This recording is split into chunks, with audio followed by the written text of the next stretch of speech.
Good morning, everyone. We are informed Honorable Prime Minister is about to arrive. So this is the last reminder. Some of the sites are still, they haven't switched on their cameras. Please switch on your cameras. Thank you.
आदरणीय प्रधानमंत्री जी, आदरणीय मंत्री कृषि एवं किसान कल्याण और ग्रामीण विकास, आदरणीय मंत्री मत्स्य पालन, पशुपालन और डेयरी, आदरणीय राज्य मंत्रीगण, एग्रीकल्चर एंड रूरल ट्रांसफॉर्मेशन विषय पर आयोजित वेबिनार में आदरणीय प्रधानमंत्री जी का हार्दिक स्वागत है।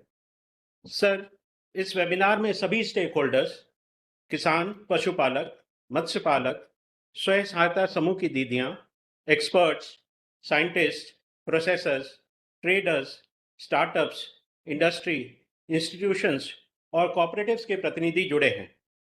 साथ ही साथ केंद्र और राज्यों के अधिकारीगण भी साथ में जुड़े हैं। सर, मैं आप सभी का भी स्वागत करता हूं।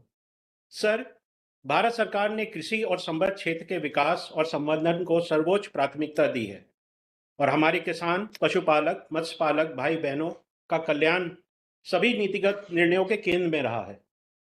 पिछले एक दशक में कृषि और संबद्ध क्षेत्र और ग्रामीण विकास में अभूतपूर्व प्रगति हासिल की गई है।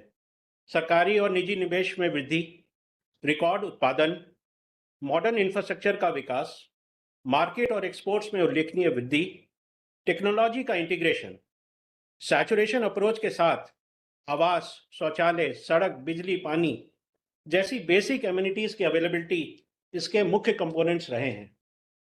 इस वर्ष का बजट इसी मजबूत नींव पर आधारित है। बजट कृषि और संबद्ध क्षेत्रों को उच्च उत्पादकता, उच्च उद्यमशीलता, उच्च मूल्य और उच्च आय की ओर ले जाएगा। कृषि, फिशरीज, एनिमल हस्बेंड्री के साथ साथ ग्रामीण विकास के लिए की गई घोषणाओं का उद्देश्य विविधीकरण को गति देना, उद्यमशीलता और उत्पादकता को बढ़ाना, हाई वैल्यू एग्रीकल्चर और अलाइड सेक्टर का विस्तार करना, निर्यात को मजबूती प्रदान करना और आय आधारित डिजिटली सशक्त विकास सुनिश्चित करना है। छोटे और सीमांत किसान, युवा और नारी शक्ति इन उद्देश्यों के केंद्र बिंदु में रखा गया है। सर, हम सभी इन उद्देश्यों की पूर्ति के लिए प्रतिबद्ध हैं। अब मैं आदरणीय प्रधानमंत्री जी को उनके मार्गदर्शन के लिए सादर अनुरोध करता हूं। धन्यवाद सर।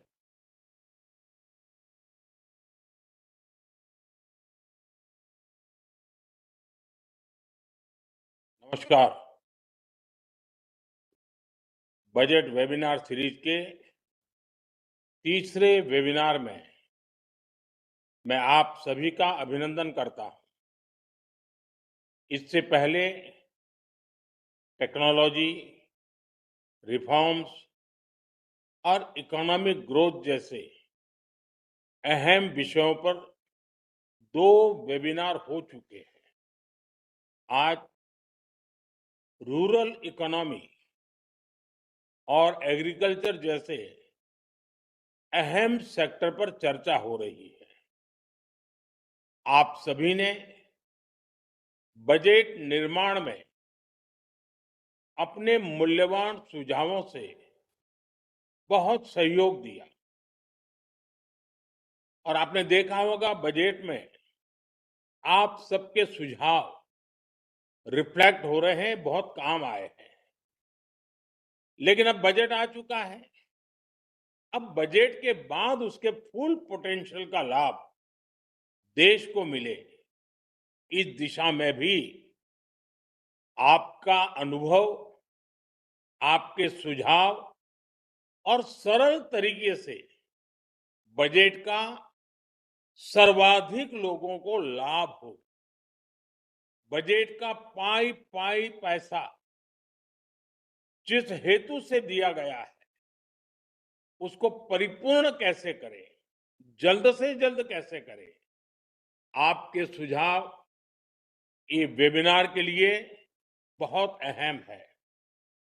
साथियों, आप सभी जानते हैं कृषि, एग्रीकल्चर, विश्वकर्मा, ये सब हमारी अर्थव्यवस्था का मुख्य आधार है।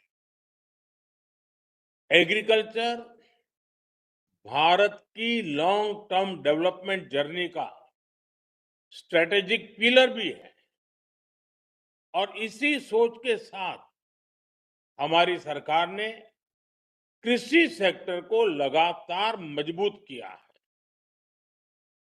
करीब 10 करोड़ किसानों को 4 लाख करोड़ रुपए से अधिक की पीएम किसान सम्मान निधि मिली है। एमएसपी में हुए रिफॉर्म से अब किसानों को 1.5 गुना तक रिटर्न मिल रहा है। इंस्टीट्यूशनल क्रेडिट कवरेज 75% से अधिक हो चुका है। पीएम फसल बीमा योजना के तहत लगभग 2 लाख करोड़ रुपए के क्लेम सेटल किए गए हैं। ऐसे अनेक प्रयासों से किसानों का रिस्क बहुत कम हुआ है और उन्हें एक बेसिक इकोनॉमिक सिक्योरिटी मिली है। इससे कृषि क्षेत्र का आत्मविश्वास भी बढ़ा है। आज खाद्यान्न और दालों से लेकर तिलहन तक देश रिकॉर्ड उत्पादन कर रहा है। लेकिन अब जब 21वीं सदी का दूसरा क्वार्टर शुरू हो चुका है, 25 साल बीत चुके हैं, तब कृषि क्षेत्र को नई ऊर्जा से भरना भी उतना ही आवश्यक है। इस साल के बजट में इस दिशा में नए प्रयास हुए हैं। मुझे विश्वास है इस वेबिनार में आप सभी के बीच हुई चर्चा, इससे निकले सुझाव बजट प्रावधानों को जल्द से जल्द जमीन पर उतारने में मदद करेंगे। साथियों, आज दुनिया के बाजार खुल रहे हैं, ग्लोबल डिमांड बदल रही है। इस वेबिनार में अपनी खेती को एक्सपोर्ट ओरिएंटेड बनाने पर भी ज्यादा से ज्यादा चर्चा आवश्यक है। हमारे पास डाइवर्स क्लाइमेट है, हमें इसका पूरा फायदा उठाना है। एग्रो क्लाइमेटिक जोन, उस विषय में हम बहुत समृद्ध है। इस साल का बजट इन सब बातों के लिए अनगिनत नए अवसर देने वाला बजट है। प्रोडक्टिविटी बढ़ाने की दिशा तय करता है और एक्सपोर्ट ट्रेंड को बढ़ावा देता है। बजट में हमने हाई वैल्यू एग्रीकल्चर पर फोकस किया है। नारियल, काजू, कोको, चंदन ऐसे उत्पादों के रीजनल स्पेसिफिक प्रमोशन की बात कही है। अब आपको मालूम है, दक्षिण के हमारे जो राज्य हैं, खासकर केरल है, तमिलनाडु है, नारियल की पैदावार बहुत करते हैं। लेकिन अब वो क्रॉप, वो सारे पेड़ इतने पुराने हो चुके हैं कि उसकी वो क्षमता नहीं रही है। केरल के किसानों को अतिरिक्त लाभ हो, तमिलनाडु के किसानों को अतिरिक्त लाभ हो, इसलिए इस बार कोकोनट पर एक विशेष बल दिया गया है, जिसका फायदा आने वाले दिनों में हमारे इन किसानों को मिलेगा। साथियों, नॉर्थ ईस्ट की तरफ देखें, अगरवुड बहुत कम लोगों को मालूम है। ये अगरबत्ती शब्द है ना, तो अगरवुड से आया हुआ। अब हिमालयन राज्यों में टेम्परेट नट क्रॉप्स और इन्हें बढ़ावा देने का प्रस्ताव बजट में रखा गया है। जब एक्सपोर्ट ओरिएंटेड प्रोडक्शन बढ़ेगा तो ग्रामीण क्षेत्रों में प्रोसेसिंग और वैल्यू एडिशन के जरिए रोजगार सृजन होगा। इस दिशा में एक कोऑर्डिनेटेड एक्शन कैसे हो, आप सभी स्टेक होल्डर्स मिलकर जरूर मंथन करें। अगर हम मिलकर हाई वैल्यू एग्रीकल्चर को स्केल करते हैं तो ये एग्रीकल्चर को ग्लोबली कॉम्पिटिटिव सेक्टर में बदल सकता है। एग्री एक्सपर्ट्स, इंडस्ट्री और किसान एक साथ कैसे आए, किसानों को ग्लोबल मार्केट से जोड़ने के लिए किस तरह से गोल सेट किए जाए, क्वालिटी, ब्रांडिंग और स्टैंडर्ड्स, ऐसे हर पहलू, इन सबको कैसे प्रमोट किया जाए, इन सारे विषयों पर चर्चा इस वेबिनार को, इसके महत्व को बढ़ाएंगे। मैं एक और बात आपसे कहना चाहूंगा। आज दुनिया हेल्थ के संबंध में ज्यादा कॉन्शियस है। होलिस्टिक हेल्थ केयर और उसमें ऑर्गेनिक डाइट, ऑर्गेनिक फूड, इस पर बहुत रुचि है। भारत में हमें केमिकल फ्री खेती पर बल देना ही होगा। हमें नेचुरल फार्मिंग पर बल देना होगा। नेचुरल फार्मिंग से, केमिकल फ्री प्रोडक्ट से दुनिया के बाजार तक पहुंचने में हमारे लिए एक राजमार्ग बन जाता है। उसके लिए सर्टिफिकेशन, लेबोरेटरी, ये सारी व्यवस्थाएं सरकार सोच रही है। लेकिन आप लोग इसमें भी जरूर अपने विचार रखिए। साथियों, एक्सपोर्ट बढ़ाने में एक बहुत बड़ा फैक्टर फिशरीज सेक्टर का पोटेंशियल भी है। भारत दुनिया का दूसरा सबसे बड़ा मछली उत्पादक देश भी है।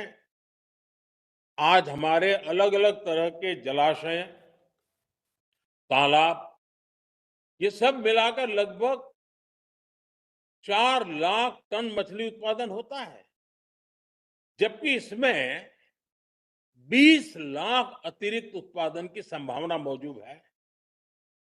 अब विचार कीजिए आप, 4 लाख टन से हम अतिरिक्त 20 लाख टन जोड़ दें तो हमारे गरीब मछुआरे भाई बहन हैं, उनकी जिंदगी कैसी बदल जाएगी। हमारे पास रूरल इनकम को डाइवर्सिफाई करने का अवसर है। फिशरीज एक्सपोर्ट ग्रोथ का बड़ा प्लेटफॉर्म बन सकता है। दुनिया में इसकी मांग है।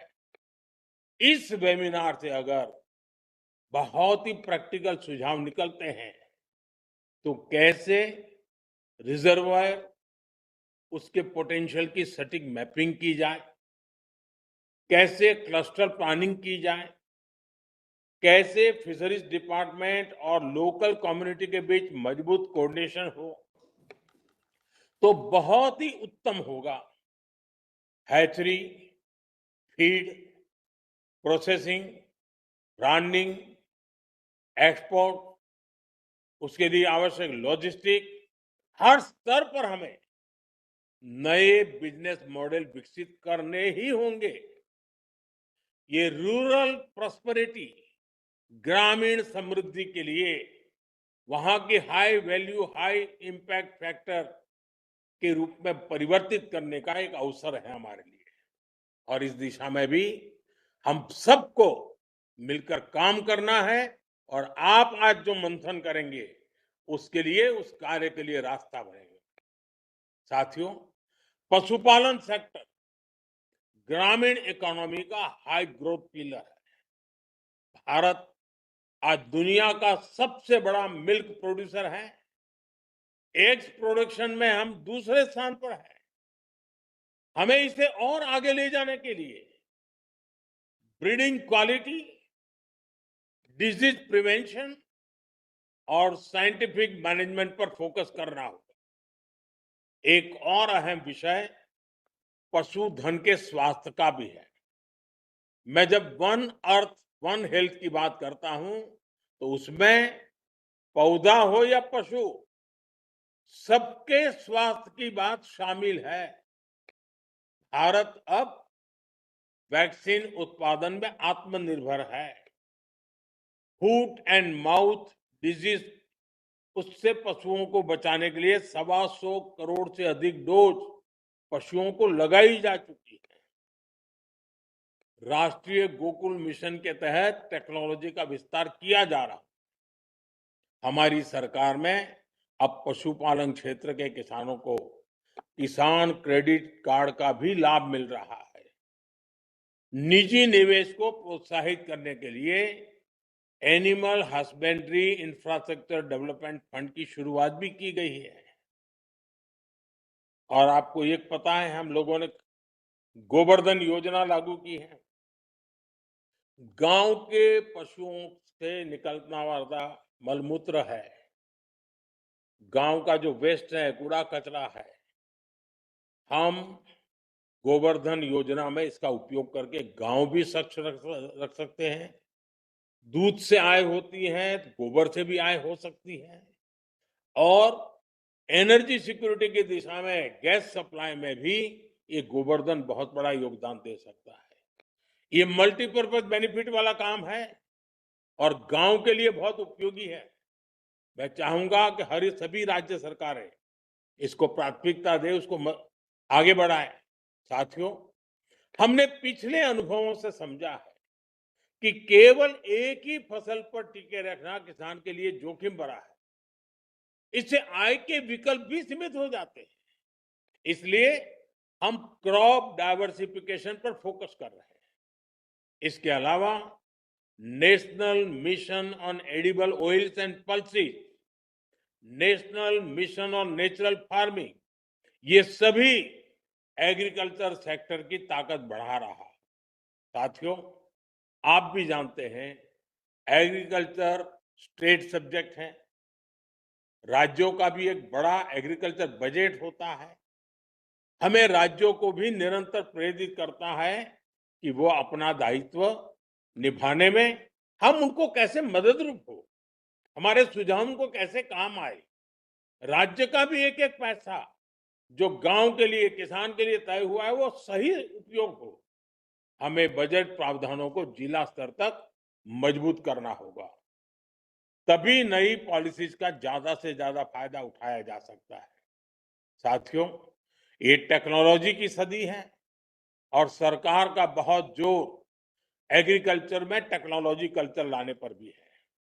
आज ई-नेम के माध्यम से मार्केट एक्सेस का डेमोक्रेटाइजेशन हुआ है। सरकार एग्रीस्टेक के जरिए, एग्रीकल्चर के जरिए डिजिटल पब्लिक इंफ्रास्ट्रक्चर विकसित कर रही है। इसके तहत डिजिटल पहचान यानी किसान आईडी बनाई जा रही है। अब तक लगभग 9 करोड़ किसानों की किसान आईडी बन चुकी है और लगभग 30 करोड़ भूमि पार्सलों का डिजिटल सर्वे किया गया है। भारत विस्तार जैसे एआई आधारित प्लेटफॉर्म रिसर्च इंस्टीट्यूशंस और किसानों के बीच की दूरी कम कर रहे हैं। लेकिन साथियों, टेक्नोलॉजी तभी परिणाम देती है जब सिस्टम उसे अपनाए, संस्थाएं उसे इंटीग्रेट करें और एंटरप्रेन्योर्स उस पर इनोवेशन खड़ा करें। इस वेबिनार में आपको इससे जुड़े सुझावों को मजबूती से सामने लाना हो। हम टेक्नोलॉजी को कैसे सही तरीके से इंटीग्रेट करें, इस दिशा में इस वेबिनार से निकले सुझावों की बहुत बड़ी भूमिका होगी। साथियों, हमारी सरकार ग्रामीण समृद्धि के निर्माण के लिए प्रतिबद्ध है। प्रधानमंत्री आवास योजना, स्वामित्व योजना, पीएम ग्रामीण सड़क योजना, स्वयं सहायता समूहों को आर्थिक मदद, इसने रूरल इकोनॉमी को निरंतर मजबूत किया है। लखपति दीदी अभियान की सफलता की भी हमें नई ऊंचाई देनी है। अभी तक गांव की 3 करोड़ महिलाओं को लखपति दीदी बनाने में हम सफलता हो चुके हैं। अब 2029 तक, 2029 तक 3 करोड़ में और 3 करोड़ जोड़ना है और 3 करोड़ और लखपति दीदियां बनाने का लक्ष्य तय किया गया है। ये लक्ष्य और तेजी से कैसे प्राप्त किया जाए, इसे लेकर भी आपके सुझाव महत्वपूर्ण होंगे। साथियों, देश में स्टोरेज का बहुत बड़ा अभियान चल रहा है। लाखों गोदाम बनाए जा रहे हैं। स्टोरेज के अलावा agri entrepreneurs processing, supply chain, agri tech, agri fintech, export, इन सब में इनोवेशन और निवेश बढ़ाना आज समय की मांग है। मुझे विश्वास है आज जो आप मंथन करेंगे, उससे निकले अमृत से ग्रामीण अर्थव्यवस्था को नई ऊर्जा मिलेगी। आप सबको इस वेबिनार के लिए मेरी बहुत बहुत शुभकामनाएं हैं। और मुझे पूरा विश्वास है कि जमीन से जुड़े हुए विचार, जड़ों से जुड़े हुए विचार इस बजट को सफल बनाने के लिए, गांव-गांव तक पहुंचाने के लिए बहुत काम आएंगे। आपको बहुत-बहुत शुभकामनाएं, बहुत-बहुत धन्यवाद। नमस्कार।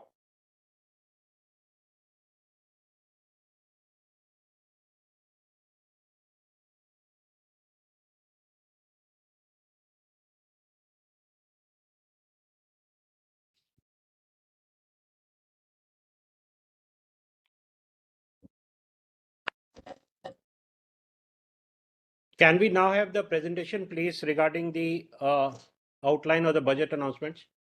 Thank you.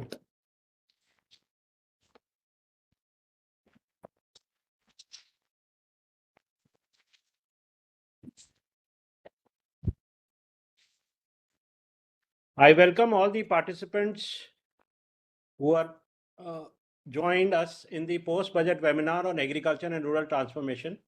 Next, please. आप सबको विदित है कि हाल ही में माननीय प्रधानमंत्री जी ने मन की बात में 22 फरवरी को ये कहा, हमारे किसान केवल अन्नदाता नहीं, वे धरती के सच्चे उपासक भी हैं। उनसे यह सीखना चाहिए कि मिट्टी को सोना कैसे बनाया जाता है। आज हमारे किसान परंपरा और तकनीक दोनों का संगम कर रहे हैं। मुझे यह देखकर खुशी होती है कि अब हमारे किसान केवल उत्पादन पर ही नहीं, बल्कि गुणवत्ता, वैल्यू एडिशन और नए बाजार पर भी ध्यान दे रहे हैं। जो इस साल का बजट है वो इसी के इर्द गिर्द और इसी से इंस्पायर्ड और लेटर एंड स्पिरिट में इसको आगे ले जाता है, इस कथन को। नेक्स्ट। आपको सबको ये विदित है कि माननीय फाइनेंस मिनिस्टर ने यूनियन बजट 2026 की स्पीच में ये कहा है कि हम जो बजट है वो कैसे ट्रांसफॉर्मेशन कर रहा है एस्पिरेशंस को अचीवमेंट्स में और संभावनाओं को प्रदर्शन में, ताकि जो भी प्रगति के लाभ हैं वो सभी कृषक और किसान भाइयों को बहनों तक पहुंच सके। और ये जो बजट है ये 3 कोर कर्तव्यों पर आधारित है, जिसमें गरीब और डिसएडवांटेज, जो वंचित वर्ग है और गरीब है, उनको कैसे हम अपनी कार्य योजना में सम्मिलित करें, अपने विकास की में सम्मिलित करें, ये 3 कर्तव्यों से स्पष्ट होता है। पहला कर्तव्य जो है वो आर्थिक विकास को तेज और सतत बनाए रखने का है। दूसरा है कि लोगों की आकांक्षाओं को कैसे पूरा किया जाए और उनकी क्षमता का विकास किया जाए। और तीसरा है कि जो सबका साथ सबका विकास का जो दृष्टिकोण है उसको हम अपने को सशक्त करते हुए विकसित भारत के अपने लक्ष्य की प्राप्ति की ओर बढ़े। और इन सभी का जो मुख्य केंद्र बिंदु रखा गया है वो स्मॉल एंड मार्जिनल फार्मर्स हैं, जिसमें उत्पादकता को भी बढ़ावा देना है, उद्यमशीलता को भी बढ़ावा देना है, ताकि उनके आय में वृद्धि हो सके। नेक्स्ट। अब मैं आपको जो मुख्य बजट अनाउंसमेंट्स हैं उसके बारे में कुछ संक्षिप्त में बताऊंगा। देखिए, पहला जो बजट अनाउंसमेंट पैरा 59 इस स्लाइड में दिख रहा है वो लाइव स्टॉक के डेवलपमेंट और उसके विकास की बात करता है। और इसमें यह बताया गया है कि कैसे हमारे जो वेटनरी प्रोफेशनल्स हैं उनकी कमी को दूर करने के लिए मोर देन इसमें कदम बढ़ाए जाएंगे। It proposes to roll out a loan-linked capital subsidy support schemes for establishment of veterinary and para-veterinary colleges, veterinary hospitals, diagnostic labs, breeding facilities in private sector, और collaboration रखा जाएगा between Indian and foreign institution, इसमें उसको सुनिश्चित किया जाएगा। Next. जो next para है पैरा 77, ये भी पशुपालन से संबंधित है। इसमें जो प्रस्तावित है उसमें support to animal husbandry entrepreneurship development है और इसके लिए क्रेडिट लिंक सब्सिडी प्रोग्राम की बात की गई है। Scaling up and modernisation of livestock enterprises, enhancement of creation of livestock, dairy and poultry focus integrated value chains, and encourage creation of livestock farmer producer organizations. Next. Para 76 fisheries से संबंधित है और ये इसमें 2 मुख्य पहल प्रस्तावित हैं। एक है कि इंटीग्रेटेड डेवलपमेंट और 500 रिजर्वायर्स और अमृत सरोवर, और जो फिशरीज का वैल्यू चेन है स्पेशली इन कोस्टल एरियाज, उसको कैसे हम और सशक्त बनाएं, और मार्केट लिंकेजेस को सशक्त करें involving startups, women lead groups together with fish farmer producer organisations. Next, para 78 है, ये कृषि से संबंधित है। जैसे कि आपने सुना, प्रधानमंत्री जी ने भी इसको उल्लेख किया है कि हाई वैल्यू एग्रीकल्चर को प्रमोट करने का दृष्टिकोण रखा गया है, और उसमें to diversify farm outputs, increase productivity, enhance farmers income and create new employment opportunities. We will support high value crops such as coconut, sandalwood, cocoa and cashew in coastal areas and agar trees in northeast, और जो हमारे हिमालय क्षेत्र हैं उसमें nuts such as almonds, walnuts and pine nuts. Next, para 79 again ये agriculture की उसी जो पहला अनाउंसमेंट हुआ उसके बारे में ये आगे उसको विस्तार देता है। इसमें प्रस्तावित किया गया है कोकोनट प्रमोशन स्कीम, जो प्रोडक्शन और प्रोडक्टिविटी दोनों को बढ़ाएगा, और उसमें जो इंटरवेंशन प्रस्तावित हैं वो ये हैं कि रिप्लेस करेगा ओल्ड और नॉन प्रोडक्टिव ट्रीज को with new sapling plants and varieties in major coconut areas, ताकि जो कोकोनट पे आश्रित हमारे फार्मर्स और जो भी स्टेक होल्डर्स हैं उनका समुचित विकास सुनिश्चित हो सके। नेक्स्ट, जो नेक्स्ट पैरा है ये भी उसी का आगे विस्तार है। इसमें बात करते हैं dedicated programme for cashew and cocoa to make India self reliant in raw cashew and cocoa production and processing and enhance export competitiveness and transform India cashew and India cocoa into a premium global brand by 2030. Next, ये para 81 sandalwood को के ऊपर है, और इसमें कहते हैं कि जो इस बारी गवर्नमेंट ने प्रस्ताव किया है कि we will partner with state governments to promote focused cultivation and post harvest processing to restore the glory of Indian sandalwood ecosystem. Next, para 82 ये अगेन जो हमारे अखरोट, बादाम और खुमानी की पैदावार को कैसे हम आगे बढ़ाएं bye rejuvenating old low yielding orchards, expand high density cultivation of walnuts, almonds and pine nuts, और इसके लिए एक डेडिकेटेड प्रोग्राम प्रस्तावित किया जा रहा है जो फार्मर की इनकम को भी बढ़ाएगा और वैल्यू एडिशन यूथ को इंगेज करके इसको बढ़ाने का लक्ष्य रखा है। नेक्स्ट, ये डिजिटल पब्लिक इंफ्रास्ट्रक्चर की जो एग्रीकल्चर डिपार्टमेंट की पहल है उसको ये अनाउंसमेंट और आगे विस्तारित करता है। इसमें प्रपोज किया गया है launch of Bharat Vistaar, a multilingual AI tool that shall integrate the Agri-Stack portals and ICR package of practice on agriculture practices with AI systems. This will enhance farm productivity, enable better decisions for farmers, and reduce risk by providing customized advisory support. Next. Para 84 ये ग्रामीण विकास में जो लखपति दीदी कार्यक्रम है उसको उसकी जो प्रगति और उसका जो सक्सेस है उससे ये उसको आगे बिल्डअप करके एक्सपैंड करता है। इसमें प्रपोज किया गया है to help women to take the next step from credit led livelihoods to being owners of enterprise. Self help enterprise she marts की परिकल्पना की गई है जिसको सेटअप किया जाएगा as a community own retail outlets within the cluster level federation through enhanced and innovative financing instruments. Next, देखिए ये हमारे जो 11 बजट अनाउंसमेंट्स हैं उनको 8 ग्रुप्स में सब थीम्स में बांटा गया है और यही 8 ब्रेकअवे हमारे सब वेबिनार के थीम्स हैं। तो पहला है private sector investment and entrepreneurship in agriculture and animal husbandry value chain, integrated development of reservoirs and Amrit Sarovars for fishery and strengthen fishery value chains, coconut promotion schemes, national cashew and cocoa development program towards self-reliance and global brand leadership by 2030. Next, जो पांचवी सब theme है वो है promotion of sandalwood and agarwood through agroforestry, future strategies for almond, walnuts, pine nuts, chilgoza in India, सातवां है Bharat Vistaar AI powered digital public infrastructure for agriculture, और आठवां है she marts for women led enterprises. Next. अब ये एक एक विषय पे मैं थोड़ा सा प्रकाश डालना चाहूँगा। Private sector investment and entrepreneurship in animal husbandry value chain. इसमें जो करंट सिनेरियो है उसमें दर्शाया गया है कि हमारा अभी लाइफ स्टॉक की संख्या क्या है, पोल्ट्री की संख्या क्या है, कितने फार्मर्स इससे जुड़े हुए हैं और उसका कंट्रीब्यूशन हमारे जीवीएम में कितना है।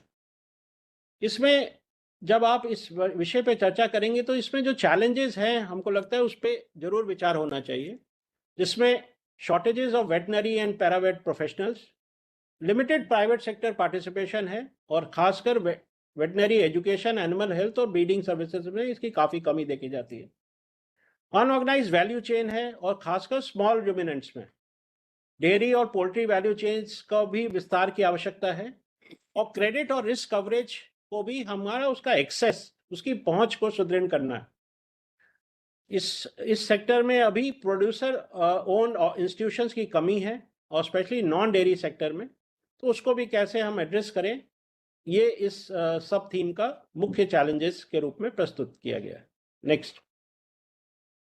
जो थीम 2 है integrated development of reservoir and Amrit Sarovar for fisheries and strengthen fisheries value chain में, जो करंट सिनेरियो में यहाँ पे आपको रिजर्वायर्स का एरिया दिखाया गया, ब्रैकिश वाटर का एरिया है, अमृत सरोवर अभी तक हम लोग के कितने बनाए हैं जो हमारे यहाँ पूरे इंडिया में बने हैं, और फिश प्रोडक्शन अभी हमारा क्या है। इसमें जो आपके चैलेंजेस हैं वो दर्शाए गए हैं कि जो वैज्ञानिक प्रबंधन है उसमें काफ़ी गैप्स हैं और अनटैप्ड रिजर्वायर का पोटेंशियल जो है वो अनटैप्ड है, अभी उसको हार्नेस करने की ज़रूरत है। कम्युनिटी बेस्ड एक्वाकल्चर इन अमृत सरोवर, इसको प्रमोट करना है, इसको स्केल करना है, उसके लिए क्या पहल आवश्यकता है, और हमको अपना कोस्टल वैल्यू चेन को हमको इंटीग्रेट भी करना है और उसको स्ट्रेंथन भी करना है। ये सब हमारी इसमें चैलेंजेस हैं जो इसमें आज के वेबिनार में जब डिस्कशंस होंगे तो वो आप लोग इसको दृष्टिगत रखेंगे। नेक्स्ट। थीम सब थीम 3 है कोकोनट प्रमोशन स्कीम। इसमें नट प्रोडक्शन एरिया, उसमें कितने स्टेक होल्डर्स जुड़े हुए हैं इंक्लूडिंग फार्मर्स, और उसका क्या कंट्रीब्यूशन है नेशनल जीडीपी का, ये करंट सिनेरियो में आप देख सकते हैं। चैलेंजेस जो इसमें दिखाए गए हैं वो हमारा प्रोडक्शन और प्रोडक्टिविटी कोकोनट का लगातार उसमें गिरावट आ रही है, और उसका एक मुख्य कारण हमारे सेनाइल और ओल्ड प्लांटेशंस हैं जो हमारी प्रोडक्टिविटी को कम कर रहे हैं, और वो काफ़ी बड़ी संख्या में हमारे प्लांटेशंस में है। पेस्ट और डिजीज आउटब्रेक को भी हमको कंट्रोल करना, उसका प्रबंधन करने का भी हमको क्षमता का विस्तार करना है। क्वालिटी प्लांटिंग मटेरियल की कमी है और खासकर हाइब्रिड्स, तो उसकी इस इशू को भी एड्रेस करना है, और लिमिटेड वैल्यू चेन है और प्रोसेसिंग इंफ्रास्ट्रक्चर भी हमारा इसमें विकास की आवश्यकता है, वो काफ़ी कम है अभी। और मॉडर्न और साइंटिफिक जो पैकेज ऑफ प्रैक्टिसेस है कल्टीवेशन का, उसका अडॉप्शन बहुत लो है, उसका भी विस्तार की आवश्यकता है। नेक्स्ट। सब थीम 4 जो है वो नेशनल कैश्यू और कोको डेवलपमेंट प्रोग्राम की है। इसमें भी करंट सिनेरियो में आप देख सकते हैं कि कहाँ कितना एरिया में किस क्षेत्र में इसका विस्तार मतलब होता है प्रोडक्शन कल्टीवेशन, कोकोआ का और कैशुआ का दोनों उसके दिखाए गए हैं।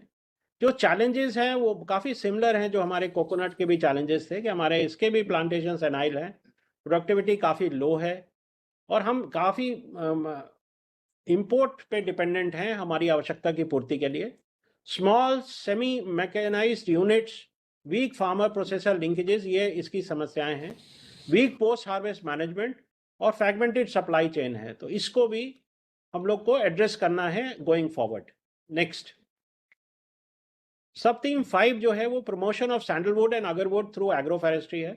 इसमें भी करंट सिनेरियो आपको दिखाया गया है कि क्या प्रोडक्शन है, कितने उसमें ट्री अभी हमारे पास बचे हुए हैं देश में, दोनों के, सैंडलवुड के, अगरवुड के, और उसको ये हमारे लिए एक बहुत बड़ा चैलेंज भी है। अगरवुड एक्सपोर्ट्स हमारा का कोटा वो भी दर्शाया गया है। देखिए चैलेंजेस इसमें वही है कि हमारा प्रोडक्शन ड्रास्टिकली डिक्लाइन हुआ है और अब ये कुछ ही राज्यों तक सीमित हो गया है। इसका जो ग्लोबली ये एक इंडिजिनस स्टेटस प्राप्त किया है और इसको हम लोग को एड्रेस करने की ज़रूरत है। और जो स्ट्रिंजेंट रेगुलेशंस हैं उसको भी हमको विचार करना चाहिए कि उसने क्या अपने उद्देश्यों की पूर्ति हुई है या उसने फार्मर्स और ग्रोअर्स को डिस्करेज किया है। हमारा स्टॉक डिक्लाइन कर गया है और नेचुरल रीजनरेशन भी हिंडर हो रहा है थ्रू इन्वेसिव प्लांट स्पीसीज। तो ये सब चैलेंजेस को हम लोग को अपने गोइंग फॉरवर्ड इसको एड्रेस करना है और ये डिस्कशन का मुख्य बिंदु बन सकते हैं। नेक्स्ट, सब थीम 6 जो है वो future strategies for almond, walnuts and pine nuts in India है। इसमें भी करंट सिनेरियो में प्रोडक्शन एरिया बोथ वॉलनट का आलमंड का दर्शाया गया है। इसमें जो हमारे चैलेंजेस हैं वो यही है कि predominance of seedling oriented orchards हैं, इसमें लैक ऑफ इम्प्रूव्ड वेराइटीज है, पुअर नर्सरी और प्लांटिंग मटेरियल सिस्टम्स है, weak processing on market intelligence infrastructure and forest degradation और poor regeneration of chilgoza. Next, सबदीप 7 जो है वो भारत विस्तार से संबंधित है, AI power digital public infrastructure for agriculture. देखिए अभी जो हमारा एआई है वो काफ़ी फ्रैगमेंटेड है, digital ecosystem, high transaction cost है फार्मर्स की, हमारा एक्सेस और इंक्लूजन में काफ़ी गैप्स हैं, फार्मर को एक ही सूचना के कई सूचनाओं के लिए अलग अलग पोर्टल पे जाना पड़ता है, अलग कार्यालयों को पहुंच उसका करना पड़ता है। तो ये हाई ट्रांजैक्शन कॉस्ट इंश्योर करता है और हमको अपना एग्रीकल्चर गवर्नेंस को भी री इमेजिनिंग करना है विद न्यू टेक्नोलॉजीज को इंटीग्रेट करके एआई और डाटा मैनेजमेंट को।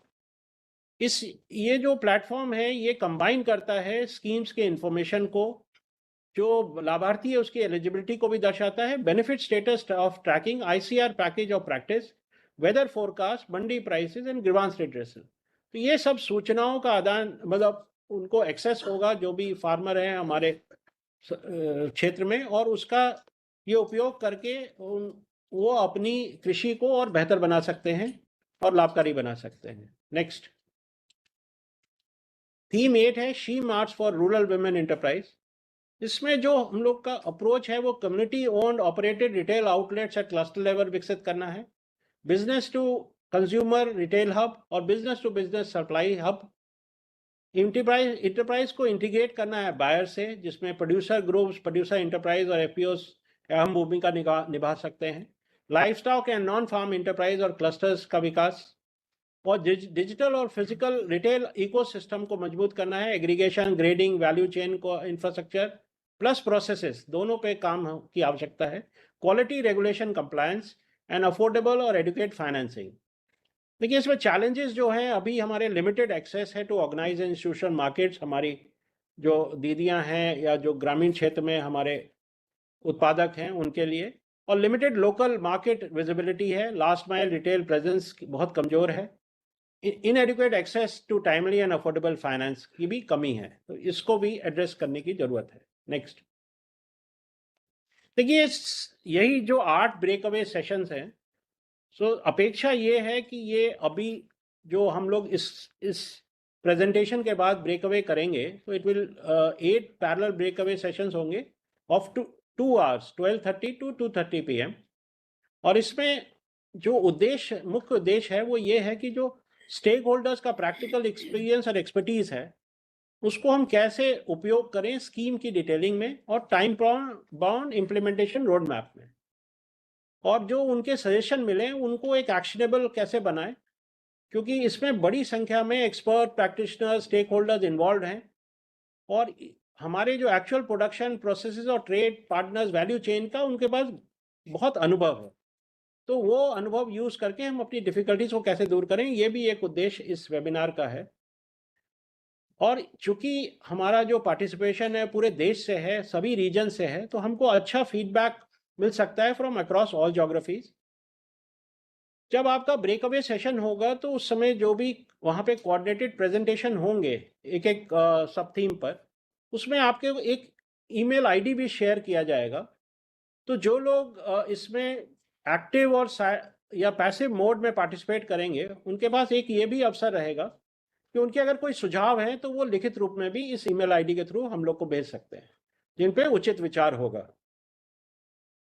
इसमें हम लोग का जो complete all preparatory actions for implementation to begin in the right earnest, ये इसका आगे का हमारा फॉरवर्ड जो आगे का कार्रवाई है वो इसी पे आधारित होगा।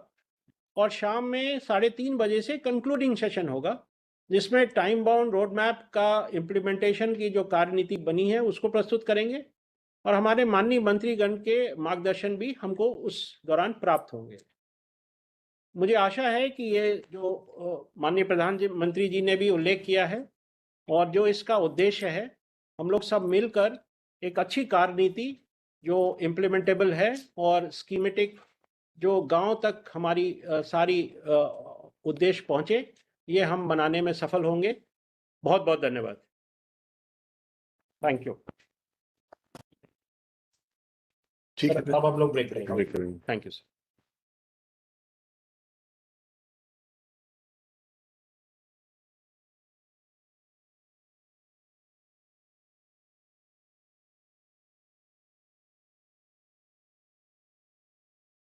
Thank you, everyone. Now each of the breakout sessions will begin their own individual panel discussions. Thank you. And we will again merge back at 3:30.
Andhra Pradesh metro rail, ये प्रोजेक्ट तो अच्छा है लेकिन ले आउट 1 लाख करोड़, 40,000 तो पब्लिक फंडिंग है, 60,000 private है, तो total budget is 1 lakh crore. World bank से भी था। नहीं ये तो टोटल अच्छा ये वाला, हाँ नहीं, आंध्रा वाला, आंध्रा वाला। आंध्रा वाला 1 lakh. Hello.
Namaskar, a very good afternoon to all the panelists, interveners, and participants. First of all, I'd like to welcome you all to the breakout session number 6, where we will all sit and discuss and deliberate on the budget announcement sub-theme, which relates to future strategy for almond, walnut, and pine nuts, that's Chilgoza in India. I would now request DDG ICR, Dr. S.K. Singh, sir, to initiate the sir, please do the honors. Thank you, ma'am. Welcome everyone for this breakout session, session number 4 on future strategy for promotion of almond, walnut, and pine nut Chilgoza in India. I welcome all the dignitaries, delegates, participants to this stakeholder consultation which we are having here in Krishi Bhavan. I have with me very renowned and experienced members as panelists, besides several interveners and all of you from across the online mode of participation. Without wasting much time, because there was some glitch regarding the hardware, but nonetheless, we'll straight go for the presentation.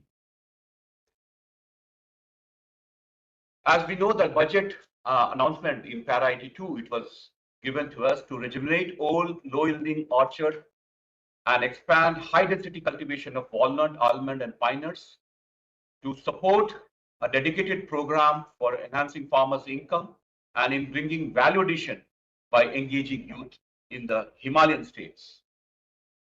As we know that in almond, the current area in India is around 9,719 hectares, production 12,720. Productivity roughly ranges around 1,200 kg per hectare. And most importantly, that we are importing a large chunk of our need from international markets, which we are dependent, only 10% of our need is being produced. In walnut area is roughly around 96,000 hectares and production of 3,22,000 ton. Productivity is roughly 3,300 kgs per hectare. And here also we import a large chunk of produce from external sources. In Chilgoza pine, it is still in the natural vegetation, and we are mostly collecting from the forest areas, and it's unique to the northwestern Himalayas. As a result, it is in the regenerative form, and it has got a constant threat of, even loss. Area has come in Himachal Pradesh, especially in the north, and Jammu and Kashmir in Kishtwar and Marwa block. And from here also, there is a great, need for having them in this all these high value nuts. As far as the need for the almond, walnut, and pine nut is concerned, these are all high value in the temperate region, mainly in the Himalayan region. Their importance is for nutritional, economic, and also for a major chunk to meet the import substitution. It also provides opportunity for increasing the farmer input, since they are high value crops, so they have that potential, and reducing the import burden, because now as we had the tariffs and the sanctions, so again there is an issue. So there we have to have our internal production base, which can give us enough production to be Atmanirbhar Bharat. Then low, comparison with the productivity is really very low. We are almost 1/3 of the global productivity averages, and we don't have very high yielding varieties, and clean plant material is also very limited. And most of our orchards are highly senile, seedling origin. So that's the reason for the low productivity. The key challenges which we have to address, it is predominance of seedling origin orchards, lack of improved varieties, poor nursery and planting material systems, weak processing and market infrastructure, import competition for the farmers, because again price fluctuation becomes a concern, and forest degradation, especially in the case of Chilgoza, which grows mostly in the forest areas. Interventions which we ensure that this group can deliberate and we can think about the way forward, especially how to go about rejuvenation, replanting, and high density system. Then structured pine nut generation pressure. This is again because this falls under the forest area, so there we should have a distinct plan for it. Then high-tech accredited nursery network to meet the requirement for planting material. Then modern processing unit for especially for the grading, packaging and the entire value chain. Then robust mechanism to have a value chain arrangement with FPOs, private partners, so that all these communities, they are linked. Then unified branding, that is also our requirement, especially in the export ecosystem. These value systems need to be developed.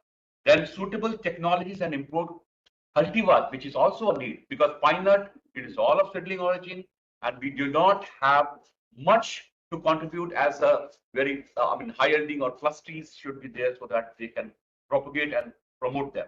And then improvement of orchard productivity and also pollination management, because these are all cross-pollinated, so we need the support there.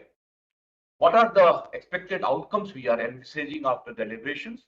Increase in the domestic production, reduction in import dependence, increase in farmers' income by increasing the orchard area and better package of practices, developing robust value chain and processing by strengthening the private sector, and generating livelihood opportunity for people involved in the entire value chain. The expected output, what we emphasize that we want to have a massive area expansion, around 50,000 hectares, in which 5,000, especially for rejuvenation, production increase from currently 40,000 to 50,000 metric ton, and establishing good network of nursery and processing units. In Walnut 2, the expansion to area up to 50,000 hectares, of which 10,000 hectares should go on the rejuvenation. Production from 80,000 to 1 lakh metric ton, and here also establishment of network of nurseries and processing unit. In Chilgoza Pond, especially in pine nuts, we want to establish accredited nursery, enhancing plantation, assist in the natural regeneration wherever it is there. The Chilgoza pine forest has to be regenerated because they are depleting, being in the forest and uncared. Capacity building of the farmers and robust post-harvest value chain.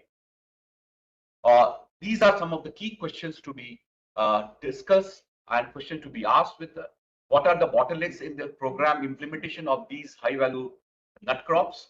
Which model should we work on? Because we got participation for farmers, industry farmers, nursery people, processors and exporters, which should be followed for expanding the area under pine nuts and other nuts too. Models, especially for the area expansion, which are the pockets, blocks, and where we can have, early expansion for getting the proper results, the envisaged area expansion, and big network of granted planting material, because these will be the improved ones to saturate even in non-traditional areas. What are the major constraints for enhancing the productivity in nuts growing states? How farmer-processor linkage can be strengthened for stable price realization, and some of the policy level changes which we want, especially in crops like pine nuts, which falls under the forest areas. So what the policy level change from the other ministries required to be, have, so we get the leverage of moving this production base in the forest area, and also how effectively we can attract private investment in this sector. With these words, I thank you for joining. These are some of the introductory words from my side. Thank you for patiently listening, and I am sharing my two ID numbers, email ID, on which the participants who are joined online, who have gone only on the YouTube access or as a intervener, they can suggest some of the points which they want to pass on to us. This group will readily take it, will take note of it, finalizing the final recommendations to the ministry. So please share it with us as early as possible so that we can draft the slides and the points which can be presented further to the Honorable Minister. With these words, thank you for having a patient hearing to my presentation. Thank you. Now I request ma'am kindly take the panelists which will listen to. So now I request Shri Ashok Jitshuji, who is a progressive almond farmer of Himachal Pradesh, to speak on the topic best methods of cultivation of almonds in Himachal Pradesh. Sir, please. Respected dignitaries, scientists, farmers, and participants. Today, I feel honored to speak about almond cultivation in Himachal Pradesh. Himachal Pradesh has ideal climatic condition for temperate fruits. Along with apple, cherry, almonds are emerging as a valuable crop that can strengthen the horticulture economy of the state. Almond tree prefers cool winters and mild summers, and they require sufficient chilling hours for proper flowering and fruit set. Many regions of Himachal Pradesh, like districts of Shimla, Kinnaur, Chamba, Sirmaur, Kullu, and Mandi, provide suitable conditions for successful almond cultivation. Almonds are grown from roughly 5,000 feet to 8,000 feet in Himachal. In Himachal, we are growing almonds on traditional seedling. An interesting and unique advantage of almond cultivation in the region is the harvest of green almonds, which are harvested before the shell hardens, are highly valued for their fresh taste, soft edible seeds. They are consumed fresh and have a good demand in the local markets like in Azadpur. Almonds require a well-drained soil, which is very important. The soil should be well-drained and with pH value from 6 to 7. The most common varieties grown in Himachal now are non-peril, Drake, IXL, and semi-Drake. Drake and semi-Drake are a bit hard-shelled.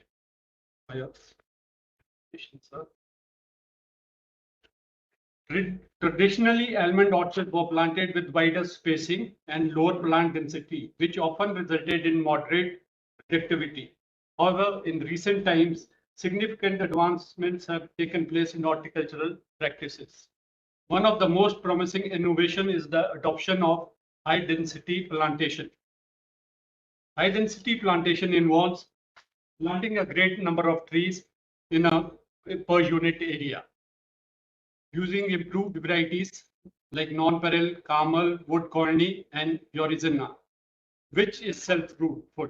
And this variety, Yorizena, is said to have a lot of pollen, and it helps in pollinizing the other varieties and suitable rootstocks. Through scientific orchard management practices such as proper pruning, canopy management, drip irrigation, farmers can significantly increase productivity and achieve earlier yields compared to the conventional system. The benefit of high density almond cultivation are many. It allows better utilization of land and resources, improves orchard management, and enhances overall economic returns of the farmers. This approach aligns strongly with the broader policy vision reflected in the union budget announcements, where the government has emphasized strengthening horticulture, improving agricultural productivity, and modern technology in farming by encouraging high-density cultivation in almonds. We can reduce import dependency and strengthen domestic production. At this important forum, I would like to draw the attention of the policymakers and agricultural planners to a critical factor for the success of high-density cultivation of almond, that is sustainable water resource management. I strongly believe that with the right vision and the support of the journey from the small orchard in Himachal to global almond markets is not just possible, it is inevitable. Thank you. Thank you.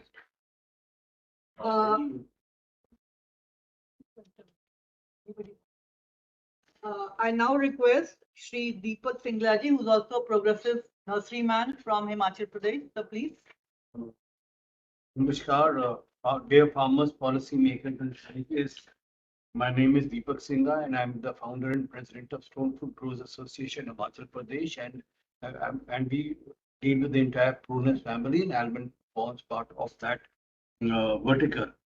So now I will be talking about future strategies for almond farming in India, but special reference to Himachal Pradesh because the topography, climate is much different than Jammu and Kashmir.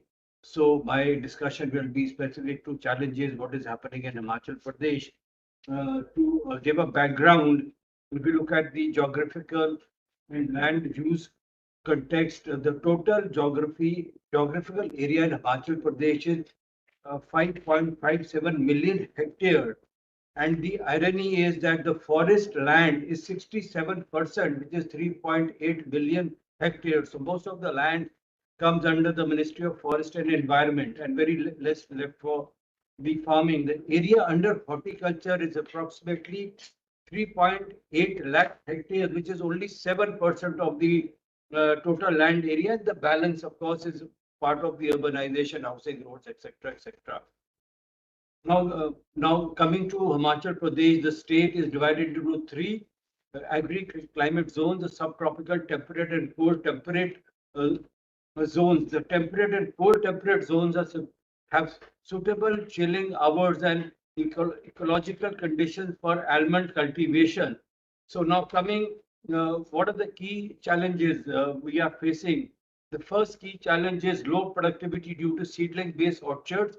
The climate stress because of climate change, drought, erratic rainfall, hailstorm patterns have been observed. The third is replant disease in old orchards, basically. So when we have to rejuvenate orchards, we have how to handle the replant disease in the soil. Then we have limited irrigation in Himachal Pradesh because of the geographical terrains. And then inadequate access to certified planting material, very important. And market and post-harvest constraints. Now, what should be the strategy be now? Now, coming to the strategy, the first important factor is rootstock improvement program. And this forms the foundation of any productivity of, be it any planting material. So we need the correct kind of rootstocks. And what are these rootstocks going to be? The rootstocks depend. If you want to start a rejuvenated orchard, then you need rootstocks like Mima Guard, which handle replant diseases, and they are nematode tolerant. So depending on strategies. Now, if you are having clay soils, drought resistance areas, then you need rootstocks like Primix series 6. If the soils are good, the terrains are absolutely good, then GF 677 is an excellent rootstock. So, and now these rootstocks are primarily the Premix, of course, is the Russian rootstock. The other rootstocks are the California rootstocks. But if you have excellent soil conditions, then we have to look at Spain. Spain is working. Spain is the only country which is looking at ultra high density almond cultivation, and they have developed 3 rootstocks to do so. One is Root Pack 20, which is for ultra high density, and Root Pack 40 is for high density. These are almond peach rootstocks. But the interesting part is they have also developed a rootstock which is never seen in the history of almond, is a almond cherry rootstock, basically, which is called Pack R, and that is for mid density. So the point which I'm trying to make here, before we move forward, we will have to understand which are the 5 or 6 rootstocks, depending on soil conditions, climate, etc., etc., which rootstock should be imported, and then those rootstocks should be imported and develop a strategy how to propagate those rootstocks. Just importing the rootstock will not help, because how many rootstocks can we get? So what is the technology? Is it going to be air layering technologies? Whether it's going to be any other technology? Now, so the first important factor to improve productivity in almond was rootstock, and second important factor to improve productivity in almond is the cultivar. If we do not have the right cultivar, we will not be able to improve our productivities the way it is in United States of America, California, 3,000 to 3,500 kgs per hectare. Now, how do they work on it? We have to understand their models. They are looking at varieties now which are not only self-fertile but self-fruitful. In other words, it doesn't even need a bee pollination to come into production. So for fertilization. So we have to understand which are these varieties, and one of the varieties developed by United States of America, Department of Agriculture, the first non-patented variety which has changed the very dynamics of almond cultivation in California, is Urazani. It is self fruitful as well as self fertile, and the production parameters are approximately 30 to 40% higher than the other almonds. So this variety fortunately is in Himachal Pradesh. So we are working on this variety and trying to understand. And the key focus we want production is that we have to go for self-fruitful varieties, like for example, independence or early bird. We have to identify, maybe in this meeting we cannot do all that, but we'll have to sit down, identify which are the high yielding self-fruitful varieties. We have to look at Spanish varieties like Maracona, which is called the queen of almonds. So are these varieties suitable for our microclimates or not? Detailed study and strategies have to be made on that parameter. So I've discussed rootstock and I've discussed this the cultivar. Another important thing is when we're looking at almond cultivation in Himachal Pradesh, then water resource development. I mean, recommendation for rainwater harvesting structures, farm ponds, counter trenching in slopy areas, and subsidized drip irrigation and fertigation systems have to be put in place. So if all what we do, we have to look at efficient water usage, reduction in soil erosion, and protection against climate variabilities. So these are the major considerations. There are many more, but I will not. I will conclude here and give my fellow colleagues to discuss other walnuts and etc. Thank you. Thank you a lot, sir. Now I would like to request Sri Pawan Kumar Gautamji, who's the progressive nurseryman on walnut from Himachal Pradesh. Sir, please. Honorable initial farmers, scientists. Walnut के ऊपर nursery का काम है। तो इसमें sir पहले हमारे walnut पुराने टाइम के उगते थे। जैसे हमारे वालनट का शुरू हुआ, जैसे हमारी थोड़ी लैंड स्लाइडिंग हो रही थी, तो दादाजी ने उस टाइम वालनट का सीडलिंग पेड़ लगाए 50 पेड़। तो उसमें लैंड स्लाइड रुक गया और आज उनको लगभग 150 साल हो गए प्लांट को लगे हुए। तो उससे फिर ऐसा हुआ कि उस तरह के सीडलिंग प्लांट तैयार कर रहे थे हम। तो सीडलिंग प्लांट लगाने के बाद उनकी हाइट फिर बराबरी हो रही थी, उसके बराबरी हो रही थी और उसमें क्वालिटी भी अलग अलग आ रही थी। जैसे जितने प्लांट थे 50 प्लांट थे, 50 प्लांट का अलग अलग साइज और क्वालिटी वाइज उनका डिफरेंस था। तो इसमें फिर दूसरी टेक्निक हमने लगाई, यानी कि मैं तीसरी जनरेशन हूँ, उन प्लांट को देख रही। तो उसमें हमने फिर ग्राफ्टिंग करना शुरू किया। तो बड़े प्लांट में ग्राफ्ट किया कुछ, उसमें सक्सेस रेट कम हुआ। फिर थोड़े और उससे छोटे प्लांट में किया, उसमें थोड़ा सक्सेस रेट मिला। तो वालनट ग्राफ्टिंग का जो नर्सरी में ग्राफ्टिंग करी, उसमें 50% सक्सेस मिलती रही। फिर 2021 में एक प्रोग्राम हुआ CITH में, तो वहाँ ग्राफ्टिंग के ऊपर हमें काफ़ी बताया गया वालनट की। तो वहाँ पे बताया गया कि जब हमारे वालनट की ग्राफ्ट हम करते हैं तो फरवरी में करते थे, तो जब मार्च आता था तो टेम्परेचर हाई होता था और ह्यूमिडिटी कम हो जाती थी। तो उसके लिए डॉक्टर साहब बताया कि अगर आपको ये ग्राफ्टिंग सक्सेस रेट बढ़ाना है तो इसकी ह्यूमिडिटी आपको 80% 85% तक रखनी है और उसके ऊपर और उसका टेम्परेचर जो 25 से ऊपर होना चाहिए। तो एक्चुअली हो ऐसा रहा है आजकल के दौर में, जो पर्यावरण जो बदलाव आ रहा है, तो उस स्थिति वो सारी सीख के उस टेक्नोलॉजी को हमने यूज किया अपने खेतों में हिसाब से। तो अभी हम 75 से 85% सक्सेस रेट कलम में ले रहे हैं। तो कलम में इसमें एक तो टंग ग्राफ्ट करते हैं और दूसरी इसमें क्लैफ्ट ग्राफ्टिंग। इसमें जो क्लैफ्ट ग्राफ्टिंग है इसमें कम से कम हमें 75% सक्सेस रेट मिल रहा है। और इसके बाद जो टंग ग्राफ्ट है, टंग ग्राफ्ट में भी हम 70 से 45% सक्सेस रेट मिल रही है। तो इससे पहले हम जो कर रहे थे उस ट्रेनिंग प्रोग्राम में जाने से पहले 50% हमें इसमें सक्सेस रेट मिल रहा था। तो इसके बाद हम जब हमारी कुछ कलम मान लो फेल हो गई तो उसको हम चिप बडिंग करते हैं मई फर्स्ट वीक में। जब हम चिप बैच बडिंग करते हैं तो उसमें भी हमें उस टाइम टेम्परेचर तो ठीक होता है, बट उसमें टेम्परेचर ठीक होने की वजह से हमारा जो कैल्शियम जुड़ाव है उसमें अच्छा हो जाता है। और कैल्शियम जुड़ाव होने के साथ उसमें हमारी जो मान लो 20% या 30% फेल हुआ था वो भी हमारा रिकवर हो जाता है चिप बडिंग करने से। तो इस तरह चिप बड जो है हम वैसे 2 सीजन में कर सकते हैं। चिप बड को आजकल भी करते हैं हम, और दूसरा रबी में भी वही में भी करते हैं। तो इस प्रकार नर्सरी का जो एक सक्सेस रेट था उसको हम दूसरे सीजन में पूरा कर लेते हैं। जैसे मान लो हमें फिर उस टाइम कोई सफलता ही मिलती है। अगर हम 3000 प्लांट तैयार करते हैं तो हमारा कोई लगभग 200-300 प्लांट ही फेल होगा, क्योंकि हम चिप बट द्वारा उस कमी को पूरा कर लेते हैं। तो इस प्रकार जो हमें ये ट्रेनिंग प्रोग्राम में सीखने को मिला, इससे हमें काफी अपना सक्सेस रेट को, ग्राफ्टिंग सक्सेस रेट को बढ़ाने का अच्छा फायदा मिला।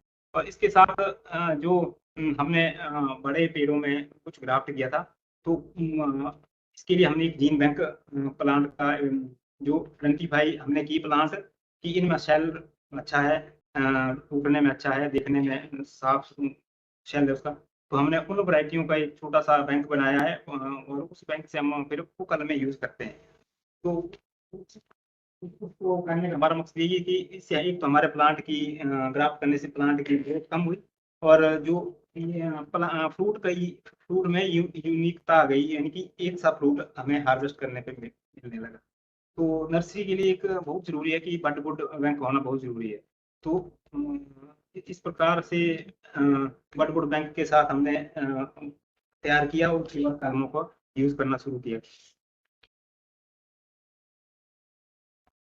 तो इसके लिए अभी भी हम जैसे बडवुड तैयार कर रूट स्टॉक जो होता है, हम अपना जंगली जो हमारा अखरोट है जो हार्ड है, जो छोटा रहता है, उसका हम रूट स्टॉक बनाते हैं, और उसके ऊपर हम जो अच्छी कल्टीवार है, उसका साइज अच्छा है और कर्नल अच्छा है, उसका ग्राफ्ट चढ़ाते हैं उसके ऊपर। सर ये किया हमने, तो मैं तीसरी जनरेशन हूँ प्लांट को देख रही, और चौथी मेरी बच्चे वो भी उन प्लांट को देख रहे हैं। तो उसमें सर उसमें वो उतना स्ट्रेंथ जो लेंथ थी वो कम हुई है ग्राफ्ट करके। जो जो फ्रूट 10 साल बाद मिलता था, वो तीसरे बल्कि जब हम ग्राफ्ट करते तो ग्राफ्ट के ऊपर भी फ्रूट आ जाते थे।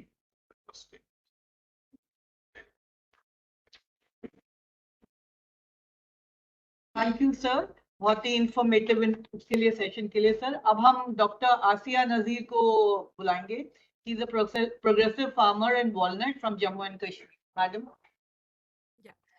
Good afternoon, everyone.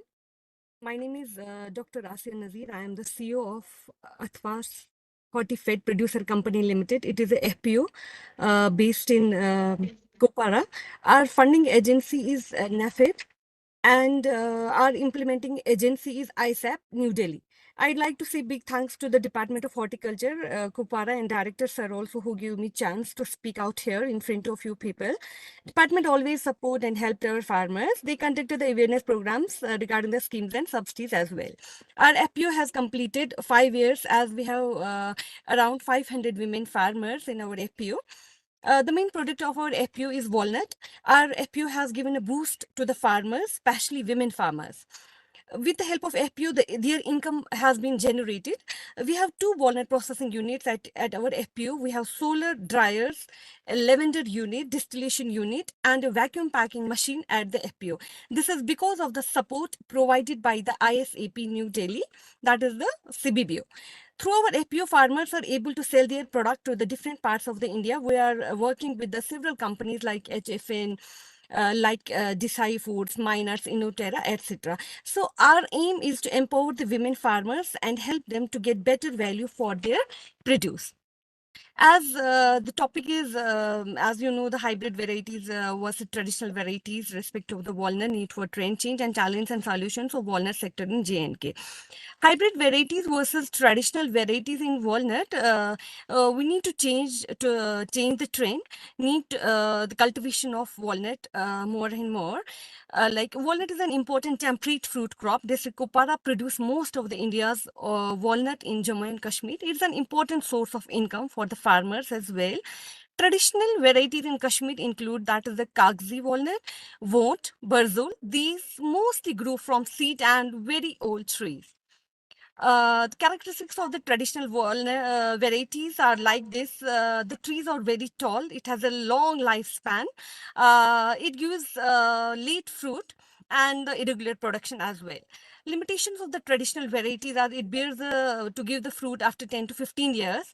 It is a difficult harvesting due to the tree height. Many farmers fall from trees during the harvesting here. Low yield, non-uniform nut size. Hybrid walnut varieties are developed through scientific breeding. They are selected for high yield and better quality. The advantage of the hybrid varieties are like early fruiting. It gives the fruit between 3 to 5 years. It has a higher productivity. It gives a better kernel color. So far as the color is concerned, the farmer get more good price with the color, and the size will be the uniform. Need for trend change. Definitely we need to change the trend. At the global market demand better quality walnut. Hybrid varieties help increase productivity and the farmer income as well. Adopting improved varieties is necessary for the competitiveness. Replacement of old and senile plantation with the exotic varieties, which are not only to improve but also improve easy management, including harvesting. Challenge of walnut sector in Jammu and Kashmir. The walnut sector is important for the economy of Jammu and Kashmir. However, the sector faces several challenges. Like what are the challenges of the production? The orchards are old, traditional farming practices are going there, lack of improved varieties, low productivity. Market challenges are also there, competition from the imported walnuts as well, lack of strong branding, price fluctuations, and infrastructure problems are also there. There are the limited processing units, poor grading and packaging, lack of storage facilities. Like post-harvest challenges are this, like traditional drying methods like sun drying. Farmers are just doing the sun drying or to dry the nuts, manual cracking of nuts, quality loss during handling.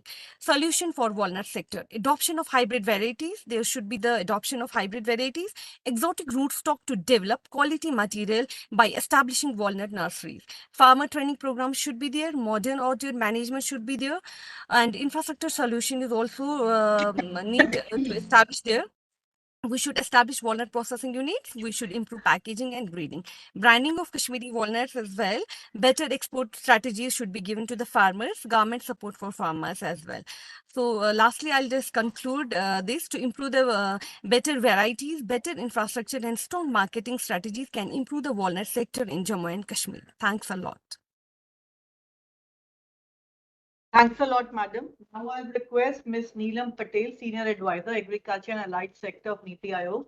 Madam will be speaking on the general scenario of almond, walnut and pine nut in the country with challenges and possible solutions. Over to you, ma'am. Thank you. Respected Deputy Director General, Horticulture, NCR, and Honorable Vice Chancellor, Dr. Chandel, and all panelists, all our progressive farmers, our officers from the Ministry of Agriculture, Farmers Welfare, and also the officers from the Horticulture Department of Uttarakhand, Himachal, JNK, and other responsibilities. Thank you. And in fact, it is very difficult to speak after listening our four speakers, particularly. They have spoken so well, all our progressive farmers. They have put up all the challenges so directly that now we have to work on them. And our DDG in initial presentation already covered the scenario, what is happening in this sector. But considering the importance of these nuts, we propose this this program in the budget. So I will touch few points which we have not covered it. In fact, we have given the name of this program is Himnut Samriddhi Mission. So when we have done the analysis of the climate for these three nuts, almond, walnut and pine nuts, we have observed that in the terms of temperature range, rainfall, frost sensitivity, soil type, soil pH and altitude, we are having adequate area available for the expansion of the cultivation of these nuts. So in the beginning, we have proposed to bring 15,000 hectare additional coverage under walnut and almond. And the same time, we have proposed to have the 15,000 rejuvenation under these two. For the pine nuts, because this is mostly in the forest area, so there is the rejuvenation of the forest, pine nuts plant. That is the strategy. So on the basis of these indicators, 6 indicators, we have earmarked the area and also developed the clusters that we are going to propose in the subsequent presentation. If anybody can run the presentation. Yeah. So this is the, if you can come to second slide. So here you can see that the distinct agroclimate niches across Himalayan states And Honorable PM in his opening address, he has already pointed out that India is blessed because of its different ecoclimatic conditions and different types of these climatic requirements that we are having under these three nuts. So if we can divide these three nuts, almond and walnuts comes under the orchard-based crops, while the pine nuts under the forest-based resource systems. So these two are the horticulture based, and then third one is the forest based resources. And if we can come to strategic importance, why we have thought after so many times, so many years to work on these three nuts. If we see the, I will start from the almonds. In almonds, we are nowhere. But India as a country, we are the world largest importer of almonds. And in 2023, number is so high, and we have imported 92% almond, mostly from the California, USA. If you say the our change in the food habit, diversity that is happening, since 2014 to 2023, the consumption of this import of CAGR increases about 13%. So you can see the diversification that is happening because of that import is increasing. And the rising import and the less production is increasing the gap between the availability and the consumption. So, and if you see the state-wise, J&K is the major share, having the major share in our in almond. So in J&K in area coverage is 56% and their contribution in production is 91%. But the worrisome is for the Himachal Pradesh.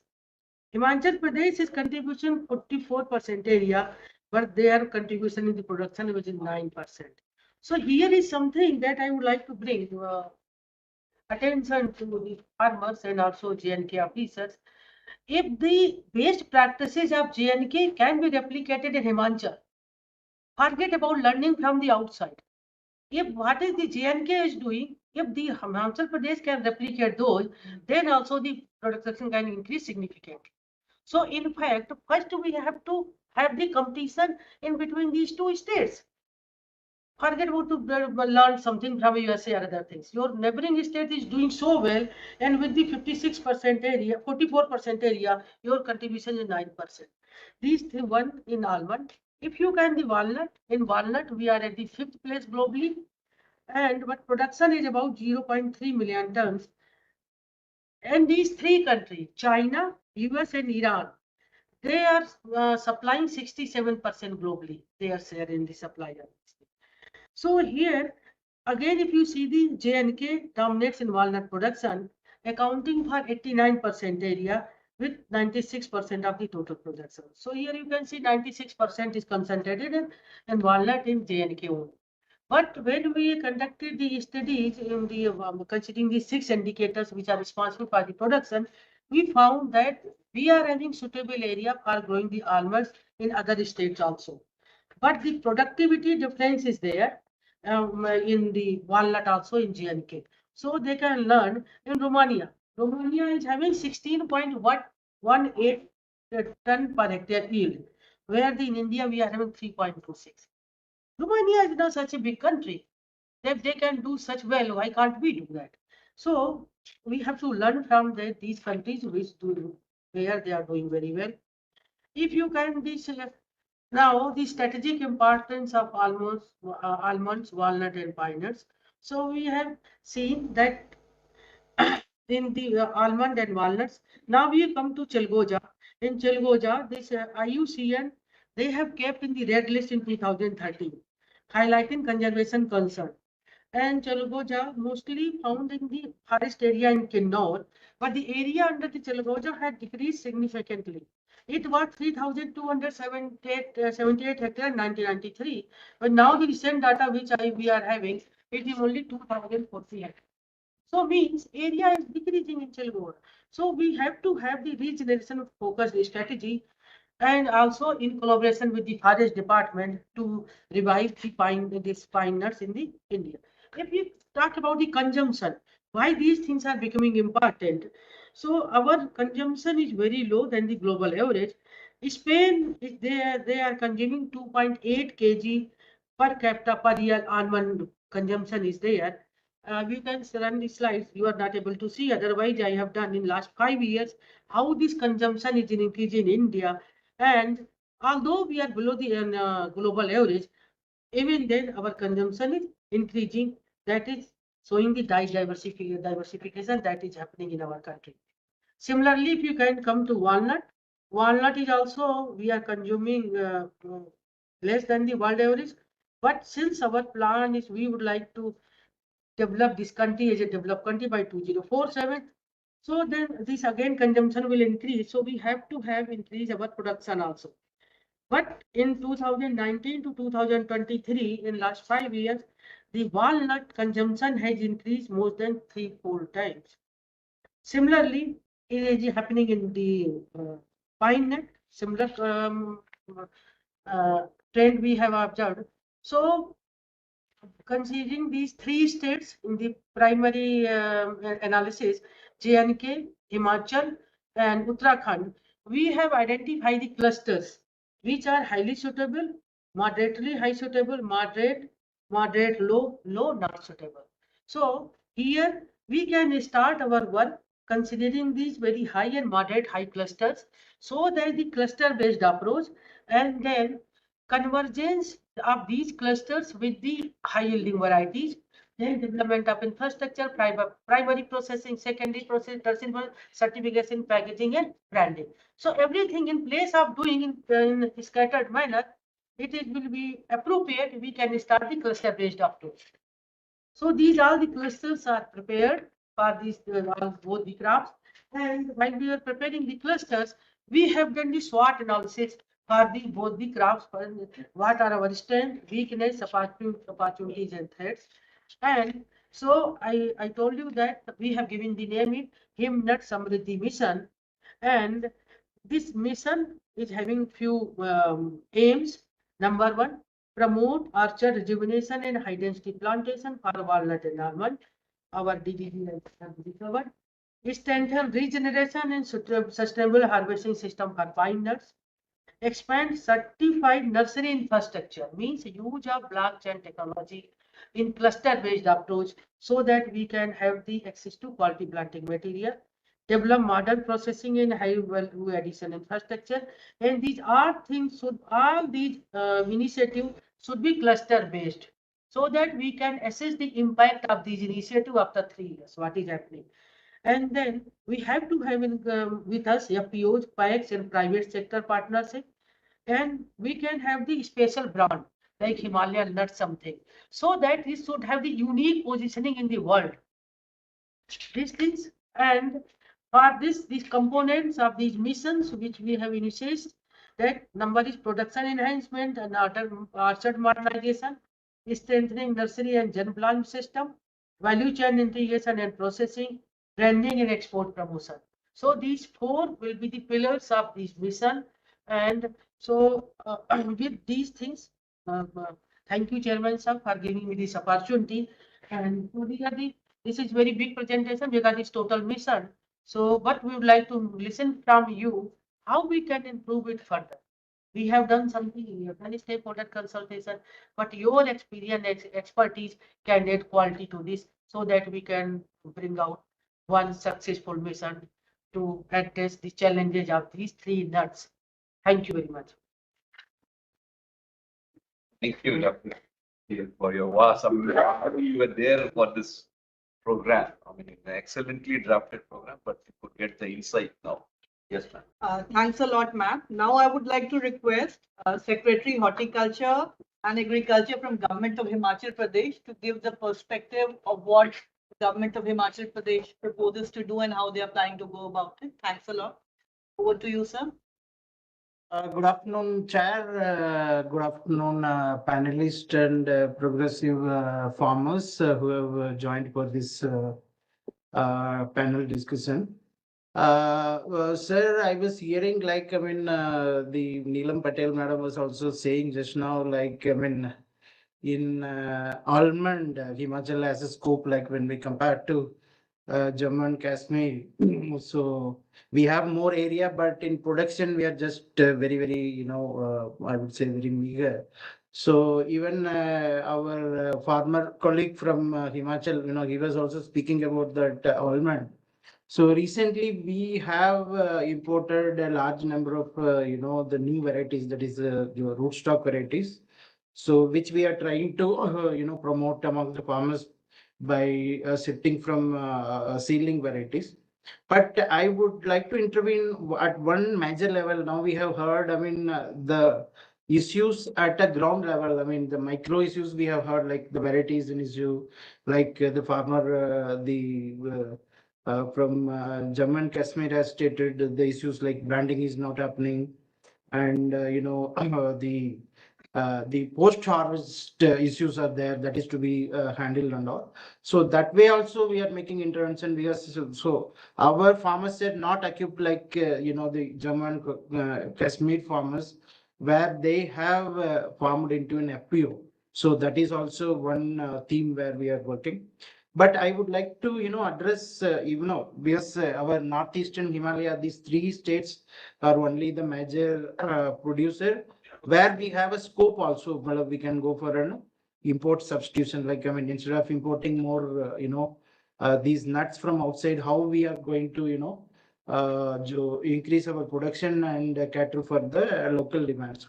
So I would like to say, sir, at a policy level, we should have a two-pronged strategy, in a sense, like one strategy for those areas where farmers are already growing some crops, like maybe the apple. Apple is also becoming an unviable crop in Himachal these days. So many farmers are shifting from apple to the alternate crops also, and within the apple also, from seedling variety to high density variety. So I would like to say we have a strategy, one strategy for those areas where already the cropping pattern is very good, like the irrigation is very good, the soil is very good. So we should create a strategy by giving, subsidies, or maybe giving the root stock varieties to the farmers, and the infrastructure, the handling infrastructure. And second strategy should be to the marginal areas where these nuts can thrive, like, so the Chilgoja, the pine nut, already we know it. It is a forest kind of ecosystem, this thing. And even walnut and almond can also adopt to those forest kind of ecosystem. In Himachal, 68% of the, more than 60% of the area is a forest area.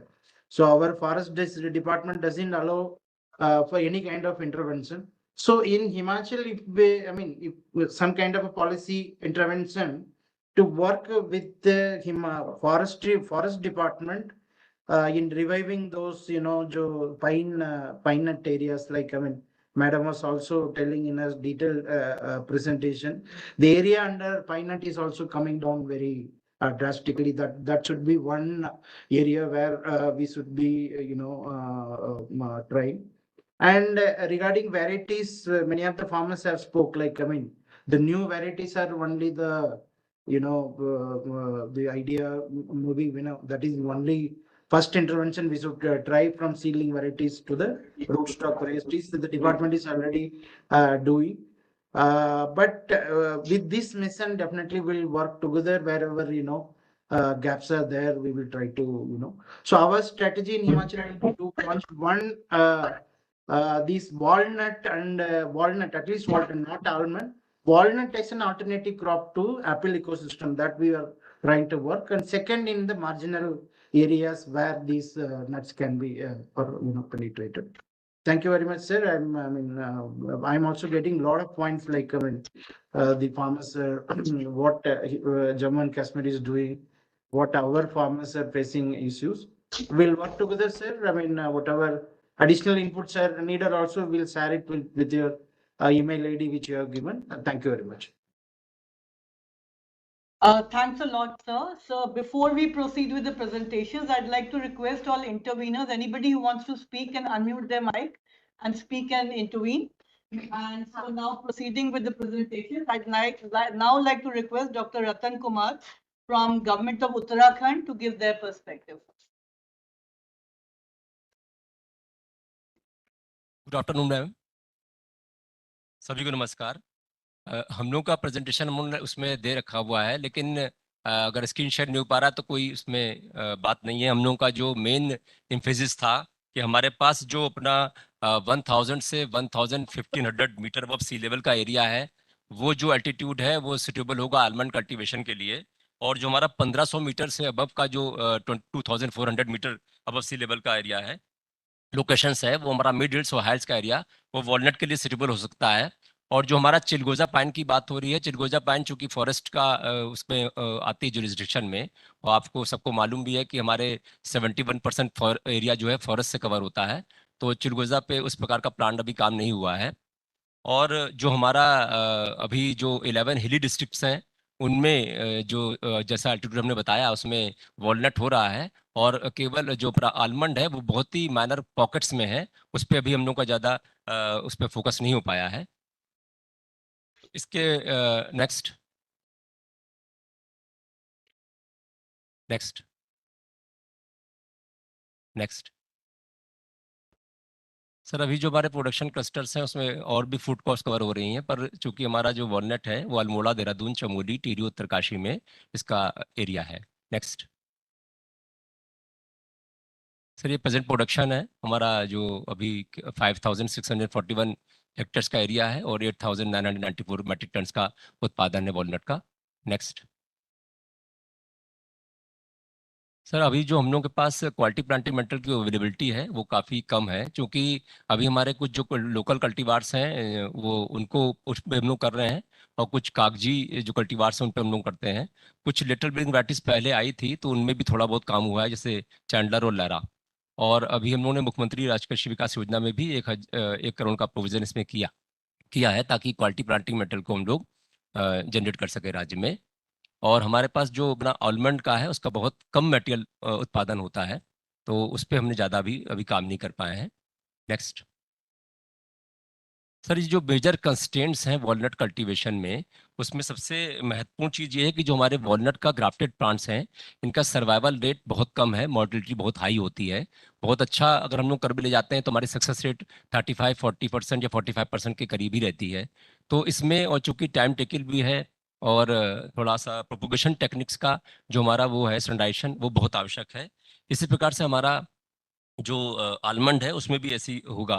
और हमें suitable root stocks की भी जरूरत होगी, कि अभी तो हम लोग अखरोट के बीजू पौधों पे करते हैं, पर हमारा जो कोई सुटेबल रूट स्टॉक्स हैं जो कि विदेशों में या अपने देश में कहीं पर भी हैं, तो उन पे भी हमें फोकस करना पड़ेगा, ताकि हमारे प्लांटिंग मटेरियल में यूनिफॉर्मिटी बनी रहे, और हम जो भी वैरायटीज करें वो सुटेबल हो हमारे उसके लिए, हमारे लैंड के लिए। तो इस प्रकार से सर, जो हमारे वैरायटीज़ हैं, चाहे आलमंड की हों चाहे वॉलनट की हों, उनका सूटेबल चिलिंग रिक्वायरमेंट्स वाली वैरायटी हों, क्योंकि कई बार ऐसे एरियाओं में जहाँ पर कि हाई चिलिंग की आवश्यकता है तो लो चिलिंग वैरायटी काम नहीं करेगा, और जहाँ लो चिलिंग की आवश्यकता है वहाँ हाई चिलिंग वैरायटी इतना अच्छा काम नहीं करेगा। तो हमें आलमंड में खासतौर से इसका भी ध्यान रखना पड़ेगा कि कौन सी वैरायटीज़ हैं, किस लोकेशन के लिए, किस एल्टीट्यूड के लिए सूटेबल होंगी, इस पर भी हमें ध्यान देना पड़ेगा, तभी हम आलमंड में कुछ अच्छा कर पाएंगे। साथ ही साथ जो हमारी हाई डेंसिटी प्लांटेशन की टेक्निक है, वो अल्ट्रा हाई डेंसिटी की, एप्पल में बहुत सफल हो चुकी है। लेकिन वर्तमान समय में जो हम लोग लगा रहे हैं वो ट्रेडिशनल रूट स्पेसिंग पे लगा रहे हैं, चाहे अपना आलमंड हो 10x10 मीटर, या फिर अपना वॉलनट में 10x10 मीटर, और अपने आलमंड में 6x6 मीटर या इससे कम में हम लोग कर रहे हैं। लेकिन अगर हमको अल्ट्रा हाई डेंसिटी प्लांटेशन में जाना है तो हमें सूटेबल रूट स्टॉक के साथ सूटेबल कल्टीवार्स के साथ ही फोकस करना पड़ेगा, और इसमें कोई आवश्यकता है तो मतलब वैराइटीज का भी हम लोगों को इम्पोर्ट या उस पर भी ध्यान देना पड़ेगा।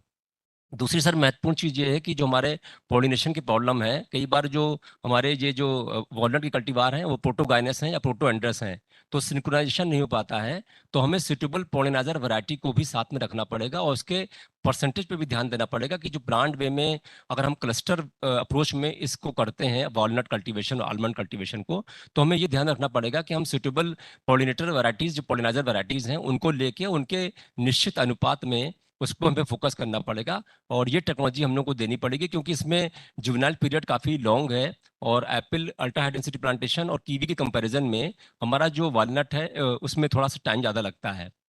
तो इस पे भी हमें फोकस करना पड़ेगा, पोलिनाइजर वैरायटीज पे और ड्वार्फिंग हैबिटेट्स की लिटिल बेयरिंग वैरायटीज पे।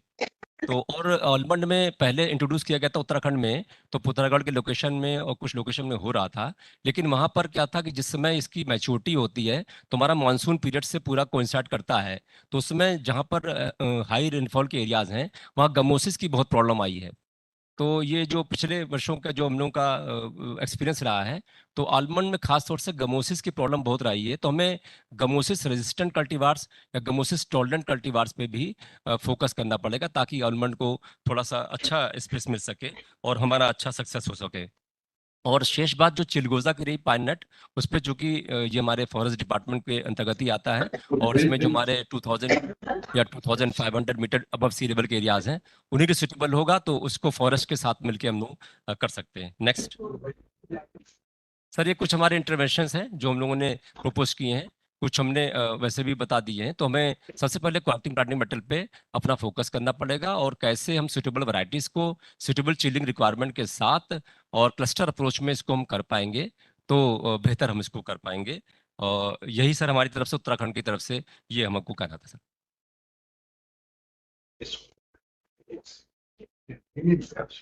Thank you sir. कोई इंटरवीन करना चाहेगा अभी तक का जो सेशन हुआ था उसमें?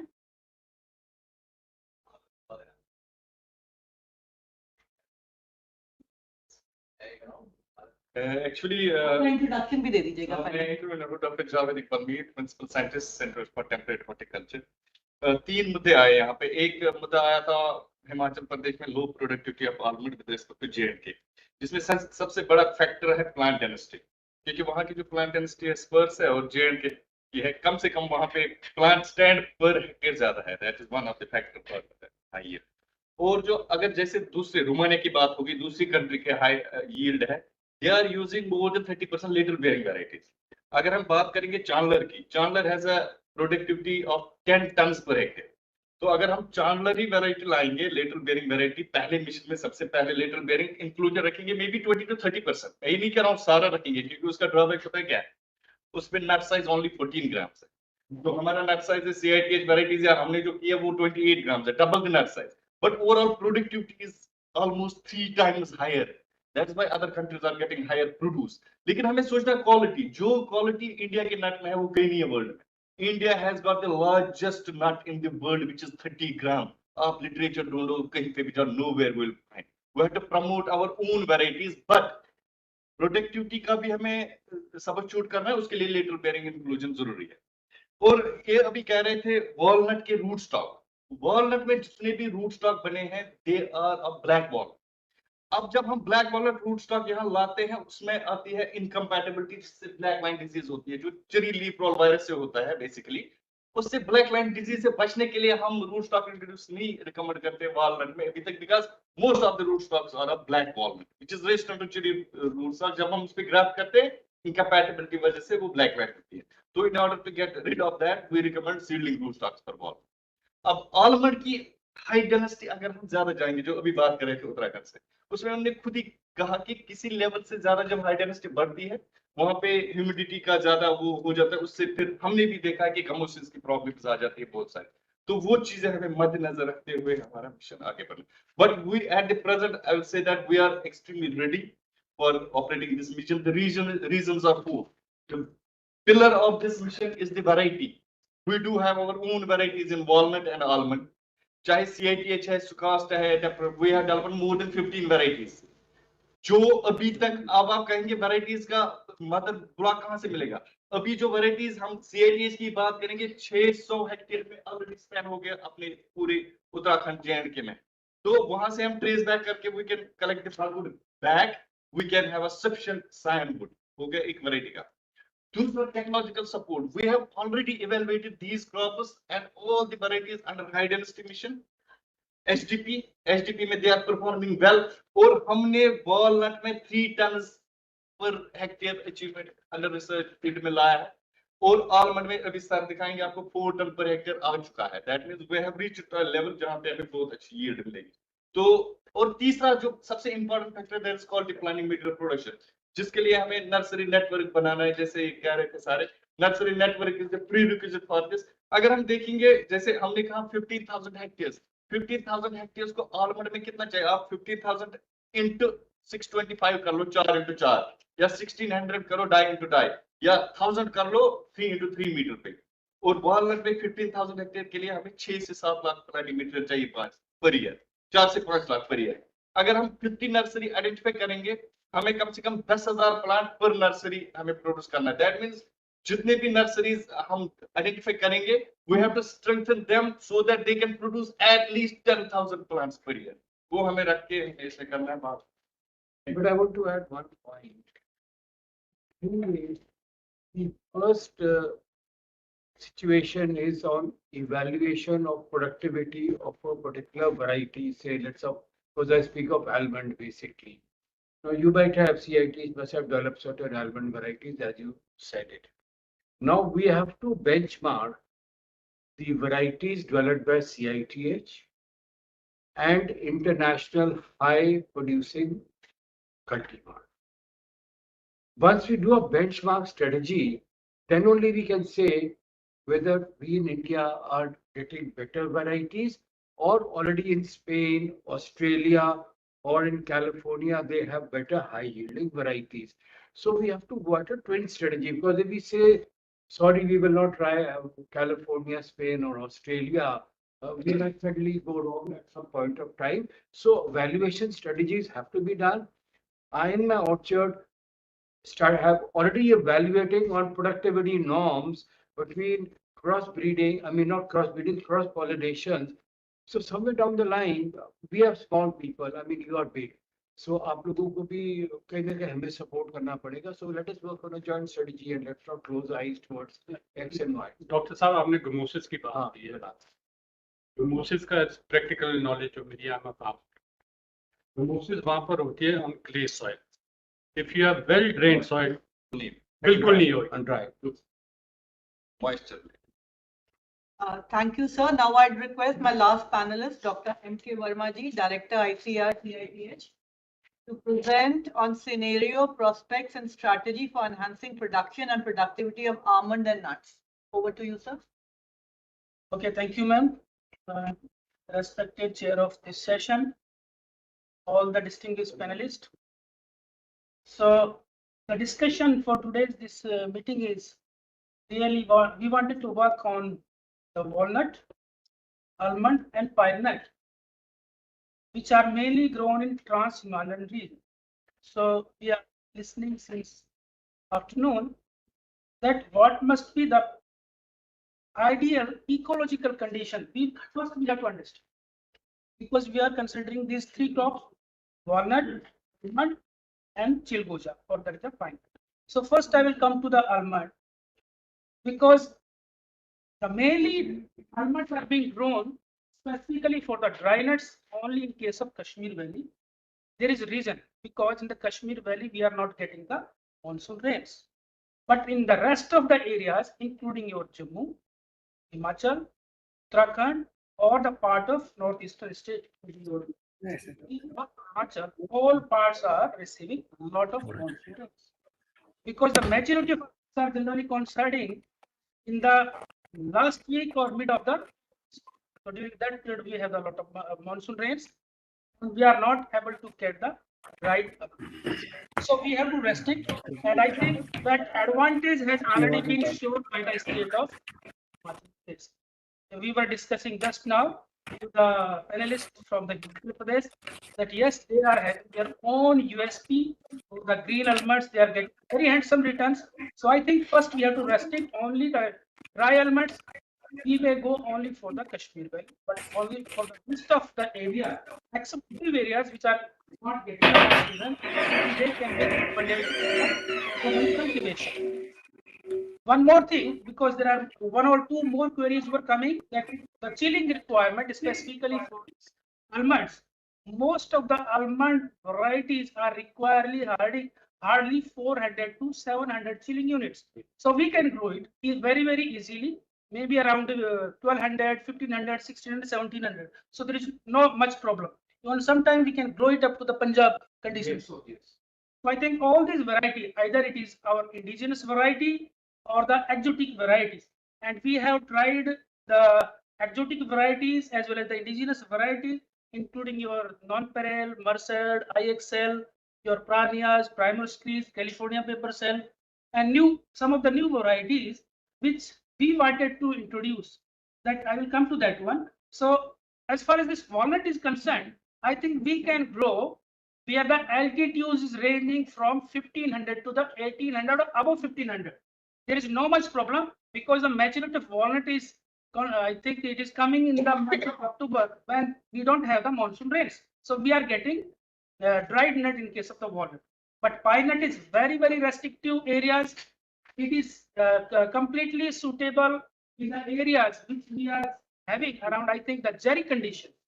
The altitude is may be ranging around 2,500 feet to the 3,500 meters, not feet, meter. So these are the demarcation lines where we can select this area. And one or 2 points, I think a lot of data has been shared, but one more thing I just wanted to add, that we are importing almond, as Madam rightly said, lot of around 25 times whatever we are producing in our country. So this is one of the area where we wanted attention to reduce the import burdens. And the challenges our DD sir also mentioned, that most of the orchards, either it is your walnut, almond or your chilgoja, they all are of seedling in origin. Hardly some of the varieties which we have introduced from the other countries or our institute, they are multiplying. Only those varieties are of this clonal origin. That's why it is one of the major reason for the low productivity, and there is acute shortage of the planting material in almost all crops because no one is working in a mass scale. Either university, development department, maybe there are a lot of issues are there. The success percentage is also very difficult. We are not having good number of root stocks. Either it is your seedling root stock or the clonal root stock. We don't have the root stock. Another problem was highlighted by the director, secretary of the Uttarakhand government, that their survival percentage after transplanting the field was very, very low. I think it was 30 to 40%. Yes, there is a lot of problems are there because of the root structure of this walnut, especially. As far as this almond is concerned, there is no problem. I think we have to take care, and we have to we can intact the major root of the walnuts, because the feeder roots are very, very thin, like the thread. So the major root, tap root, must be protected, whatever the length is there. And especially these walnuts, there is longer gestation period, and also low adoption of the scientific technologies and inadequate post-harvest management practices and value chain. So just I wanted to also share with you, and I can say with proud that CITX, which I can say is the hub of the technological innovations, if you talk about the temperate nuts. How? That in case of walnut, we are maintaining the largest germ plug in our country. Not only the country, but if you talk about your Europe or other major countries, in comparison to those countries, we are maintaining around 500 genotypes in case of walnut. In addition to this one, sir, we have released 12 world-class walnut varieties. Their nut weight is around 20 to 30 grams. Also, they have the paper shell. The shell and kernel color is also light. And we also multiplying the quality planting material and planted of these varieties in an area of around 600 hectares. Not only the J&K, but Himachal Pradesh, Uttarakhand, Arunachal Pradesh, and Ladakh. And we also imparting the training and demonstrations, and also we have licensed these all varieties and technology to the 35 licenses. In case of almond, we are working specifically, although we have introduced some of the exotic varieties which I listed previously also, including your non-peril, but we need to introduce other self-fertile variety, as Crucian one he was also mentioning, another Sasta, Independence, Pyrenees, all are the self-fertile variety. So here also we are maintaining genetic resources, and one of the major technology we have developed first time in our country about the high density orcharding, or also the medium high density orcharding in case of almonds. We have utilized the exotic varieties, indigenous varieties are of alike in nature, and we recorded around 4.5 tons per hectare of the dried nuts. So the productivity of USA, which is the leading country, their productivity is 3.5 tons on an average, but we also crossed that one. So we can directly replicate this wherever these technologies had not been reached. Also multiply the planting material, important training and pruning.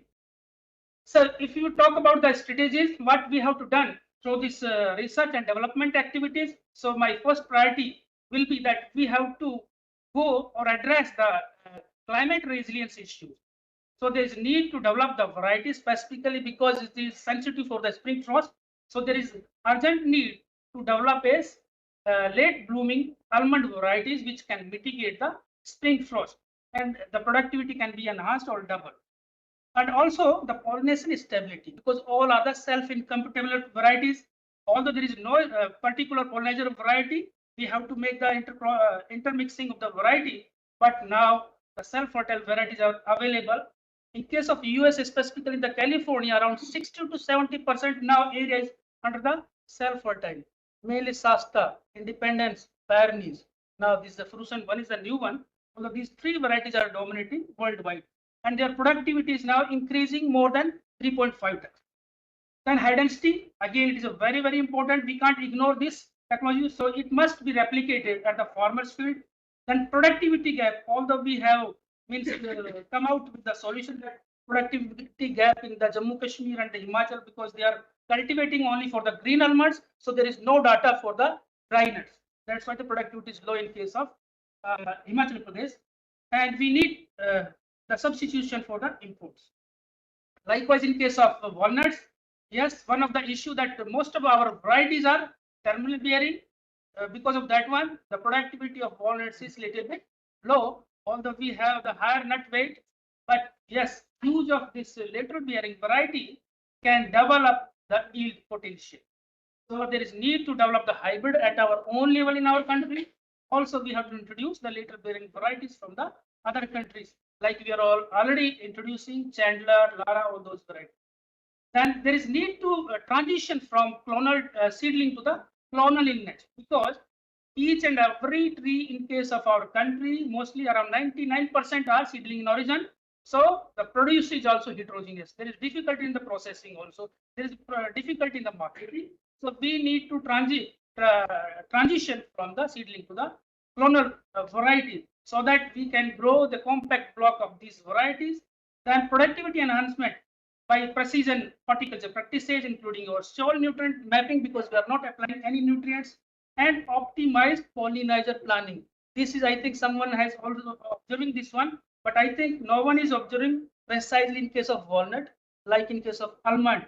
Here also we have recorded, we have planted this walnuts in the medium density, medium high density, and the high density.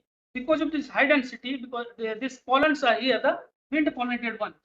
So because of this pollination, the yield has gone down drastically. So there is a big problem in case of walnuts if you go for the compact blocks. Then the post-harvest management through the modern shelling and the grading and the vacuum packaging units. These are also important because these things can prevent the rancidity, which is a very major issue in case of the walnuts. An integrated system which may include your walnut-based agroforestry horti-silvi models. Sir, as far as this Chilgoza is concerned, as we don't have much information in this one, we have to start from the scratch. So whatever the information is available, that we have to collect it from with the help of or in collaboration with the forest department, which are located, and we can try to help us to improve, regenerate, or conserve the genetic resources. So I think these are some of my points through which I think we can boost up the industry of these Himalayan nuts. So thank you so much. Thanks.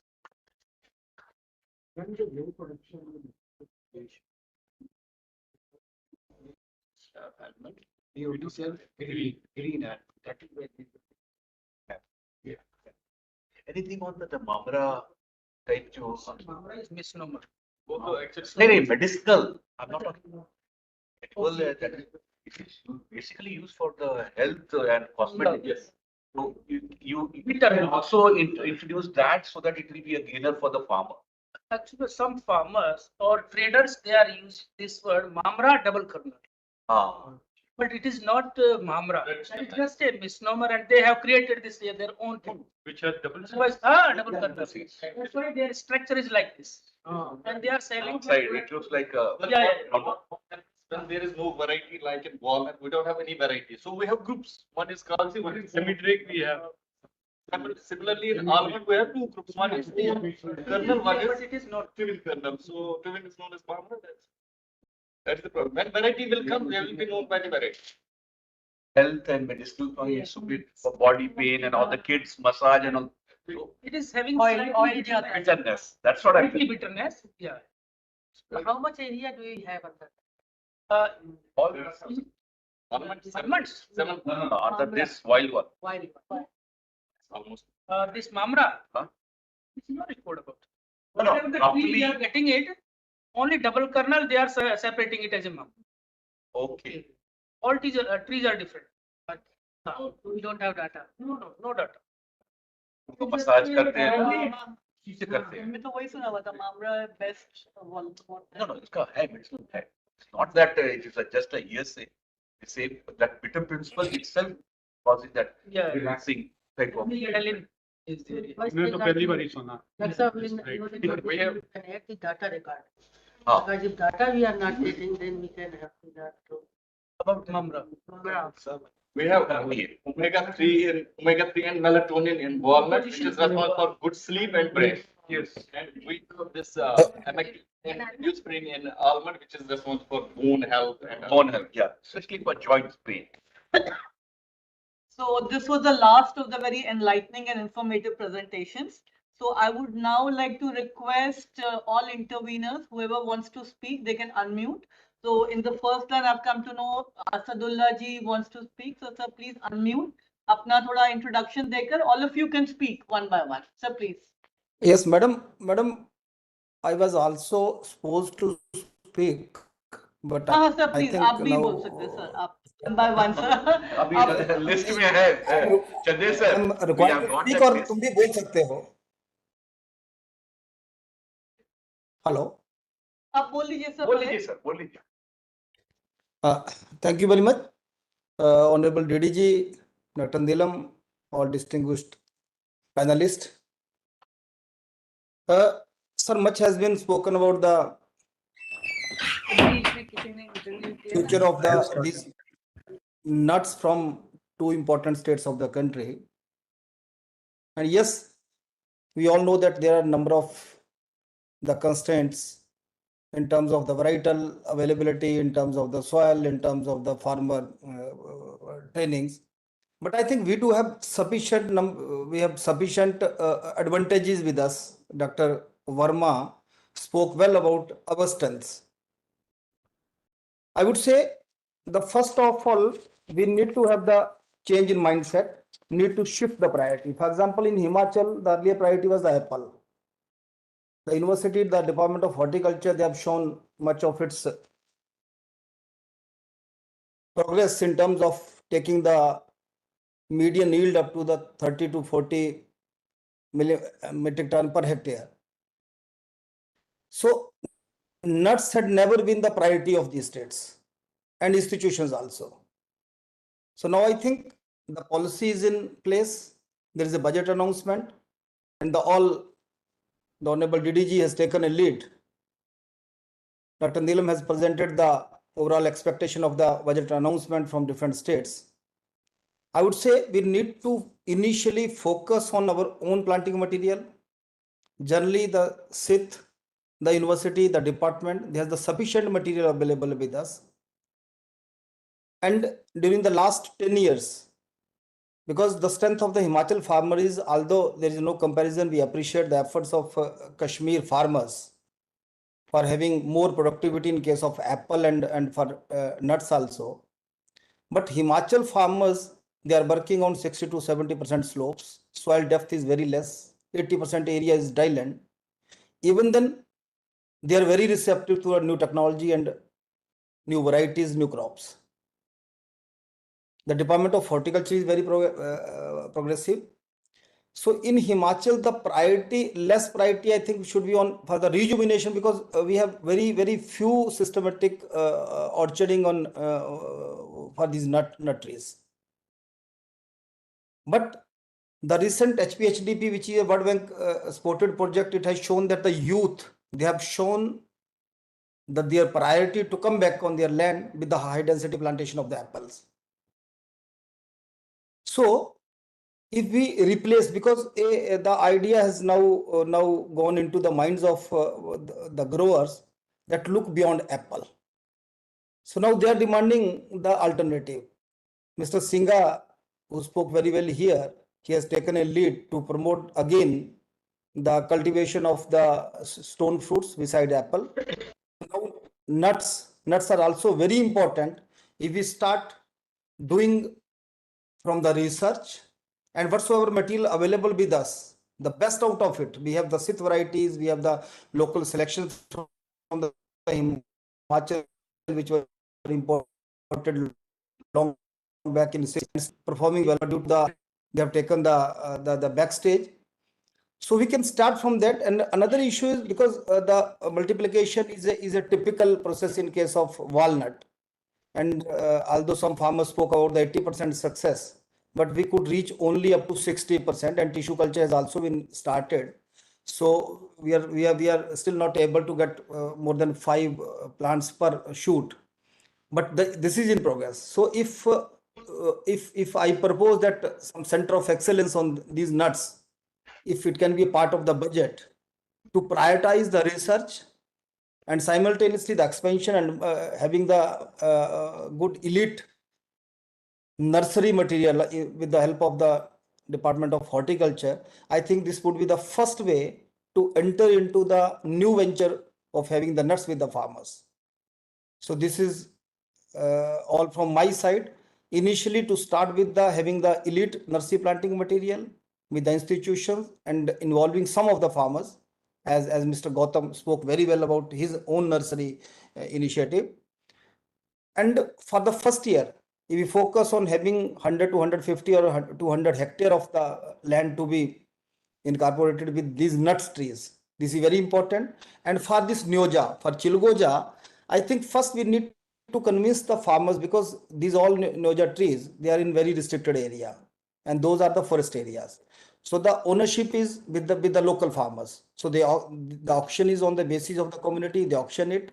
So to standardize the harvesting practice, and since it develops the bitterness, must be due to the unsaturated fatty acid. So if we initially start doing with some storage research issues, how to maintain, how to keep this nut fresh during storage, because most of the this produce, it is lost during the transportation and storage. So first we start from the convincing the farmer, yes, that their whole produce can be saved, and what could be the good harvesting practices that would encourage the farmer to go with the although they have their emotional sociological contact with this tree, but we need to support them scientifically. So this is all from my side. Thank you very much. Thanks a lot, sir. This was Professor Rajeshwar Singh Chandelji, Vice Chancellor Dr. Y.S. Parmar, University of Horticulture and Forestry, London. I would now request Sri Asadullah Bhattji, who is a progressive nurseryman, Walnut, Jammu and Kashmir. Good afternoon to all the organizers and participants of this trailblazing webinar.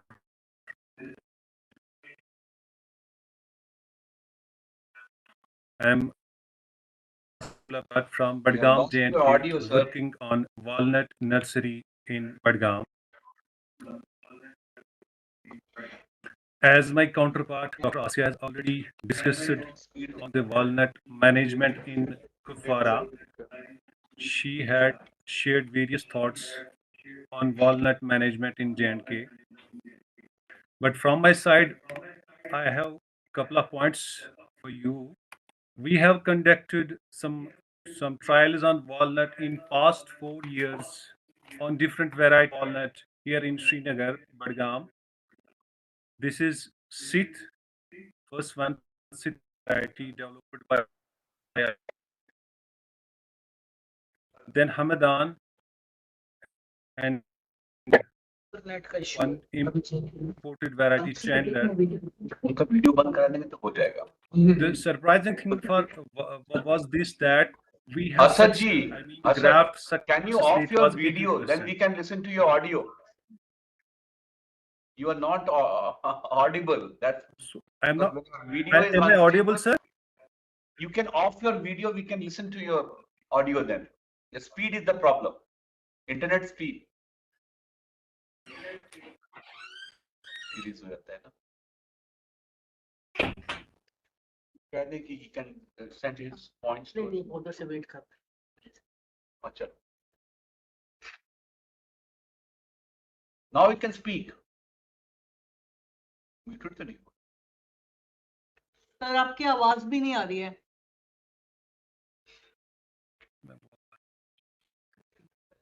Hello, am I audible, sir? Yes, yes, loud and clear. Sir अगर आप video बंद करके केवल audio करेंगे तो ज्यादा clear आएगा सबको. Many trials from last 4 and learning.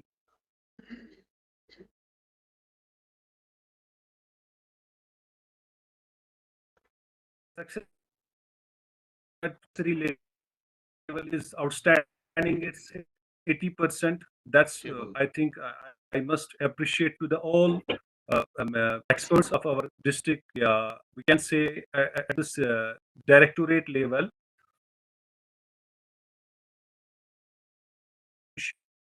With you.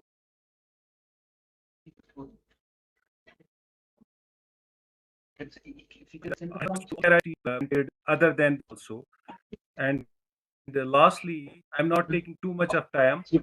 At this point, I must mention that sir आपकी लिंक क्लियर नहीं आ रहा. Points. Directorate and Chief Horticulture Officer Badgam for their encouragement, support, and continuous guidance to all the farmers. In fact, they have proved that they can guide, they can lead the farmer ecosystem to the highest level of satisfaction. That's my point. And one more thing, that is, we are thankful to the organizers and other dignitaries of this program for their valuable inputs and insights. Thank you very much. Over to you. Thanks a lot, sir. और किसी को intervene करना है अगर तो please कर सकते हैं. Yes, ma'am. May I speak, ma'am? हाँ sir, please sir. Introduction भी दे दीजिए. हाँ जी. I am Vikas Anand, Director Horticulture Kashmir. So respected Chair DDG sir, and all the senior officers, Vice Chancellor sir, and all the orchardists, farmers, progressive farmers, and entrepreneurs. Sir मैं सबसे पहले जम्मू कश्मीर की तरफ से बताना चाहूँगा, एज मिशन डायरेक्टर MIDH, जब से हमारी स्टेट यूटी बनी है तब से हमें सेंटर की तरफ से इतना सपोर्ट मिला है. हमने 3 स्कीम्स हमने लॉन्च करी हैं जो स्टेट स्पॉन्सर्ड स्कीम्स हैं. उनमें से एक है हाई डेंसिटी प्लांटेशन. ये high density plantation of 12 different crops, उसमें से 6 क्रॉप्स जो है वो सर टेम्परेट एरिया की है. उन्हीं 6 क्रॉप्स में से 2 क्रॉप्स हमारी ये वॉलनट और आलमंड का है. जो सेंटर से हमें प्रैक्टिस पे जो सब्सिडी पैटर्न है उससे ज्यादा हमने इसको रखा हुआ है. हमने वॉलनट का पर हेक्टेयर रखा हुआ है कॉस्टम 5,41,000. इसका 50% हम देते हैं फॉर हाई डेंसिटी प्लांटेशन. और आलमंड में भी हमारा आता है 8 लाख समथिंग, और इसमें हम देते हैं 4,17,000 पर हेक्टेयर. तो ये सारा हाई डेंसिटी प्लांटेशन पे ही है. और जब आपने देखा होगा जब से हाई डेंसिटी प्लांटेशन आई है हमारी स्टेट ने एप्पल हाई डेंसिटी प्लांटेशन में काफी बूम पकड़ लिया, काफी एरिया एक्सपेंशन हो गया. और उसका लोग भी इसमें एप्पल हाई डेंसिटी प्लांटेशन की तरफ ही ज्यादा भाग रहे हैं क्योंकि सेकेंड ईयर इसकी फ्रूटिंग आ जाती है. वॉलनट और आलमंड में थोड़ा सा उसका जेस्टेशन पीरियड लंबा होने के कारण लोग इतना वेट नहीं कर पा रहे हैं. लेकिन हमने इसमें लास्ट ईयर से हमने अब जब ये हमारी revise modified high density plantation scheme launch हो गई, उसमें हमने 12 लोगों को 12 प्राइवेट एंटरप्राइजेस को हमने इम्पैनल किया था for establishment of high density orchards in Jammu and Kashmir. उस 12 में से 10 एजेंसी जो है वो कश्मीर में काम कर रही हैं। उनमें से भी 10 में से भी 2 कंपनीज ऐसी हैं जो आलमंड और वॉलनट पे काम करना उन्होंने स्टार्ट कर दिया पिछले इस साल से। तो इस साल हम लोगों को दिखाने के लिए फॉर डिमॉन्स्ट्रेशन हम हाई डेंसिटी आलमंड ऑर्चर्ड हमारी पुलवामा में जाडूरा में हमारी लैंड है, वहां पे हम डेवलप करने जा रहे हैं सो दैट एक डिमॉन्स्ट्रेशन प्लॉट बन जाए और लोगों को उसके देखने के बाद थोड़े से एनकरेजमेंट मिले। इसके साथ ही चांडलर वैरायटी जो एक हमारे प्राइवेट एंटरप्राइज थे जो हमारे साथ पैनल थे, उन्होंने उसके ऑर्चर्ड बनाने शुरू कर दिए हैं, both with government support and without government support. तो इसमें हमें सहयोग हमारे स्क्वास्ट कश्मीर से भी मिल रहा है, CITH हमारे डॉक्टर महेंद्र कुमार वर्मा, डॉक्टर जावेद, इनसे भी हमें सपोर्ट मिल रहा है सर यहाँ से। और एक अनदर स्कीम मैं ऐड करूंगा सर, HADP एक स्कीम लॉन्च हुई थी आज से 3 साल पहले। ये डॉक्टर मंगला राय जी चेयरपर्सन थे, इनकी अध्यक्षता में हमारे देश के वरिष्ठ जो वैज्ञानिक थे उनकी एक टीम बनाई गई थी। उन्होंने ही ये HADP स्कीम यहाँ पे लॉन्च करी थी JNK में। उसमें हमारा हॉर्टिकल्चर का स्पेशली एक प्रोजेक्ट है, उसमें टोटल 29 प्रोजेक्ट्स हैं। उसमें हॉर्टिकल्चर का एक प्रोजेक्ट है, project number 21, production of designer plants. उसमें 3 कंपोनेंट सर बड़े इंपॉर्टेंट है। एक फर्स्ट है कि nursery propagation unit of every crop, जो हमने 12 क्रॉप्स हमने बताई सर, उसमें वो 12 में से production of designer plants, nursery propagation unit in public sector as well as private sector. Second आ गया sir establishment of root stock bank. Third आ गया सर मदर ऑर्चर्ड्स बनेंगे उसी हाई डेंसिटी पैटर्न पे, लेकिन इसमें हमने प्राइवेट सेक्टर में रखा है 80% subsidy for farmer who will establish root stock bank और nursery propagation unit, either 3 in the combination और 2 इन द कॉम्बिनेशन। इसके अलावा सर हमारी स्कीम आ गई है JKCIP, ये भी स्टेट स्पॉन्सर्ड स्कीम है, वर्ल्ड बैंक फंडेड स्कीम है। इसमें जो हमारे अंडर डेवलप्ड ब्लॉक्स थे हमारी स्टेट्स के, उनको नीति आयोग ने चुना है, उसको सेम पैटर्न पे ये भी चल रहा है सर। तो इस साल सर आने वाले जो हमारे कमिंग 5 इयर्स हैं, उसमें हम वॉलनट पे both HADP, HTP and JKCIP, इसमें 400 हेक्टेयर हम वॉलनट पे करने वाले हैं for high density plantation. And almond में सर हम करने वाले हैं 120 hectare in JKCIP and HADP। इसके अलावा सर अब अभी आसिया जी ने बताया, ये जो असदुल्ला भट्ट है, इन्होंने हमारे डिपार्टमेंट से हमने ही इनको एक नर्सरी वॉलनट नर्सरी के लिए इनको एनकरेज किया था, इन्होंने लगाया भी है। तो लोगों का रुझान एप्पल की तरफ ज्यादा है, लेकिन हम पूरी कोशिश कर रहे हैं कि उनको एनकरेज कर रहे हैं थ्रू डिमॉन्स्ट्रेशन, थोड़ी तकरीर करके कि आप इस सेक्टर में आइए। तो इसके अलावा सर हमें जो पोस्ट हार्वेस्ट मैनेजमेंट है, उसमें MITS से हमारा है ही है, फूड प्रोसेसिंग प्रोजेक्ट है। अब तो उसकी कॉस्ट भी बढ़ा दी, 10 करोड़ हो गया। उसमें हमने कुछ walnut processing units, exclusive walnut processing units लगवाए हैं। उसमें 50% सब्सिडी है, वो तो सर आप जानते ही हैं। इसके अलावा इसको और सपोर्ट करने के लिए हमने स्टेट से 100% interest subvention on term loan utilise for establishment of this unit for first 5 years. तो ये हम स्टेट की तरफ से 100% इंटरेस्ट सबवेंशन दे रहे हैं, ताकि ये जो हमारे एंटरप्रेन्योर्स हैं वो वॉलनट और आलमंड इंडस्ट्री में भी आए। Thank you very much sir. एक चीज आप बताएंगे, जो आपका जो स्पेसिफाइड फॉरेस्ट और ट्री एक्ट है, यस सर, इससे आप कैसे पूछ पाते हैं?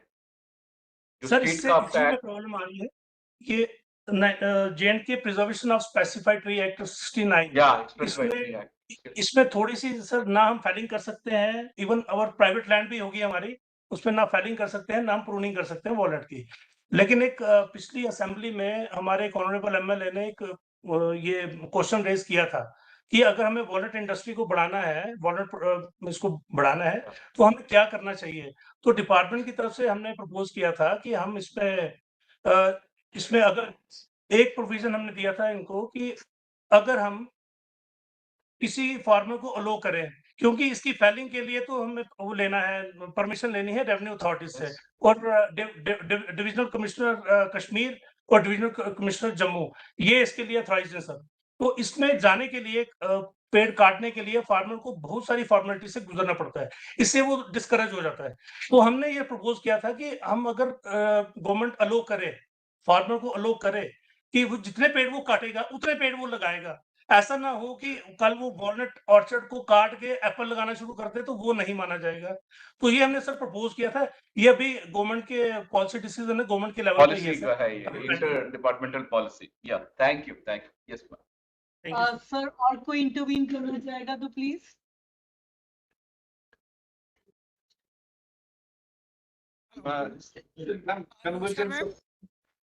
फ्रॉम उत्तराखंड से Mahendra Pal, director horticulture mission.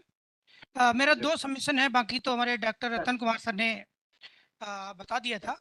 एक तो हमारा कि जो प्लांटिंग मटेरियल की प्रॉब्लम है, क्योंकि जो चांडल लारा या हमारी जो लोकल सिलेक्शन है उस पर तो हम काम कर रहे हैं, पर हमें अकॉर्डिंग टू हमारी जो क्लाइमेट जोन है उसके अकॉर्डिंग अब हमें गवर्नमेंट ऑफ इंडिया सपोर्ट कर दे प्लांटिंग मटेरियल के लिए, या CITH या अदर जो ICR के इंस्टीट्यूट हैं उससे हमें प्लांटिंग मटेरियल मिल जाए तो हम मदर ब्लॉक डेवलप करके मल्टीप्लिकेशन यहाँ कर सकते हैं। दूसरा मैम, ये हमारे यहाँ 71% फॉरेस्ट एरिया है, और वहाँ पर अगर गवर्नमेंट ऑफ इंडिया के स्तर से इंटरवेंशन हो जाए तो वहाँ पर भी हम जो फॉरेस्ट एरिया के आउट में जो जमीन जो खाली होती है उस पर वालनट का कल्टीवेशन करा सकते हैं। तो ये हमारे 2 इशू हैं। और दूसरा, हम अब अभी तो जो हमारा एरिया जो हमारा है लगभग 5000 हेक्टेयर वो छितरा हुआ है, पर हम अब क्लस्टर अप्रोच में करने जा रहे हैं मैम। और हमने इसके लिए CMRQI में 1 करोड़ रुपए का प्रोविजन भी कर दिया है, और इसमें हमारे गवर्नमेंट जो है CM साहब और माननीय मंत्री जी अभी उपस्थित भी थे थोड़ी देर पहले तक। तो डायरेक्शन मिले हैं कि इसको हम क्लस्टर अप्रोच में भी करें, पर प्लांटिंग मटेरियल की हमारे पास दिक्कत है, तो प्लांटिंग मटेरियल के लिए हमारे लिए सपोर्ट कर दिया जाए तो हम इसको अच्छा कर पाएंगे ma'am. Thank you ma'am. Thank you sir. Sir आप बोलना चाहते हैं? डिफरेंट ऑपरेशन मल्टीपल होते हैं ना, उसमें जैसे कन्वर्जेंस आएगा उसमें हमें डिफाइन करना पड़ेगा ना ऑब्जेक्टिव अलग अलग स्कीम्स में क्या है ये, क्योंकि this will be a part, इसमें एक्टिविटीज कॉमन रहेंगी JKC और HADP में, तो वी शुड डिलिनेट एक्टिविटीज उससे अलग क्या रहे। और अगर उसमें एरिया एक्सपेंशन सपोज 15,000 है, वो अलग एरिया होना चाहिए जो इसका 15,000 हेक्टेयर है, सेपरेट एरिया, और that should be additional area. additional area. Additional area. So this is GI tagging will be done of the new orchard, and 15,000 it is rejuvenation of the old orchard. वही ma'am हमें मैंने 15,000 so far this is the plan. वही होगा ना conversion. और जब mission की guidelines बनेगी then we will identify the convergence. Exactly. Micro irrigation that will come from the per drop more crop. Exactly. So that is the plan. When they will design these guidelines and execution plan that. Thank you. I think we have all completed. Nobody else would like to say anything. So, sir, I would request you for your last words before we conclude the session. Thank you, Madam, for, finally, this was a very lively discussion where everyone has spoken almost. I could see just 2 absentees from the analysts and the interveners what we had. Otherwise, most of the views have been conveyed to us. We have jotted down. Even if, some, people who have joined us and they have not been able to speak, they can leave messages, suggestions to the email what we had shared earlier. So you can drop down there so that we can take note of it. And when we are formulating the suggestions and the concrete, guidelines which need to be done, gaps identified, and how we are going to build the strategies, it will be really helpful. So I request that either you have joined in this session and you have got the access for the video and the audio, and wherever you have the access to just to witness the event, so there also you can drop in those suggestions so that we can consolidate it and pass it on to the ministry so that it can become the part of the proposal when we are going to submit to the ministry for funding. I should say that we got the advantage of Madam Neelam Patel. She is the one who is, was working on this draft of this particular idea when it is floated around Himalayan states, especially for the high value nuts. So that experience she has shared with us, and we have also got to know that what would be our roadmap for the next 5 years when the program will be in the implementation stage. Lots of experience, especially for my farmer friends and the nursery, because they will be the key drivers of moving this project when you are going to propose to the government and it is being implemented, because they are the ones who will get the maximum task to be done, especially multiplication, then the technology transfer, area expansion. I should say that it is achievable. Maybe, there was a concern, especially for the rootstocks, if we want to have, then it was told that we have some of the local rootstocks which are better adapted, that can be more climate resilient and drought tolerant. So that leverage we have, but systematic planning and then phase wise, what could be a work plan? That is what we are envisaging, and then the final draft will be the MIDH will be preparing under, NITI will be suggesting, of course, ICR institutes and SAUs, which are in the temperate Himalayan zones, will be the partner to that as a technical support.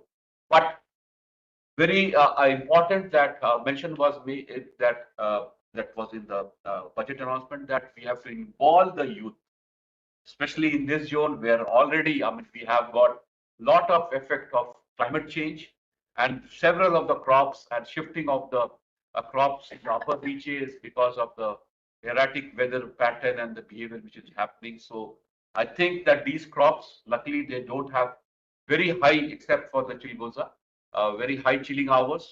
So we can have new areas, and also a mention was made regarding some of the non-traditional area, potential areas which can be mapped for our expansion, so that we can take the mission forward. And also convergence and some of the mind-boggling problems, especially for the community approach, especially forest land, non-forest land, activities to be undertaken, and those issues need to be, again, it's a policy thing, which again, I think ma'am and the department, ministry to the state, and there again, something has to come, so that it is anyway, it's a community land and it's a community activities which has to be only slight change in the thing, because it is human induced interventions. So natural forest is one concept, but even this food forest is also one concept which we need to promote, where we are trying to introduce, instead of forest species, some high value nuts which can be I should say, a net gainer for the farmers or the community in that region. With these words, thank you very much, ma'am. I'm really indebted to the entire lively discussion what we have in the stakeholder consultation, and all the people who have joined offline, especially they have contributed in the deliberations, and they have also shown their concerns and experiences with what they have that has been shared. We have been penned down in our recommendations, definitely, but nonetheless, as I had told earlier, please share whatever suggestions you have. If you want that some specific in the domain of these three crops which have been mentioned, and especially if you have in your area that some of the issues are really pertinent and local or specific, that we can include it, and then we pass it on to the ministry. With these words, thank you one and all for this lively discussion. Thank you so much.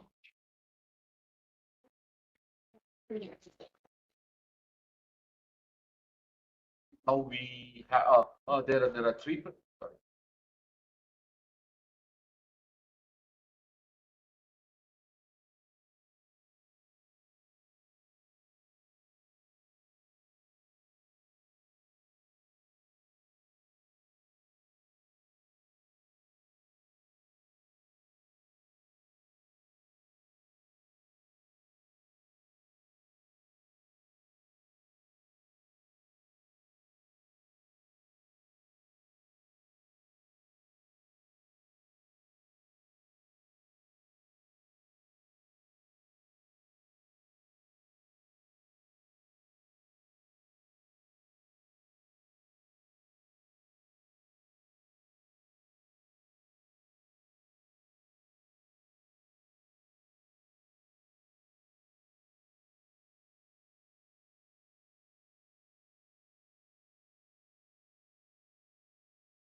बोल दीजिए ma'am. You have shared, no? Man होगा ना। Check the results.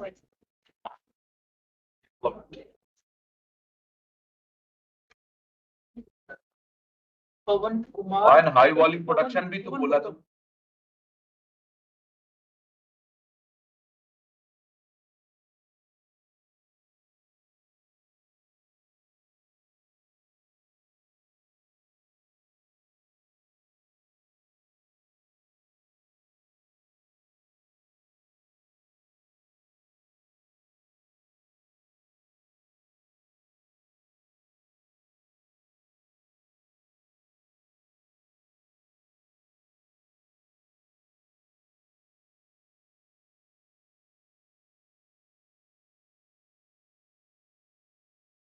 अभी 1 घंटे का break है, so after about 1 hour we'll all be linked again for at 3:30 sharp. So thank you. See you at 3:30. Thanks a lot.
Open कीजिए, हमने इसका नाम मॉडिफाई कर नाम एडिट करा है हमारे पास हेलो हेमंत जी, सुन पा रहे हैं आप मुझे?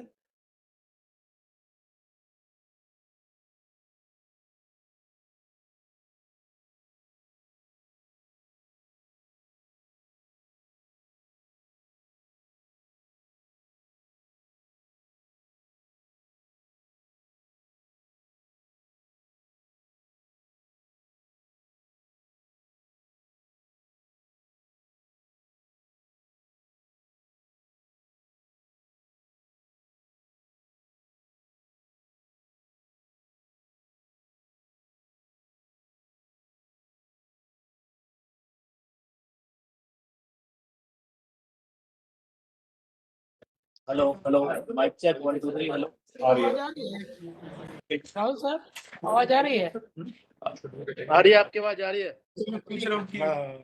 कंट्रोल में? हाँ सर, कंट्रोल है। एक आइए बस। हेमल जी बोल का वो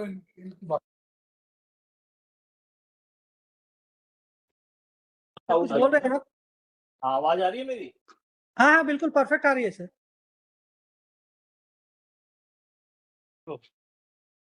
हाँ अमृत अमृत जी।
आपको आवाज आ रही है?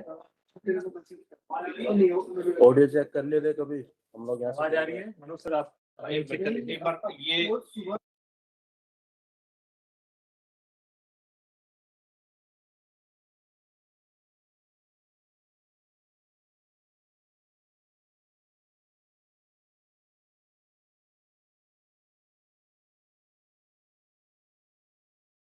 सर सेशन 1 में आवाज आ रही है।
संदीप, यहाँ तो नेट भी नहीं चलता अंदर अच्छे से यार इसमें। संदीप, तुमको कल ही बोल देना सर इस रूम में नहीं होता, कल दूसरा रूम ढूंढ के लाते फिर। सर हमें भी नहीं पता था कि इतना अच्छा बैठने की जगह और कोई नहीं, बैठने से मतलब यहाँ तो क्या, बैठने की 10 कुर्सी होती, चलता है काम।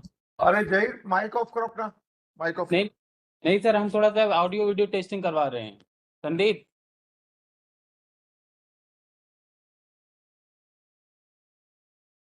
सर, अब तो कोई प्रेजेंटेशन तो नहीं है ना? नहीं, उधर से होगा शेयर। और प्रेजेंटेशन की वजह से बस हुआ, बाकी सब स्ट्रीमलाइन का प्रेजेंटेशन की वजह से बस कैसे? क्योंकि उसके लिए हमें अपना इनपुट देना पड़ेगा ना। हाँ संदीप, एक बार ऑडियो वीडियो टेस्टिंग करना। हाँ एक बार फिर से कर लो ना यार।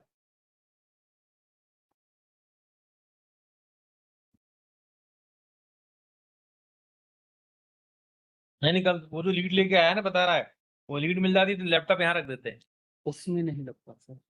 एक बार वीडियो वाला टेस्ट कराइएगा। हेलो हेलो, आवाज आ रही है सर, आपका लेआउट होगा। वीडियो भी आ रहा है, सब कुछ एकदम क्लियर? हाँ बिल्कुल क्लियर। ठीक है चल।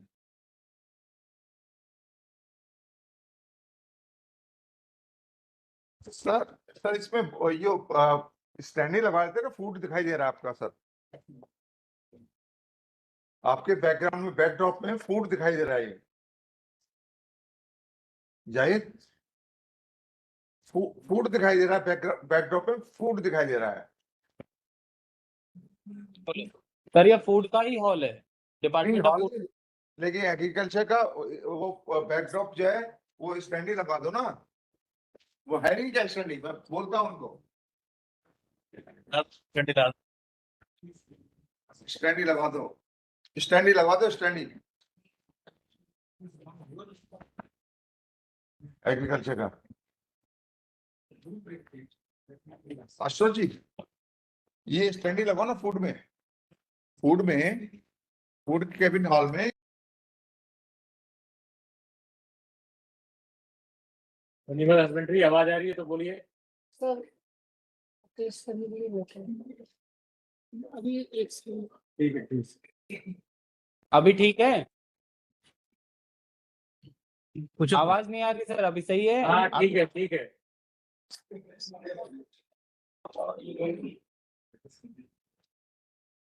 ठीक है ना, बेटर है।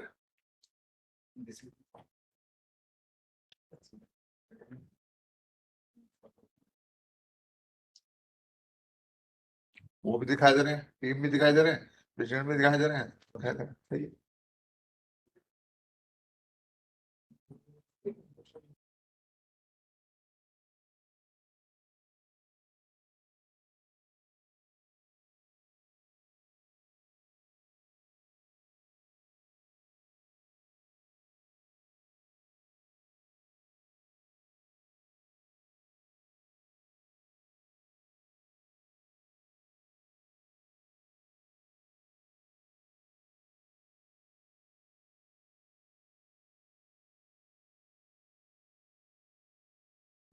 फ्रेशर्स ज्वाइन कर लीजिए ना, फ्रेशर्स।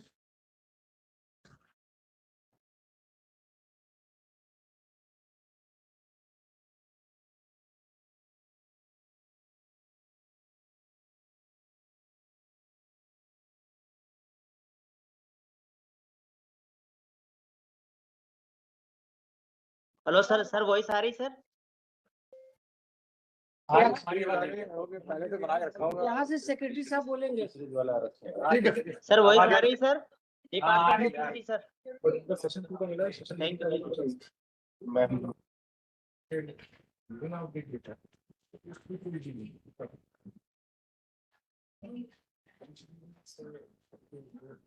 कैशू का थोड़ा फ्रेम खाली जा रहा है। S5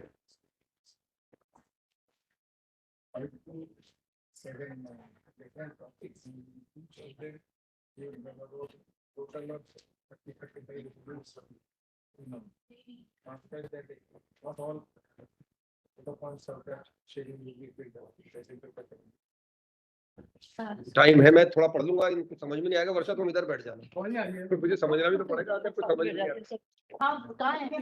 अरे तो ऐसे तो क्या निकल जाएंगे, क्या है तो जरूर आगे बढ़ जाएंगे। हम छोटे मंत्री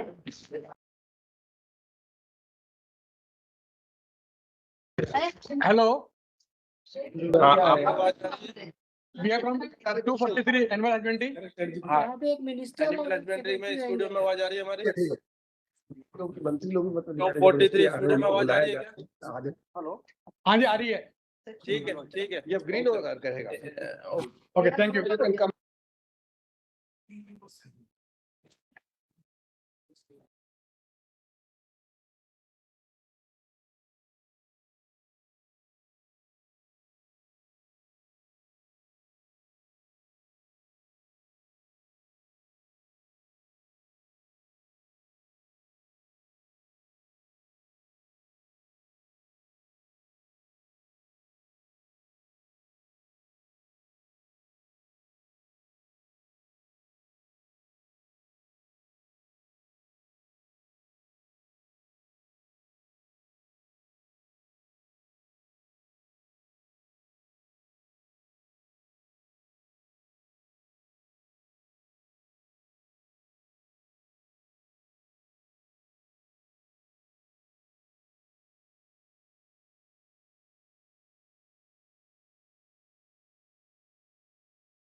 सर अगर कुछ पूछे एनएससी का वीसी एमआरटी का प्रेजेंटेशन का नंबर दे रहा हूँ।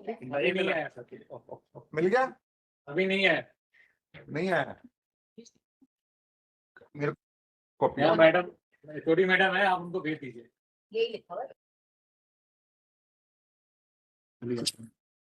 यही मैसेज आया है। अभी तो पॉलिसी डिवीजन इसका अभी कंपाइलिंग अभी आ रहा है, अभी कंपाइलिंग आ रहा है। कंपाइलिंग का ही मैसेज आ रहा है कि प्रेजेंटेशन अभी कंपाइलिंग हो रहा है, अभी हुआ नहीं है। अभी पॉलिसी डिवीजन कंपाइल कर रहा है। नहीं, एमओआरडी रूरल का प्रेजेंटेशन मिल गया कि नहीं मिला है? एमओआरडी का भी पहुंचा ही नहीं, नाटकों ने भेजा ही नहीं। अभी तक सिर्फ फिशरीज का मिला है, फिशरीज का ही आया अभी बस। Okay okay.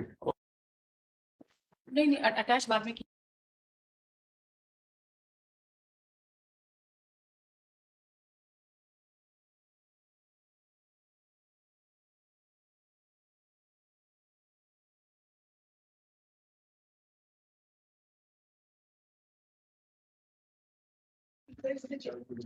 Department of fisheries and department of animal husbandry का पीपीटी शेयर हो चुका है बीसी डिवीजन में, प्लीज चेक।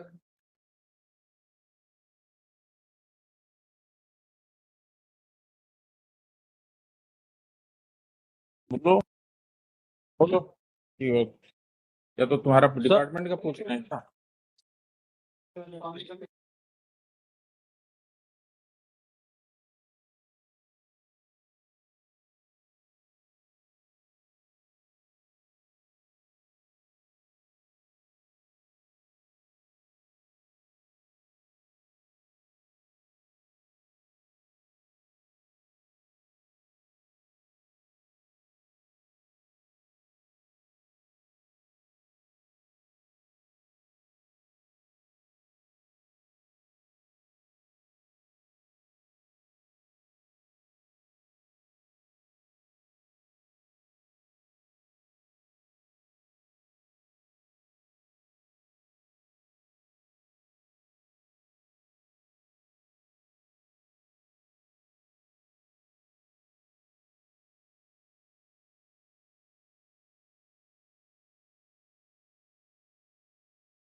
तो फिर सवाल नहीं। हाँ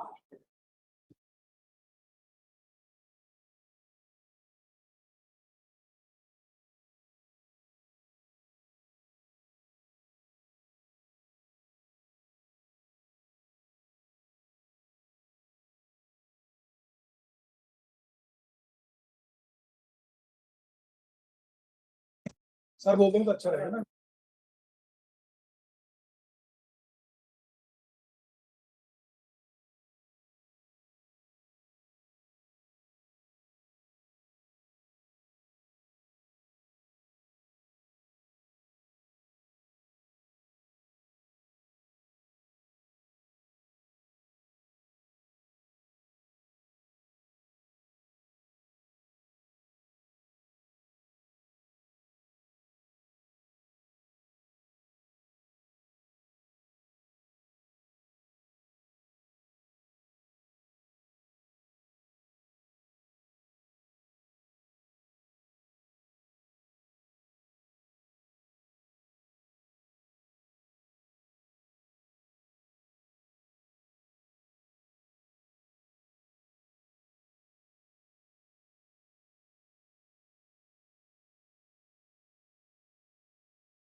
Sorry, Mike.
आप यहीं आए हाँ।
This webinar is being recorded.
माननीय मंत्री जी की अनुमति से अब हम लोग पोस्ट बजट वेबिनार के कंक्लूडिंग सेशन की कार्रवाई प्रारंभ कर रहे हैं।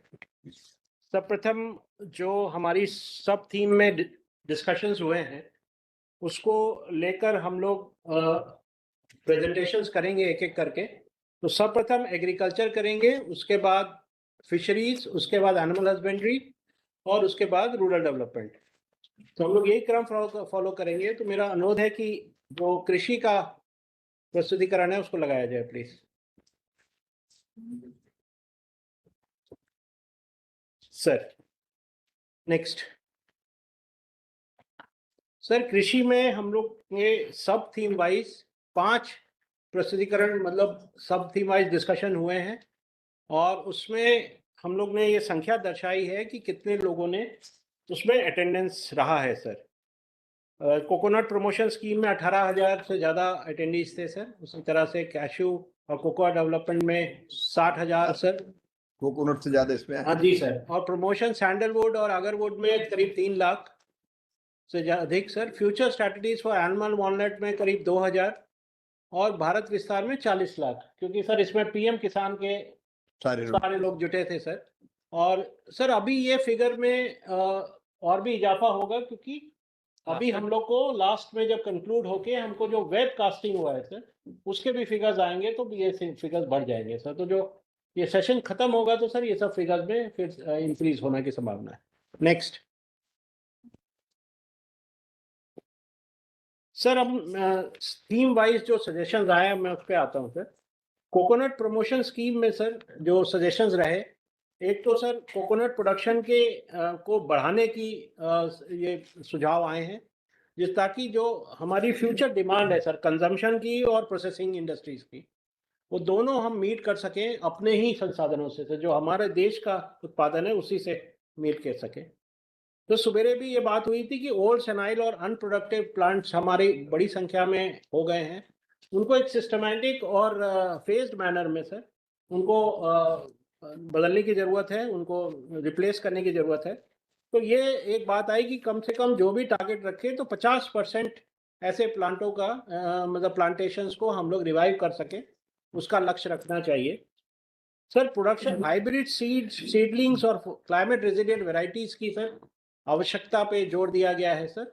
और एक जो सुझाव आया कि जो डिमांड और सप्लाई है सर क्वालिटी प्लांटिंग मटेरियल की, वो पूरी की जानी चाहिए। और tissue culture production in coconut का सर एक ये विशिष्ट सुझाव आया है कि उसको भी एक्सप्लोर करना चाहिए एक नया ये पहल करके। सर ब्रीडिंग प्रोग्राम जो है इसकी सीडलिंग्स का, उसको भी स्ट्रेंथन करने की बात रखी गई है, ताकि सर जो ऊपर बात हुई कि डिमांड और सप्लाई का जो गैप है उसको मीट किया जा सके। सर हैंड होल्डिंग और स्ट्रेंथनिंग ऑफ एफपीओज भी एक इसमें विशिष्ट सुझाव आया है। कोकोनट सेक्टर में हम लोग को एक मतलब फोकस्ड वे में सर एफपीओज का भी इसमें डेवलपमेंट और स्ट्रेंथनिंग की जरूरत है सर। एक ये भी बहुत है कि digital tool for traceability of coconut products, ये अभी हमारे देश में नहीं है सर। इसकी भी बात आई कि इनका पूरा प्रोडक्ट्स का सोर्सिंग ताकि ट्रेसेबिलिटी रहे सर। और ये चीज़ जब हम व्यापार करते हैं और एक्सपोर्ट्स करते हैं तो ये बहुत ही आवश्यक हो जाती है कि हमारे जो गुणवत्तापूर्ण उत्पाद है उसका सारा ट्रेसेबिलिटी रहे और पेस्ट और डिजीज का सर्वेलेंस भी उसी के माध्यम से हो सके। नेक्स्ट सर, और इसमें आगे बढ़ते हुए यही फिर से होलिस्टिक सर, इसमें पेस्ट डिजीज मैनेजमेंट भी एक बहुत बड़ी चुनौती है sir.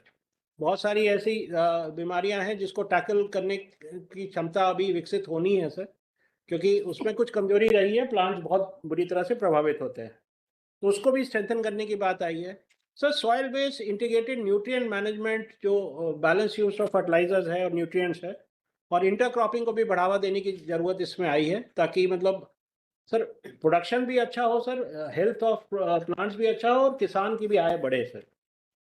Creation of skilled labours की भी ज़रूरत है सर। इसमें भी हम लोग को कैपेसिटी बिल्डिंग पे काम करना होगा, ताकि हार्वेस्टिंग, हाइब्रिडाइजेशन, प्रोसेसिंग में हमारे पास स्किल्ड हमको लोग मिल सकें सर।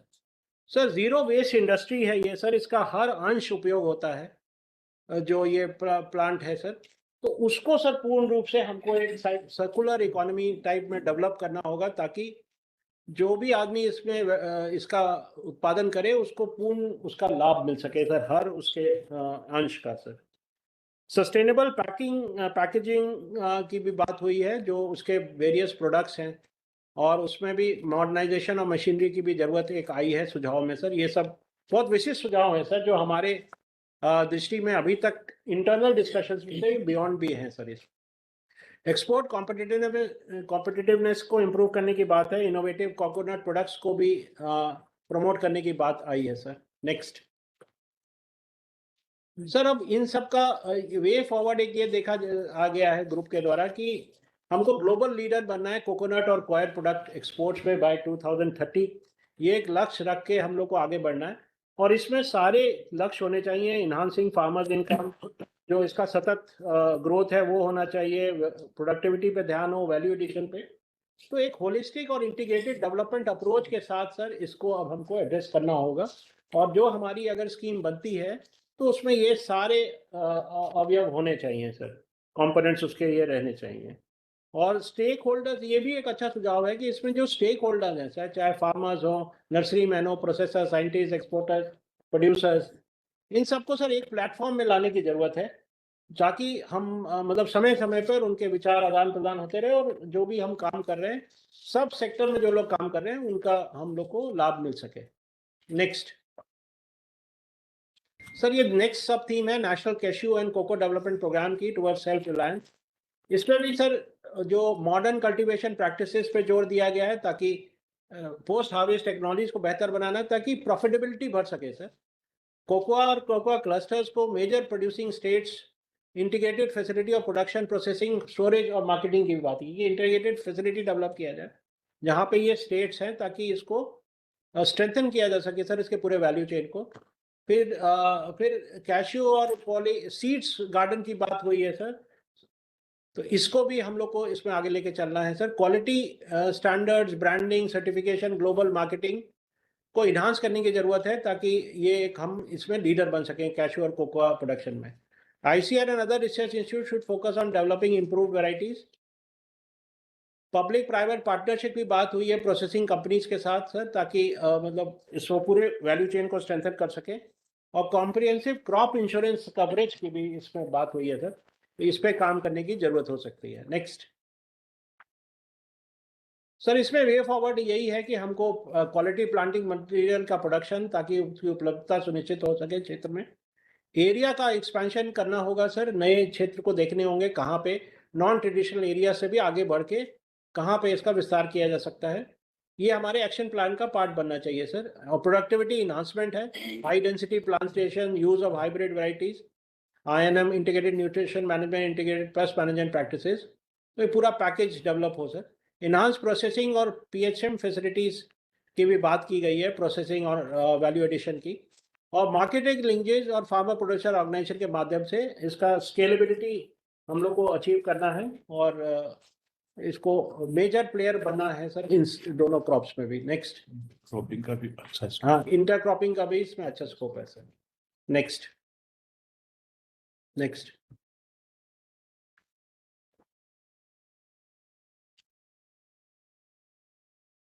सर, अब ये तीसरा जो हमारा विषय है, promotion of sandalwood and agarwood through agro forestry. Sir, इसमें भी एक्सपेंशन ऑफ सर्टिफाइड नर्सरी की बात हुई है सर, क्योंकि ताकि टिश्यू कल्चर को प्रोपगेशन हो सर, हाई क्वालिटी सैपलिंग्स का डिस्ट्रीब्यूशन हो, और standard operating procedures for cultivation, artificial inoculation agarwood का, ये भी एक विशिष्ट सुझाव आए हैं sir. Integration of biotechnology with agro forestry practices, value chain development, ये भी सर विशिष्ट है सर सुझाव, क्योंकि ये हमारी जो कागज बना था उसमें ये सारी चीज़ें नहीं थी। सिंगल इंस्टीट्यूशनल नॉलेज प्लेटफॉर्म की भी बात की गई है, जो पहले भी थी, ताकि सब लोग एक प्लेटफॉर्म पर आकर आदान प्रदान हो सके। Harmonise MSME policy of central and state government, ये सब थोड़ा सा विषय मतलब बियॉन्ड एग्रीकल्चर है, बट इसको रखने में और इस पर आगे विचार करने में संबंधित विभागों से हम लोग को एक स्टार्टिंग पॉइंट मिल सकता है सर। क्लाइमेट मॉडलिंग की बात की है सर इन क्रॉप्स के लिए, ताकि रीजनल एक्सपेंशन क्रॉप का हो सके। और एक्सपोर्ट प्रोसीजर को सिंप्लीफाई करने की बात की गई है इसमें सर। ये इसमें जो रेगुलेटरी एस्पेक्ट्स है उसको भी सर देखने की जरूरत है। नेक्स्ट सर वे फॉरवर्ड में यही है कि इसका हम लोग थ्रू फार्मर पार्टिसिपेशन इसको आगे ले जाना है, सैंडलवुड को और अगरवुड प्लांटेशंस को। कॉन्ट्रैक्ट फार्मिंग मॉडल्स की भी बात आई है सर, इसको कैसे हम लोग ला सकें ताकि जो क्षेत्र में उसका स्वीकार्यता भी हो सर और ये लाभकारी भी बन सके, both for farmer and as well जो प्राइवेट पार्टी है sir. Village level value chain, agarwood chip processing, traditional oil distillation, cottage industry के रूप में विकसित करने की बात है। और इसकी सर्कुलर इकोनॉमी का इसमें भी आया है कि सर उसको कैसे हम लोग सुदृढ़ करें। सर सैंडलवुड 12 से 15 साल लेता है मैच्योर करने में, तो इसमें सर जो इसके बैंकिंग के लिए जो राशि की आवश्यकता है उसकी भी बात आई है कि इजी बैंकिंग और इंश्योरेंस और फाइनेंस सपोर्ट इसमें होना चाहिए, क्योंकि एक लंबी जेस्टेशन पीरियड है सर इसका। तो उस दौरान इंटरक्रॉपिंग की भी संभावना है सैंडलवुड में। सर एग्रो फॉरेस्ट्री में तो हाँ क्रॉपिंग चले गई सर, इतने साल अगर नहीं आया तो करेंगे 15 साल। इसमें सर जो एग्रो फॉरेस्ट्री के मॉडल्स हैं, जो एग्रो फॉरेस्ट्री इंस्टीट्यूट पूरे कंट्री में जो नेटवर्क है उसमें हमें कौन सा कहाँ इंटरक्रॉपिंग या सिस्टम होना चाहिए, वो लाएंगे सर जब इसका डिटेलिंग करके वो सारी चीज आएगी। Yes sir.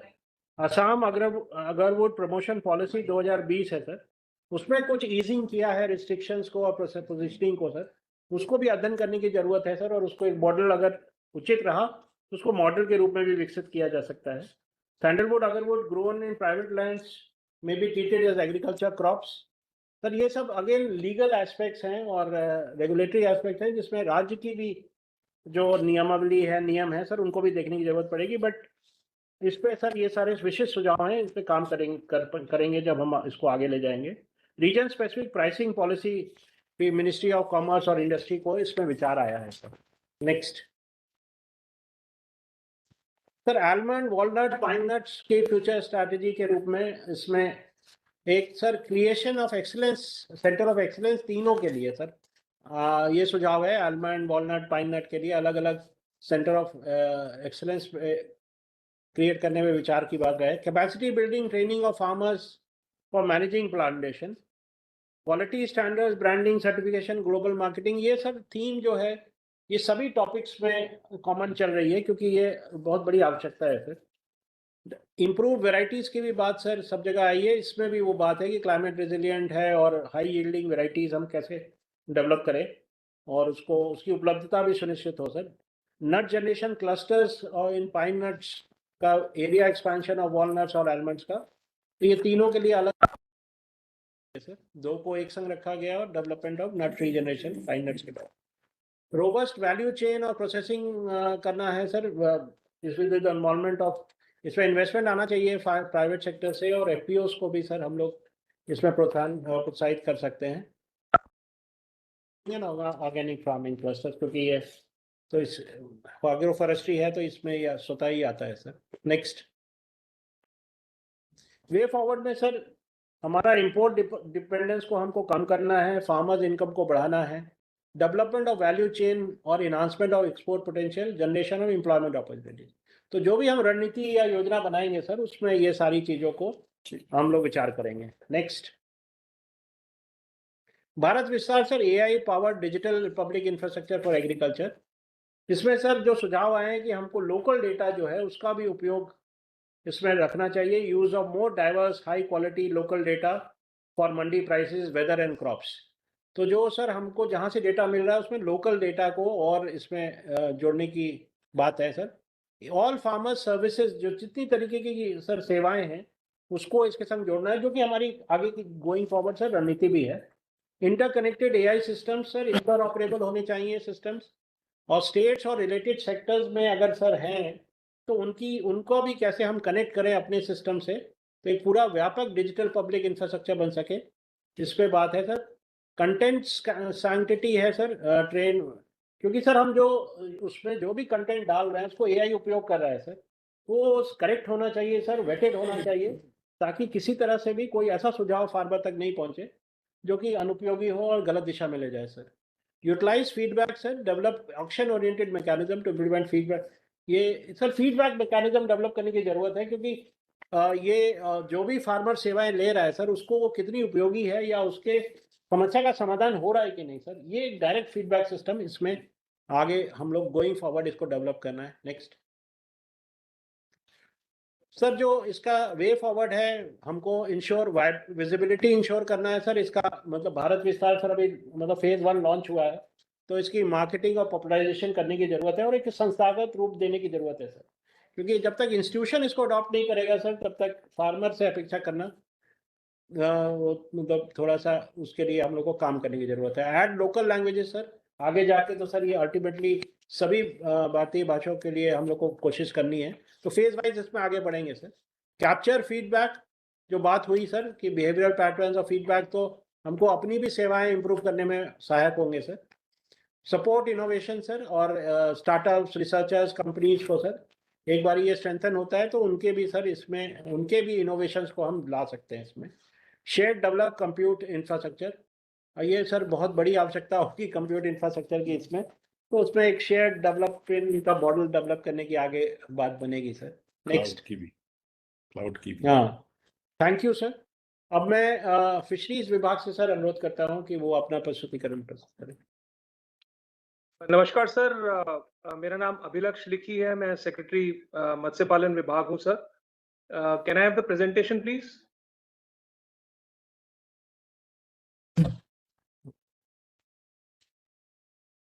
प्लीज शुरू करें। नहीं, वो अपलोड कर रहे हैं सर प्रेजेंटेशन। नेक्स्ट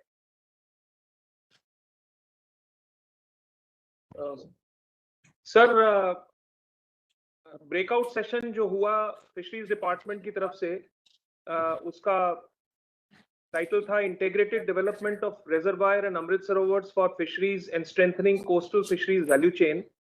इसमें बहुत एक्टिव पार्टिसिपेशन रहा, लगभग 1500 पार्टिसिपेंट्स जुड़े। ये नंबर्स अभी भी कंफर्म और ज्यादा बढ़ेंगे जो हमारे साथ जुड़े हैं लोग सर। इसमें fisheries, fish producer farmer associations, startups, self help groups, सभी राज्य सरकारें, national fisheries development board, MPEDA, ICAR संस्थाएं, fisheries universities, colleges, KVK, Niti Aayog, NABARD और हमारे जो साथी मंत्रालय हैं जल शक्ति, ग्रामीण विकास, एमएसएमई और माय भारत के रिप्रेजेंटेटिव ने भी सर पार्टिसिपेट किया।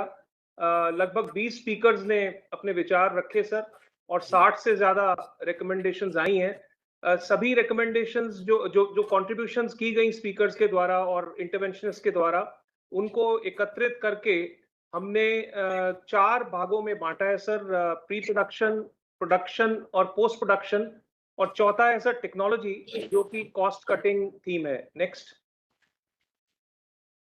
तो जहां तक प्री प्रोडक्शन की बात है सर, सबसे ज्यादा जोर इस बात पे, फीडबैक इस बात पे आया कि प्रजाति की स्टॉक इंप्रूवमेंट और जेनेटिक इंप्रूवमेंट, मतलब गुणवत्ता का बीज और गुणवत्ता का ब्रूड स्टॉक रिजर्वायर में, अमृत सरोवर में या जलाशय में इसका होना बहुत जरूरी है, जिसके लिए ब्रूड स्टॉक बैंक्स बनाए जाएं और फिंगरलिंग और स्टॉकिंग की अच्छी व्यवस्था की जाए, और रिजर्वायर के साथ ही नर्सरी और रेयरिंग सिस्टम्स का इजाद भी किया जाए, जिसके लिए स्किल्ड मैन पावर की ट्रेनिंग और ट्रेनिंग की जरूरत है।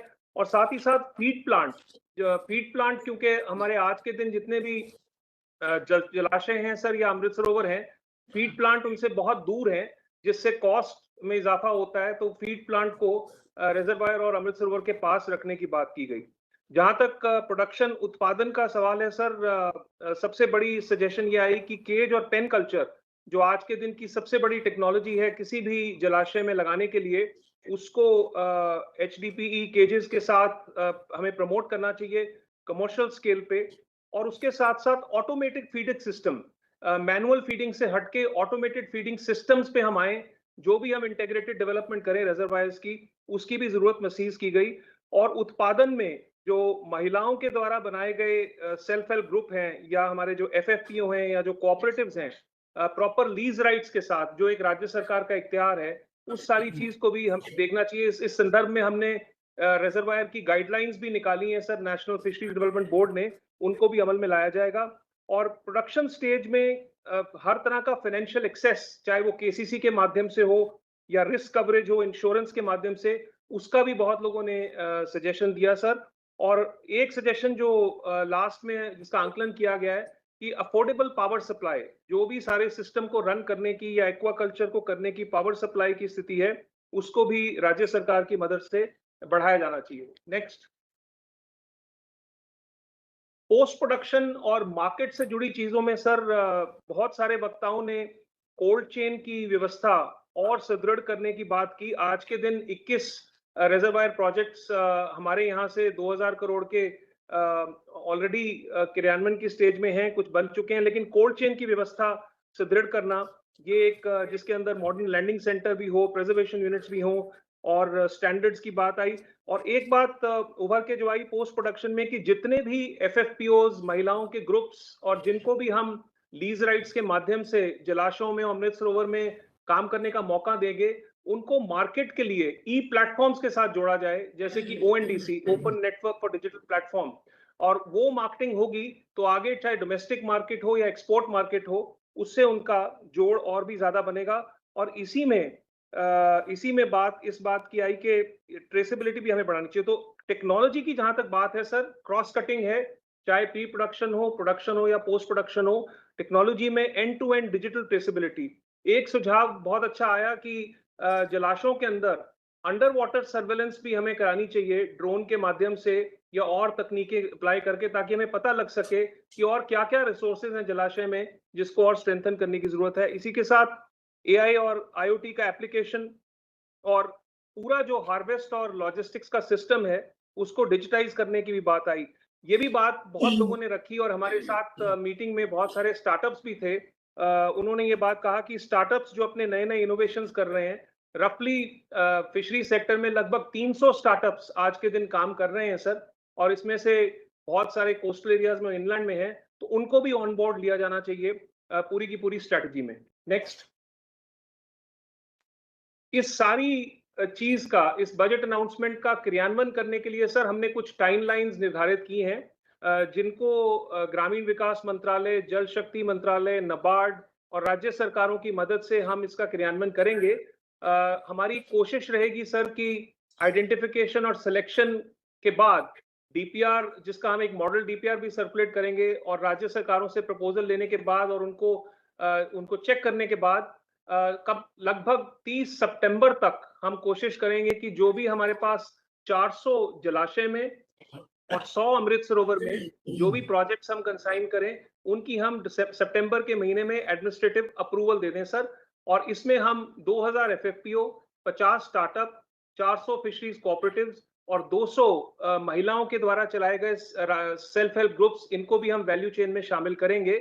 हमारा अंदाजा है सर आउटकम के तौर पे कि जहां जैसे माननीय प्रधानमंत्री जी ने कहा कि 4 से 5 लाख टन आज के दिन जलाशयों से निकलता है, तो 10 लाख टन का एडिशनल फिश प्रोडक्शन हो पाएगा इन सभी संस्थाओं और भागीदारी के साथ, और 1 लाख एम्प्लॉयमेंट अपॉर्चुनिटीज और लाइवलीहुड अपॉर्चुनिटीज को भी हम जनरेट करेंगे। तो हमने सर एक टारगेटेड अप्रोच रखी है कि प्लान ऑफ एक्शन रहे और एक टारगेट डेट हो जिसकी कंप्लायंस में हम इस बजट अनाउंसमेंट के क्रियान्वयन की ओर बढ़े। बहुत बहुत धन्यवाद सर।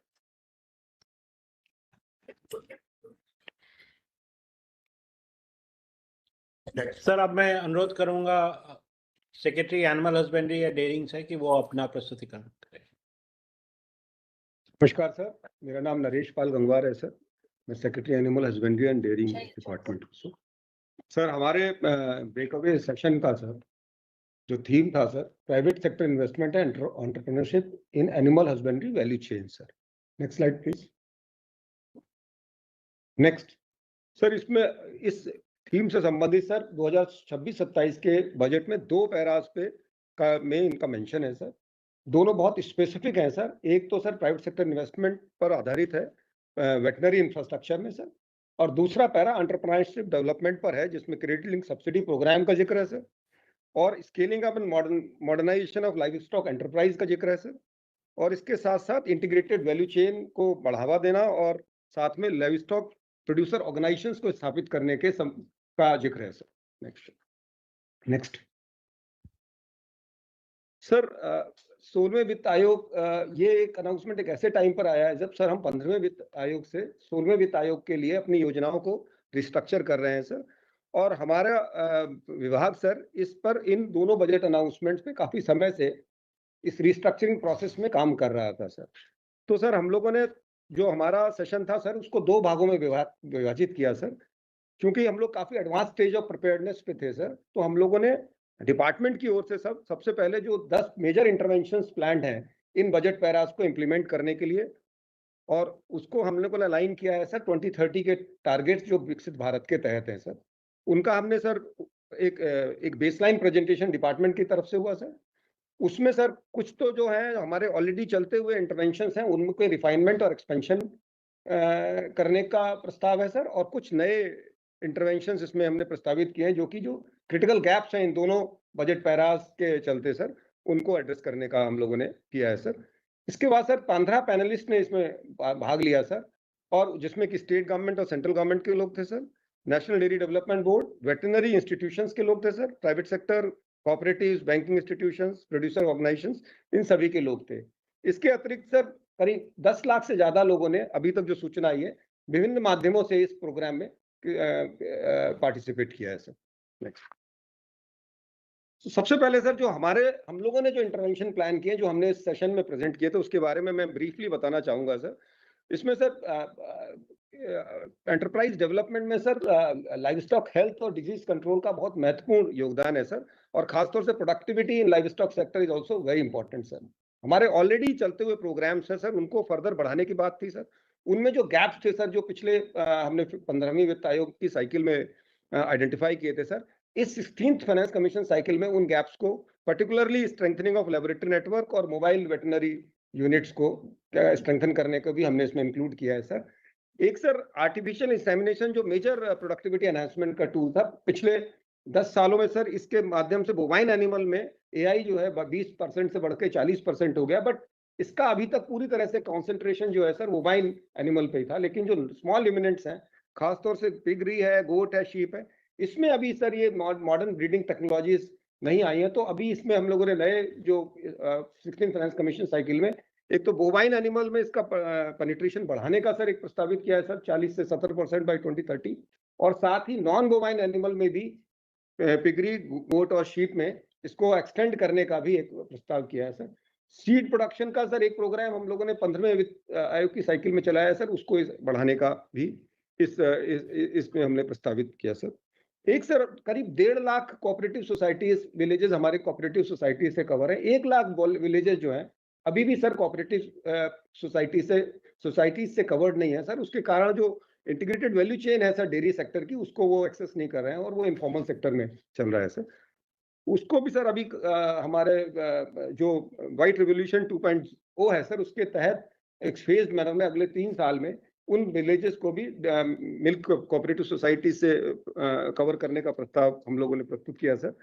और इसके अलावा सर कलेक्शन और चिलिंग इंफ्रास्ट्रक्चर को वो करने के लिए सर, और जैसा प्रधानमंत्री जी ने सुबह भी एक बताया था कि sir gobar can be a major source of earning for the farmer sir, उसको गोवर्धन योजना के तहत सर जो सीबीजी प्लांट्स हैं उनको हम लोगों ने कवर करने के लिए जायका का भी योजना प्रस्तावित किया है जो कि बहुत एडवांस स्टेज पे है सर।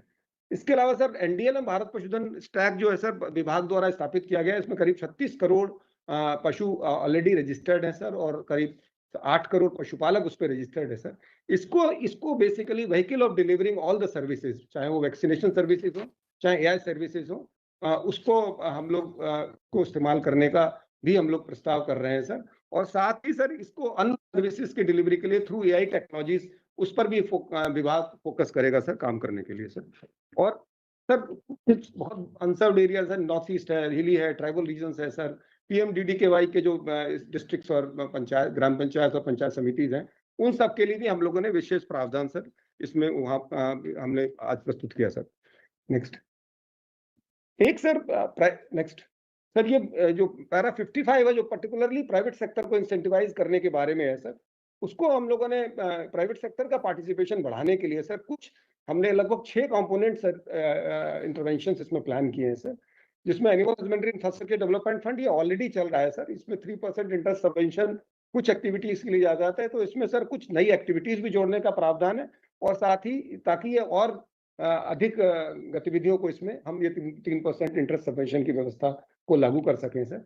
दूसरा ये नया कंपोनेंट सर हम लोगों ने प्रस्तावित किया है जिसमें कि 10% back ended subsidy for critical infrastructure veterinary education में, पैरावेट कॉलेजेस में sir, paravet and vet colleges में, वेटनरी हॉस्पिटल्स में सर, डायग्नोस्टिक लेबोरेटरीज में, सीमेन स्टेशन, IVF, इन सभी गतिविधियों में सर प्राइवेट सेक्टर को बढ़ावा देने के लिए नॉर्मल एरियाज में 10% capital grant with a ceiling of 5 crores with 3% interest subvention from HIDF, और जो सर अंडर सर्व्ड एरिया है, north east and hilly regions and other underserved area, उसमें 25% तक sir capital grant and 3% interest subvention का प्रावधान किया, ताकि ज्यादा से ज्यादा प्राइवेट सेक्टर में, अभी ये सर ज्यादातर सुविधाएं ये सर पब्लिक सेक्टर में है सर, अगर प्राइवेट सेक्टर पार्टिसिपेशन आता है तो जो पब्लिक सेक्टर की सुविधाएं हैं वो सप्लीमेंट होंगी और हम सर्विस डिलीवरी बेटर कर पाएंगे sir. Next slide please sir. एक एंटरप्रेन्योरशिप डेवलपमेंट का ऑलरेडी सर हमारे यहाँ एक प्रोग्राम चल रहा है सर, जो 15 फाइनेंस कमीशन साइकिल में था, उसमें लगभग 1100 न्यूक्लियस ब्रीडिंग फार्म्स और फीड एंड फॉडर्स यूनिट्स स्थापित हुई हैं सर, 2000 पे काम चल रहा है सर। इसको स्केल अप करने का सर पैराग्राफ 77 में मेंशन है सर, तो इसको सर हम बढ़ाकर इस अगले 5 साल में करीब 10,000 का टारगेट लेके चल रहे हैं, और इसकी भी कुछ गाइडलाइंस में सर हम प्रोसेस इंजीनियरिंग भी कर रहे हैं सर, और ताकि आसानी से फार्मर जो लाइव स्टॉक न्यू एंटरप्रेन्योर्स हैं इसको अवेल कर सकें सर। इस स्कीम के बेनिफिट को अवेल करने के लिए नए एंटरप्रेन्योर्स के लिए सबसे बड़ी डिफिकल्टी जो हम लोगों ने जब इनसे कंसल्टेशंस किए थे सर, तो उसमें आया कि sir credit availability to the new entrepreneurs is very difficult sir, और उसके लिए सर अभी हम 75% तक क्रेडिट गारंटी का स्कीम, जैसा कि MSME को CGT MSE के तहत उपलब्ध है सर, हम लोगों ने इसके लिए भी एक अलग से सेक्टर स्पेसिफिक कंपोनेंट प्रस्तावित किया है सर। तो सर एक और बहुत बड़ी डिफिकल्टी है सर, ये एग्रीगेशन का काम सर डेयरी और पोल्ट्री में काफी हद तक हो रहा है sir. Around 50% of dairy surplus milk is getting channelised through aggregation by the village milk societies sir, but sir sheep, goat and piggery में सर ये एग्रीगेशन का जो लिंक मिसिंग है उनके अराउंड, और जो नए हमारे अभी नए हम लोगों ने कुछ लाइव स्टॉक्स आइडेंटिफाई किए हैं जो हमारी एंटरप्राइज डेवलपमेंट प्रोग्राम में जुड़े हैं सर, उनके अराउंड सर एग्रीगेशन के लिए सर हम लोग ये लाइव स्टॉक प्रोड्यूसर ऑर्गेनाइजेशन बनाने का सर हम लोगों ने प्रस्ताव किया है। तो लगभग अगले 5 साल में 2500 LPOs बनाने का टारगेट है। ये बेसिकली एग्रीगेटर की तरह काम करेंगे, और ये सर जो है necessary inputs to value addition जो इंडस्ट्री पर्टिकुलरली प्रोसेसिंग इंडस्ट्री है उसको प्रोवाइड कर पाएंगे सर। एक सर हमारा इंश्योरेंस का जो लाइव स्टॉक इंश्योरेंस का कंपोनेंट काफी वीक है सर, हमारे 15 फाइनेंस कमीशन साइकिल में हमने इसको चालू किया था, लेकिन बहुत ही वो पायलट स्टेज पे है सर, तो उसको इस बार एक्सपेंड करने का है ताकि जो इसमें इन्वेस्टमेंट्स हैं सर वो डी रिस्क हो सके, और फार्मर्स को जो लाइव स्टॉक के कैजुअलिटीज होने पर सर उनको सुटेबल कॉम्पनसेशन इसके लिए हो सके सर। नेक्स्ट सर, जैसा मैंने पहले बताया सर 15 पैनल में different aspects of this proposal sir उन्होंने हमें इनपुट दिए सर।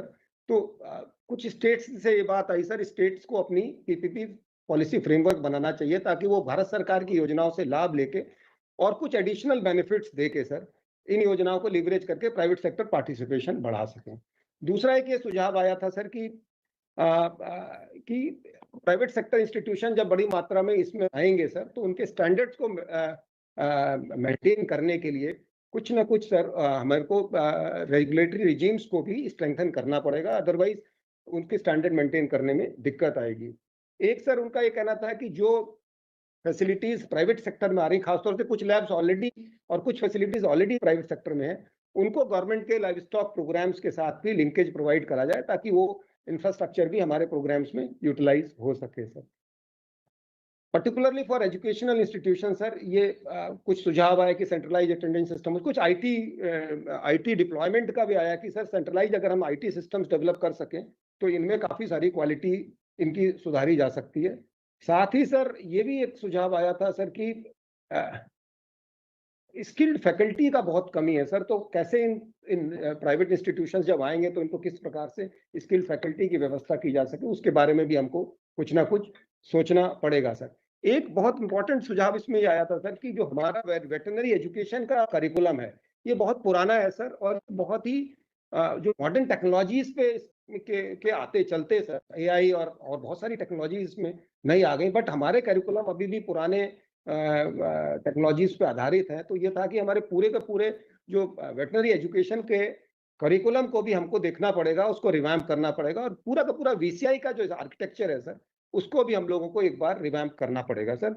इसमें मैं ये बताना चाहूंगा कि सर पृथक से विभाग इस पूरे के पूरे वेटनरी एजुकेशन के सिस्टम को रिवैम्प करने के लिए अलग से रेगुलेटरी साइड पर भी काम कर रहा है सर।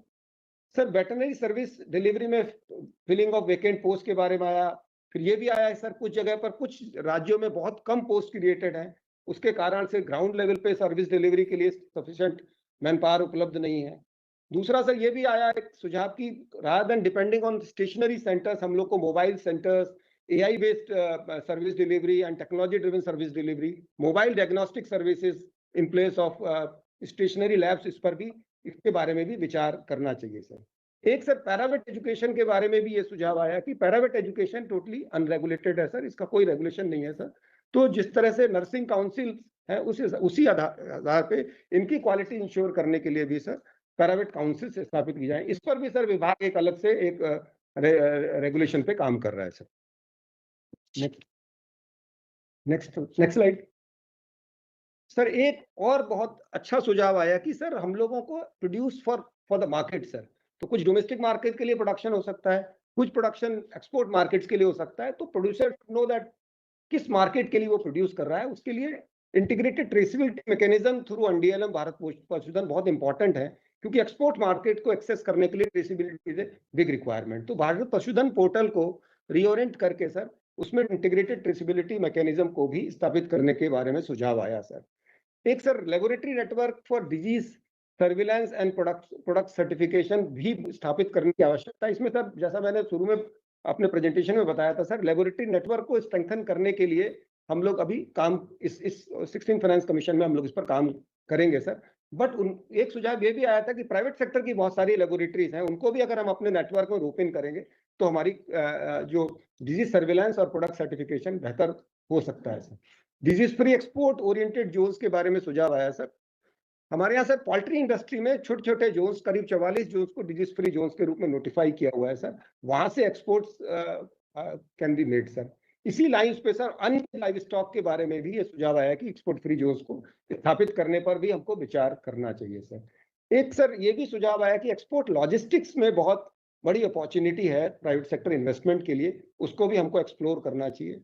मॉफ्पी की बहुत सारी स्कीम्स हैं सर, उनसे हमारे जो हम लोग जो प्रस्तावित कर रहे हैं उसको कन्वर्जेंस की भी आवश्यकता है। मॉफ्पी की भी स्कीम्स हैं, MSME की स्कीम्स हैं सर, और उनके जो इंस्टीट्यूशंस हैं उनको कैपेसिटी बिल्डिंग के लिए इस्तेमाल करने के लिए सर भी आवश्यकता है। दूसरा सर प्राइवेट सेक्टर के कुछ सीमेंट स्टेशन के पार्टिसिपेंट्स थे, उनका कहना था कि सर प्राइवेट सेक्टर के जो सीमेंट स्टेशन हैं उनको एक तो क्या है कि सर सभी स्टेट्स के अलग अलग रेगुलेशंस हैं सर। तो एक सीमेंट स्टेशन अगर 12 स्टेट्स में काम कर रहा है तो उसको 12 स्टेटों में रजिस्ट्रेशन कराना पड़ता है, उसको सब्जेक्ट होता है वो 12 स्टेट के रेगुलेशंस पे सर। तो वो भी एक सुझाव आया था कि इंटर स्टेट जो लोग ऑपरेट कर रहे हैं उनके लिए कोई इस तरह का रेगुलेटरी मैकेनिज्म बने कि वो एक जगह पर ही रजिस्ट्रेशन करा लें और ऑपरेट कर सकें। दूसरा सर प्राइवेट सीमेंट स्टेशन वालों का सुझाव ये था कि सर जेनेटिक मेरिट के एनिमल्स जो हैं सर वो आप गवर्नमेंट के सीमेंट स्टेशन को उपलब्ध कराते हैं, प्राइवेट सेक्टर के सीमेंट स्टेशन को genetic merit animals are not being made available by the government system sir. तो उनका कहना था सर जब जेनेटिक मेरिट के एनिमल्स हमको नहीं मिलेंगे तो हमारी क्वालिटी ऑफ सीमेन वो उतनी अच्छी नहीं रहेगी, तो हमको भी at par with government semen station consider करके हमको भी जेनेटिक मेरिट के एनिमल्स उपलब्ध कराए जाने चाहिए सर। एक सर कैपेसिटी बिल्डिंग पे भी था कि सर मॉफ्पी और MSME के इंस्टीट्यूशंस उनको हम रोप इन करके हम हमारे इंस्टीट्यूशंस की कैपेसिटी बिल्ड करने का इस्तेमाल करें। Next slide sir. D risking mechanism पे खासतौर से हमारी जो इंश्योरेंस की स्कीम है और क्रेडिट गारंटी स्कीम है, इसमें sir department of financial services के द्वारा सुझाव था कि ये एक अच्छा स्टेप है कि हम sector specific credit guarantee scheme लेके आए, क्योंकि उससे जो न्यूएंसेज है सेक्टर की सर वो एड्रेस हो सकते हैं। एक जेनरिक स्कीम में सर वो न्यूएंसेज कभी कभी एड्रेस नहीं हो पाती। दूसरा एक सुझाव आया कि आप 75% जो हम लोग नरेश एक रिक्वेस्ट है, थोड़ा सा मंत्री जी चाह रहे हैं, थोड़ा ब्रीफ में आप आगे कर लें इसको कंक्लूड। बस ये लास्ट स्लाइड है, this is the last slide I think. So sir एक सुझाव ये भी आया सर कि नॉर्थ ईस्ट और अंडर रिजर्व्ड एरियाज में सर हम कुछ क्रेडिट गारंटी को क्या बढ़ा सकते हैं। फॉर एग्जांपल हम लोगों ने 75% of the loan credit guarantee प्रस्तावित किया था, तो नॉर्थ ईस्ट और अंडर सर्व्ड एरिया के लिए ये भी आया कि इसको कुछ बढ़ाया जा सकता है सर। और जो केसीसी है सर एनिमल हस्बेंड्री में, उसके लिए सुझाव आया कि सेक्टर स्पेसिफिक केसीपी हो सकते हैं, केसीसी हो सकता है क्या, जैसे पोल्ट्री के लिए अलग केसीसी हो सकता है, गोट्री के लिए अलग हो सकता है, क्योंकि सभी सेक्टर्स की वर्किंग कैपिटल रिक्वायरमेंट्स अलग अलग हैं सर। दूसरा सर, एक बैंकिंग क्रेडिट के संबंध में सुझाव आया कि बैंकों की सर कैपेसिटी बिल्डिंग और अवेयरनेस एंड आउटरीच के लिए बहुत जरूरी है कि उनके साथ काम किया जाए, क्योंकि बहुत सारे मामलों में बैंकों की जानकारी के अभाव में भी एंटरप्रेन्योर्स को क्रेडिट फैसिलिटी एक्सपैंड नहीं हो पाती। दूसरा एक और सुझाव भी आया कि सर क्रेडिट वर्दीनेस का जो अभी पैमाना है, मोस्टली वो उनका हार्ड इंफ्रास्ट्रक्चर है, सॉफ्ट एस्पेक्ट जैसे उनका whether they are meeting the standards, compliances, quality and project design, ये सब पे भी उनकी क्रेडिट वर्दीनेस को असेस किया जाना चाहिए। सर हमारे जितने भी प्रोग्राम है उसमें मोस्टली नेशनलाइज बैंक ही पार्टिसिपेट करते हैं। एक सुझाव ये भी आया कि NBFC and small financing institution को भी हम इसमें जोड़ सकते हैं, ताकि ज्यादा मात्रा में क्रेडिट उपलब्ध कराया जा सके। सर एक लाइव स्टॉक प्रोड्यूसर ऑर्गेनाइजेशंस के बारे में ये सुझाव आया कि सर फेडरेशन, हम लोग एक फेडरेशन के कॉन्सेप्ट पे भी काम करें, ताकि लाइव स्टॉक प्रोड्यूसर्स ऑर्गेनाइजेशन का जो आउटपुट है उसकी बेटर मार्केटिंग हो सके। सर एक लाइव स्टॉक प्रोड्यूसर ऑर्गेनाइजेशन ने भी हमारे इसमें पार्टिसिपेट किया था सर, और उनका ये कहना था कि सर हमको वर्किंग कैपिटल मिलने में बहुत दिक्कत आती है, इसलिए आप अपनी योजनाओं में कुछ लाइव स्टॉक प्रोड्यूसर ऑर्गेनाइजेशंस को वर्किंग कैपिटल की उपलब्धता के बारे में भी हम सोचें sir. Next slide please. Next sir, इसमें वे फॉरवर्ड सर, क्योंकि हमने सर ये कभी कभी जितने भी हमारे इंटरवेंशन सर, इनकी गाइडलाइंस इत्यादि काफी एडवांस स्टेज ऑफ प्रिपेयर्डनेस पे हैं सर।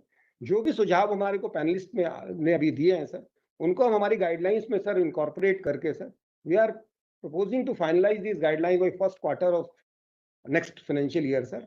और उसके बाद सर हम लोग इसको रोल आउट करने का हमारा प्लान है सर, पूरे इंटीग्रेटेड इंटरवेंशन को सर। और साथ ही सर जो हमारे डीएफएस की स्कीम्स है, मॉफ्टी की स्कीम्स है, एमएसएमई और नाबार्ड की स्कीम्स है, इनके साथ विभाग क्लोजली काम करके जो कन्वर्जेंस उनके साथ हो सकता है उसको हम लोग काम करेंगे। थैंक यू सर, धन्यवाद sir. Thank you Naresh sir. अब मैं अनुरोध करूंगा सेक्रेटरी रूरल डेवलपमेंट, आप अपना प्रस्तुत करें। नमस्कार सर, रूरल डेवलपमेंट का स्लाइड कृपया लगा दें। सर ये हमारा जो विषय है she mart sir, self help entrepreneurs marketing avenues for rural transformation. Next sir, ये हमारे जो प्रतिभागी थे लगभग 40 लाख से ऊपर लोग थे सर, जिसमें 40,000 से अधिक डे एनआरएलएम और एसआरएलएम के स्टाफ थे सर।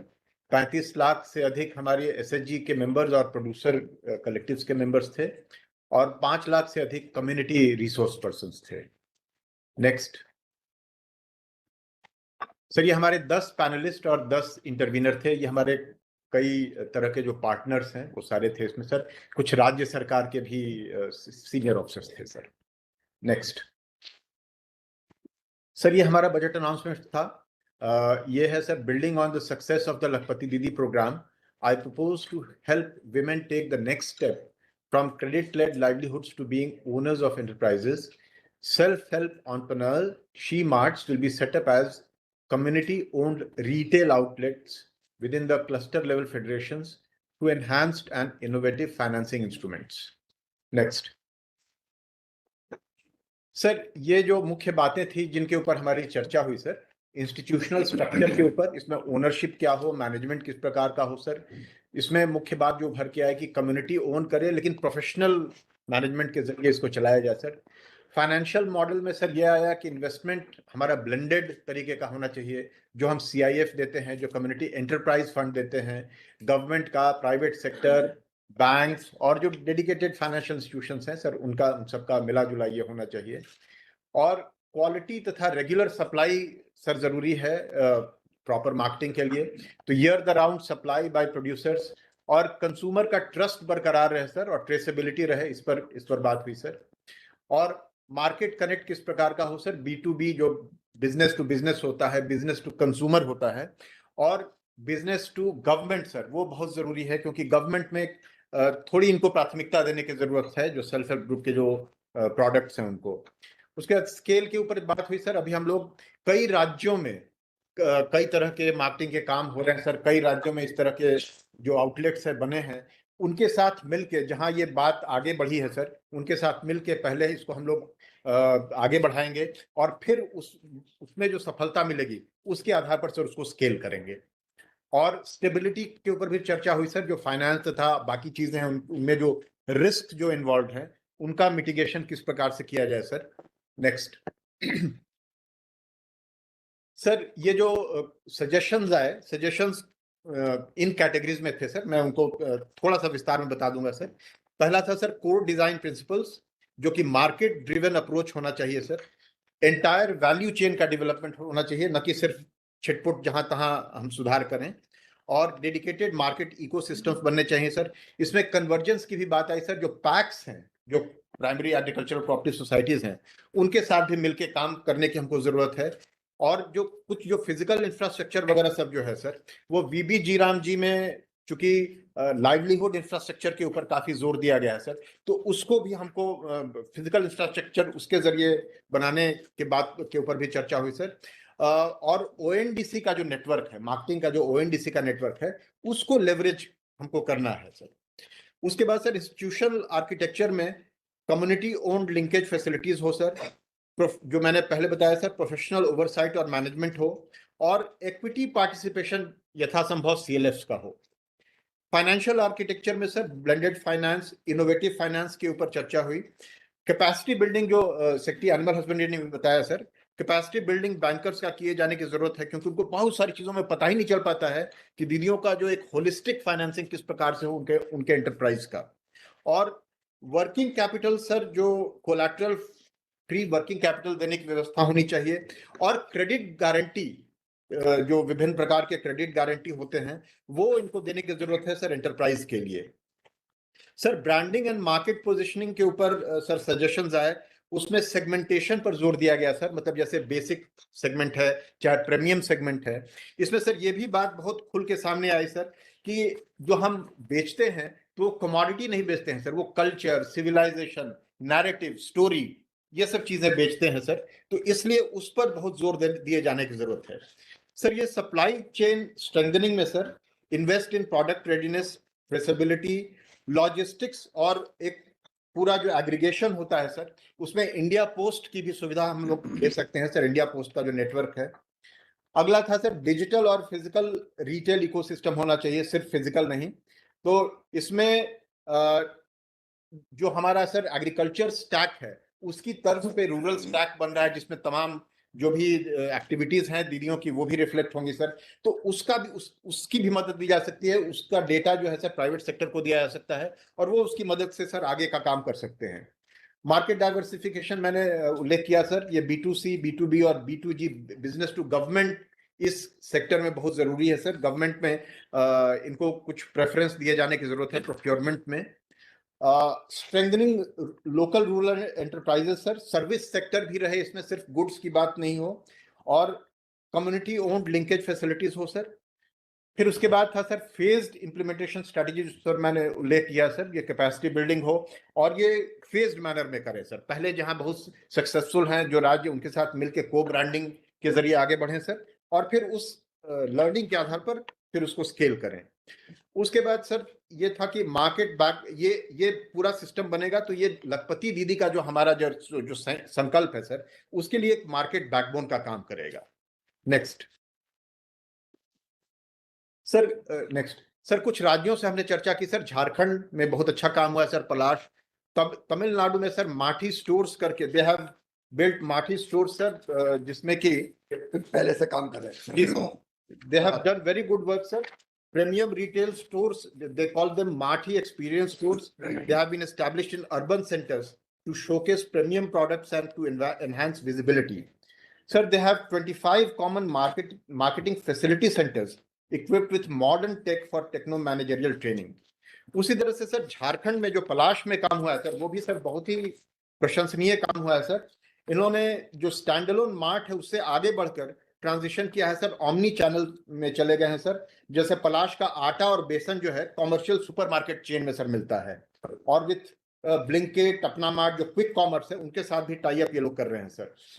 और उसी प्रकार से सर छत्तीसगढ़ में सी मार्ट करके लोगों ने इसके ऊपर काम किया है सर। ये रिटेल आउटलेट स्थापित हुए हैं सर एसएचजी और लोकल एंटरप्राइज प्रोडक्ट्स के लिए, जिसमें कि processed foods, forest produce, handicrafts, textile और हर्बल प्रोडक्ट्स सर ये बेचते हैं। तो इन सब राज्यों में सर उसी प्रकार से राजस्थान में भी बहुत बहुत आगे का काम हुआ है सर। तो इनके साथ भी हमारी चर्चा हुई। नेक्स्ट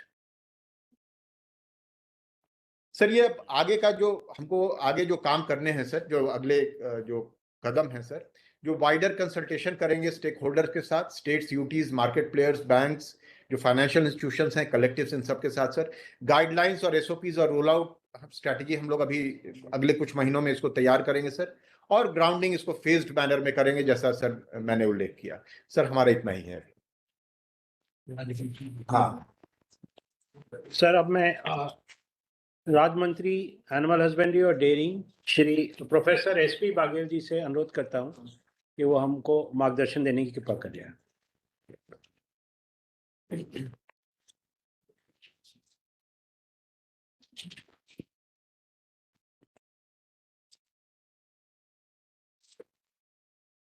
सर संभवतः आपका माइक ऑन नहीं है सर, उसको माइक ऑन कर लीजिएगा, आवाज आपकी नहीं आ रही।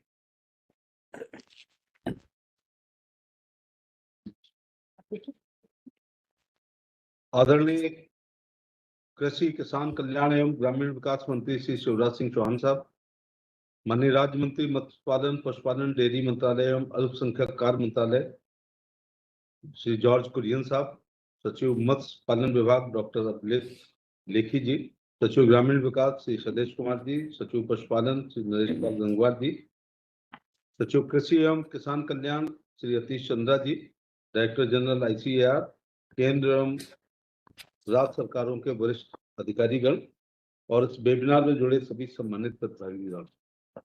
आज के इस पोस्ट वेबिनार जो एग्रीकल्चर और रूरल ट्रांसफॉर्मेशन विषय पर आयोजित किया गया है, उसमें अपने विचार रखने का अवसर मुझे जो प्राप्त हुआ है, मेरे लिए बहुत प्रसन्नता की बात है। यह वास्तव में एक बहुत महत्वपूर्ण मंच है जहां हम सब मिलकर कृषि और ग्रामीण विकास के भविष्य की दिशा पर विचार कर रहे हैं। और आज के इस वैचारिक मंथन से जरूर कुछ न कुछ ऐसा अमृत निकलेगा जो किसानों, मत्स्य पालक, पशुपालक, रूरल ग्रामीण अर्थव्यवस्था से जुड़े हुए लोगों के काम आएगा। आज सुबह जब माननीय प्रधानमंत्री जी ने अपने उद्बोधन से इस पोस्ट बजट वेबिनार का शुभारंभ किया था, तो उन्होंने हमें स्पष्ट दिशा प्रदान की है कि 2047 तक विकसित भारत के निर्माण का लक्ष्य तभी संभव है जब हमारे देश के किसान समृद्ध हों। हमारे किसान केवल देश के करोड़ों नागरिकों की खाद्य सुरक्षा सुनिश्चित ही नहीं करते हैं, बल्कि हमारी आर्थिक संरचना, ग्रामीण अर्थव्यवस्था को भी मजबूती प्रदान करते हैं, चाहे वो किसान फसल उत्पादन करने वाले हों, पशुपालन करने वाले हों, मछली पालन करने वाले हों। इन सभी का योगदान भारत की अर्थव्यवस्था में बहुत महत्वपूर्ण है। हमारी सरकार ने शुरुआत दिनों से इस बात पर विशेष ध्यान दिया है कि किसानों के हितों की रक्षा हो, उनकी आय में निरंतर वृद्धि हो। माननीय प्रधानमंत्री जी द्वारा जो किसानों की आय को दुगना करने का जो आह्वान किया है, वो आज जो वेबिनार में विभाग हैं, चाहे वो कृषि हो या पशुपालन हो, फिशरी हो, एनिमल हस्बेंड्री हो, उन्नत किस्म के पशुपालन, मुर्गी पालन, बकरी पालन, भेड़ पालन, इसके अलावा भेड़ पालन, फूलों की खेती, फलों की खेती, ड्रिप इरिगेशन, स्प्रिंकलर इरिगेशन, जैविक खेती, प्राकृतिक खेती और उसके अलावा औषधि खेती, इन्हीं के द्वारा ही हम किसानों की आय को दुगना कर सकते हैं, जिस पर आज चारों विभागों ने बहुत महत्वपूर्ण विचार विमर्श किया है।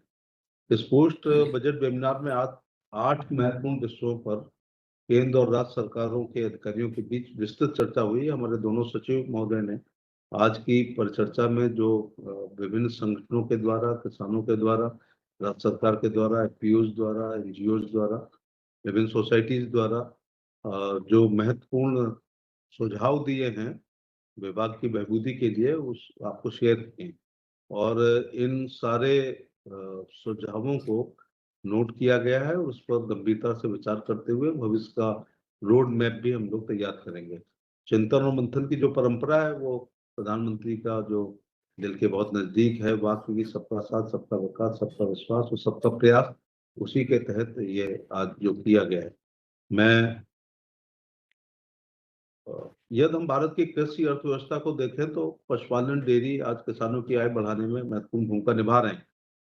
सर, इसी से अंदाज लगाया जा सकता है कि 10 करोड़ किसानों की आजीविका पशुधन पर निर्भर है। हम सब लोग गांव देहात से ही आए हैं और ये एनिमल हस्बेंड्री किसानों की पैरेलल इकोनॉमी है और में 90% से अधिक लघु सीमांत किसानों का ये देश है और लघु सीमांत और भूमिहीन किसानों के पास ही पशुपालन और दुग्ध उत्पादन का विषय है। ग्रामीण क्षेत्रों में ये कितना बड़ा सेक्टर है कि 12 से 26% तक घरेलू आय पशुधन और डेयरी क्षेत्र से आती है। यदि हम आर्थिक दृष्टि से देखें तो 2022-23 में पशुधन क्षेत्र ने कुल जीबीए में लगभग 5.5% का योगदान किया है। इसी अवधि में पशुधन क्षेत्र के उत्पादन का मूल्य लगभग 18.99 लाख करोड़ रहा है, जो धान और गेहूं से भी अधिक है और दुग्ध उत्पादन 12.21 लाख करोड़ रुपए से अधिक है। इसी से अंदाज लगता है कि भारत की अर्थव्यवस्था में ग्रामीण लोगों की कितनी बड़ी भूमिका है। एक दशक में पशुपालन क्षेत्र में जो हम 65 बनाम 10-20 बात पर जिक्र कर सकते हैं, क्योंकि हम 14-15 के आंकड़ों से 24-25 तक ही बताते हैं आजकल, तो इसमें सभी चीजें डबल या ट्रिपल हुई हैं। उदाहरण के तौर से दुग्ध उत्पादन 146.3 मिलियन टन था, 10 साल में 248 मिलियन मीट्रिक टन हो गया है। प्रति व्यक्ति दूध की उपलब्धता जो हमें विरासत में मिली थी 319 ग्राम, जो माननीय प्रधानमंत्री जी के नेतृत्व में विभाग ने 485 ग्राम प्रतिदिन हो गई है। इस प्रकार से अंडा उत्पादन में भी उल्लेखनीय वृद्धि हुई है।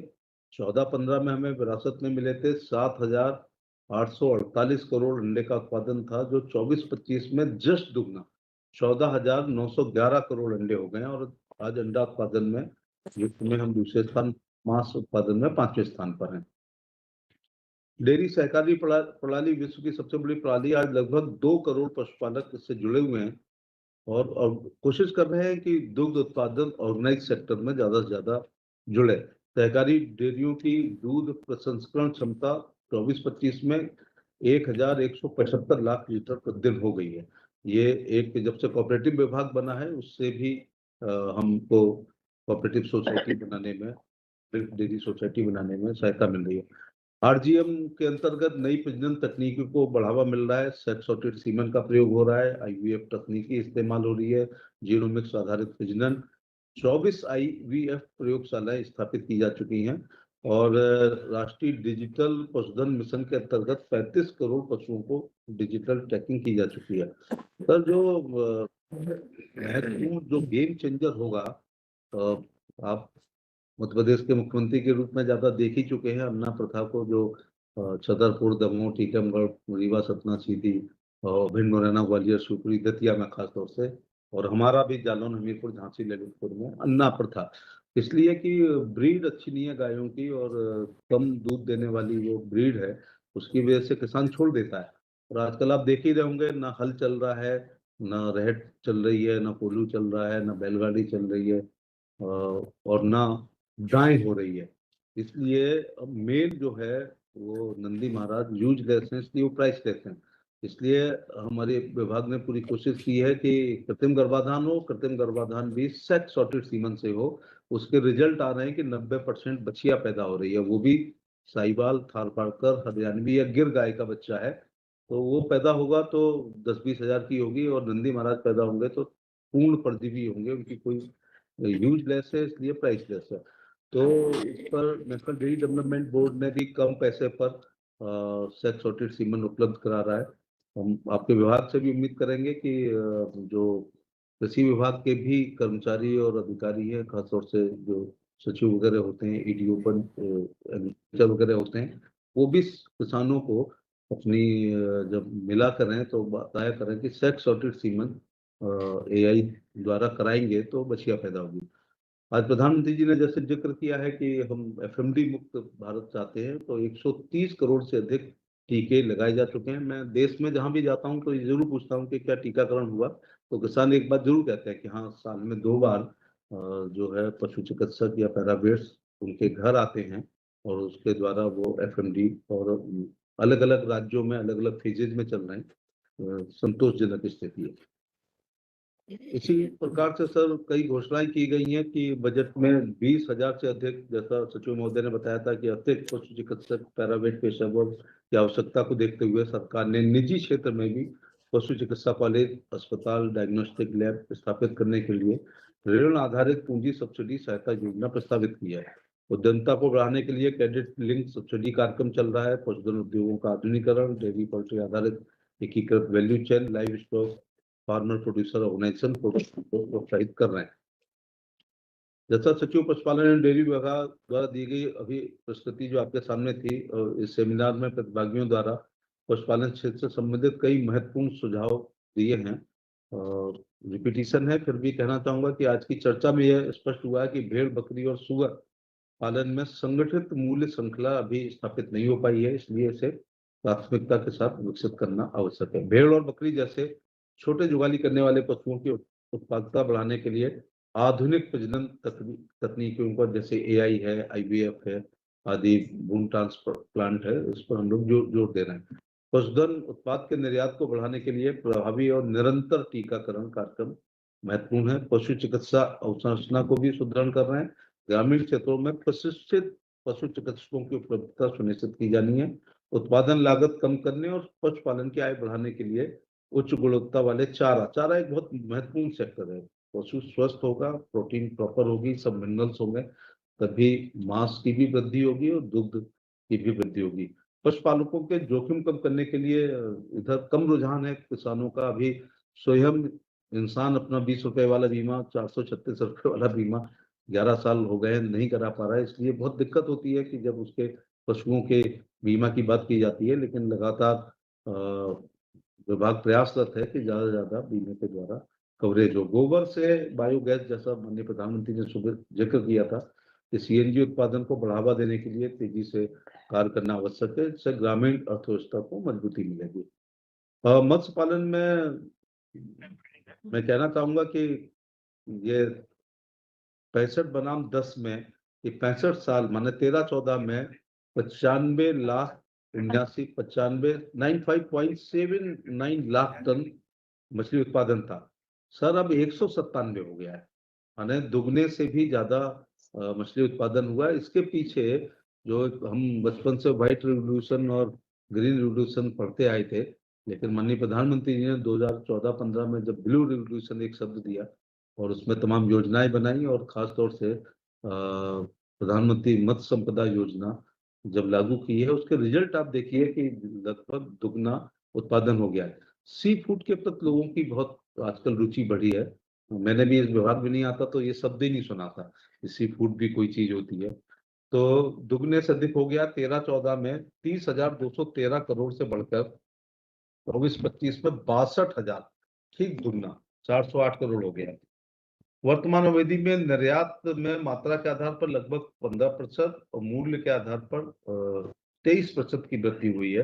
ये तमाम अभी अमेरिका के जो हमारे पर प्रतिबंध थे उसके बावजूद भी एक्सपोर्ट में कोई कमी नहीं आई थी, बल्कि 12% बढ़ा भी था। मत्स्य क्षेत्र का हमने नए मार्केट ढूंढे थे। मत्स्य क्षेत्र का सकल मूल्य वर्धन जीबीए उल्लेखनीय रूप से बढ़ा है।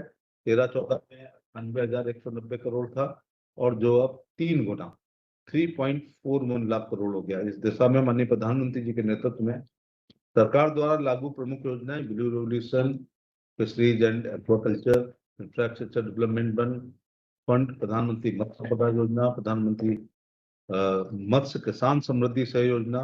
सरकार ने मत्स्य क्षेत्र के विकास के लिए पिछले दशक में लगभग 38,000 से लेकर 39,000 करोड़ रुपए विभिन्न योजनाओं के माध्यम से निवेश किया है। हमने अभी लक्षद्वीप में एक मीटिंग करी, एक अंडमान निकोबार में, और टूना के बारे में जो विश्व में की बड़ी मांग है, टूना फिशरीज के क्लस्टर के रूप में भी काम किया है, और तमाम एक्सपोर्टर्स को बुलाया था और लोगों ने बहुत रुचि ली है। मत्स्य क्षेत्र में अभी भी अपार संभावनाएं हैं। जैसा प्रधानमंत्री जी ने स्वयं कहा कि इसको 5 गुना तक कैचिंग हो सकती है। भारत के पास लगभग 32 लाख हेक्टेयर जलाशय है, जैसे अक्सर स्लीपिंग जाइंट कहा जाता है। आज हम लगभग 4.5 लाख टन उत्पादन कर रहे हैं, और इसकी क्षमता आज प्रधानमंत्री जी ने भी जो संभावना व्यक्त की है, इसको 20 लाख टन से अधिक की जा सकती है। उसके लिए हम लोग प्रयास करेंगे। अमृत सरोवर जो प्रधानमंत्री जी ने पूरे देश में पिछले साल काम किया है, तो ऐसे इस बजट में भी कहा गया कि 500 जलाशयों को अमृत सरोवर में, जहाँ साल भर पानी रहता है, पानी की क्वालिटी ठीक रहती है, रिजर्वायर्स हैं, और एकीकृत विकास की घोषणा की गई है। इससे भी फिशरी उत्पादन।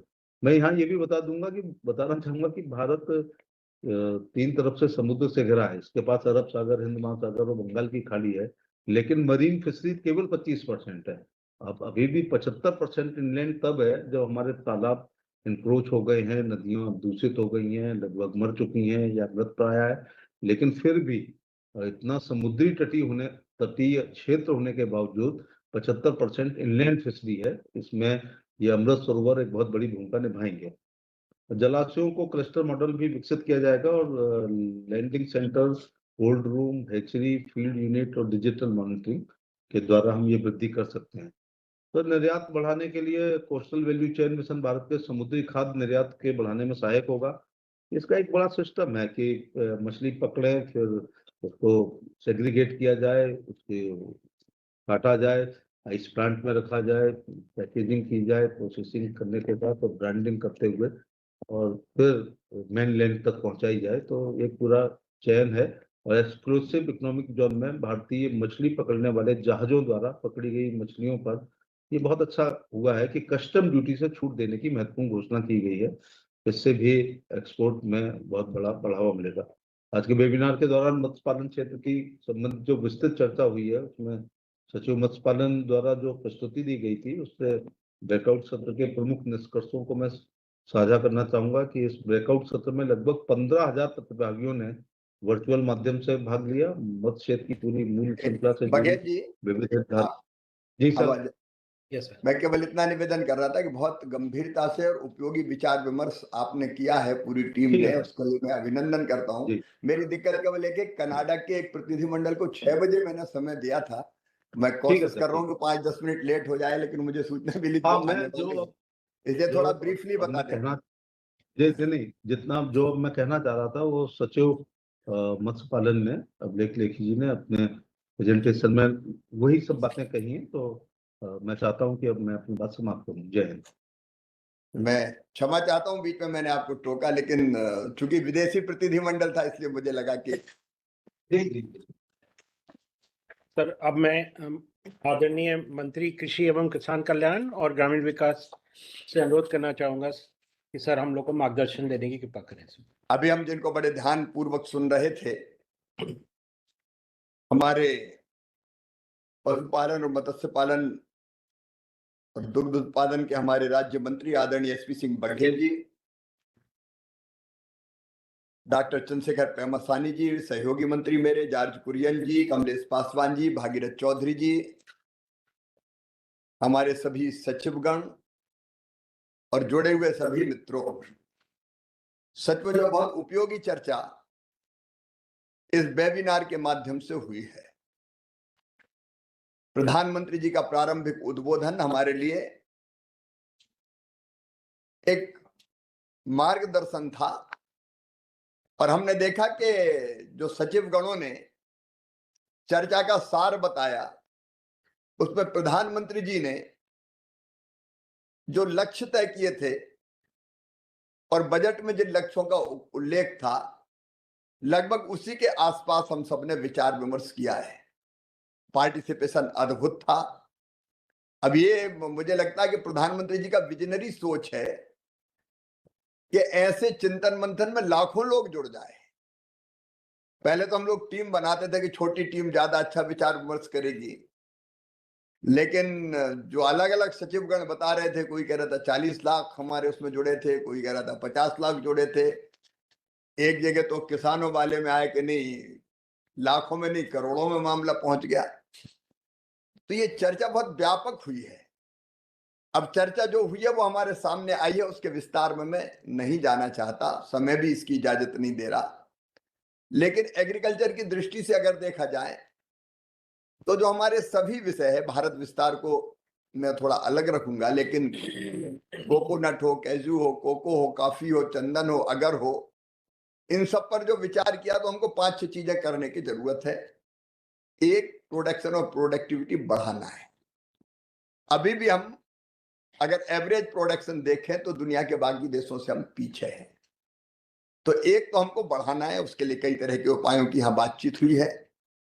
बढ़ाने के एक तरीका एरिया का विस्तार भी करना है, क्षेत्र को भी बढ़ाना पड़ेगा, क्योंकि कुछ हमारी फसलें ऐसी है जो कैश क्रॉप तो हैं, लेकिन एरिया लगभग उनका स्थिर हो गया है। तो हमको एरिया का विस्तार भी करना पड़ेगा। एक चीज लगभग सारे प्रेजेंटेशन में सामने आई कि हमें यील्ड बढ़ाने के लिए, विशेषकर जो हमारी नर्सरी है, जो पौधा है, प्लांट है, वो हमको क्लीन चाहिए। रूट बिल्ड जैसी बीमारी जो कोकोनट में लगती है, उसने ये सिद्ध किया, और पुराने बाग जिनमें उत्पादन लगातार घटता जा रहा है।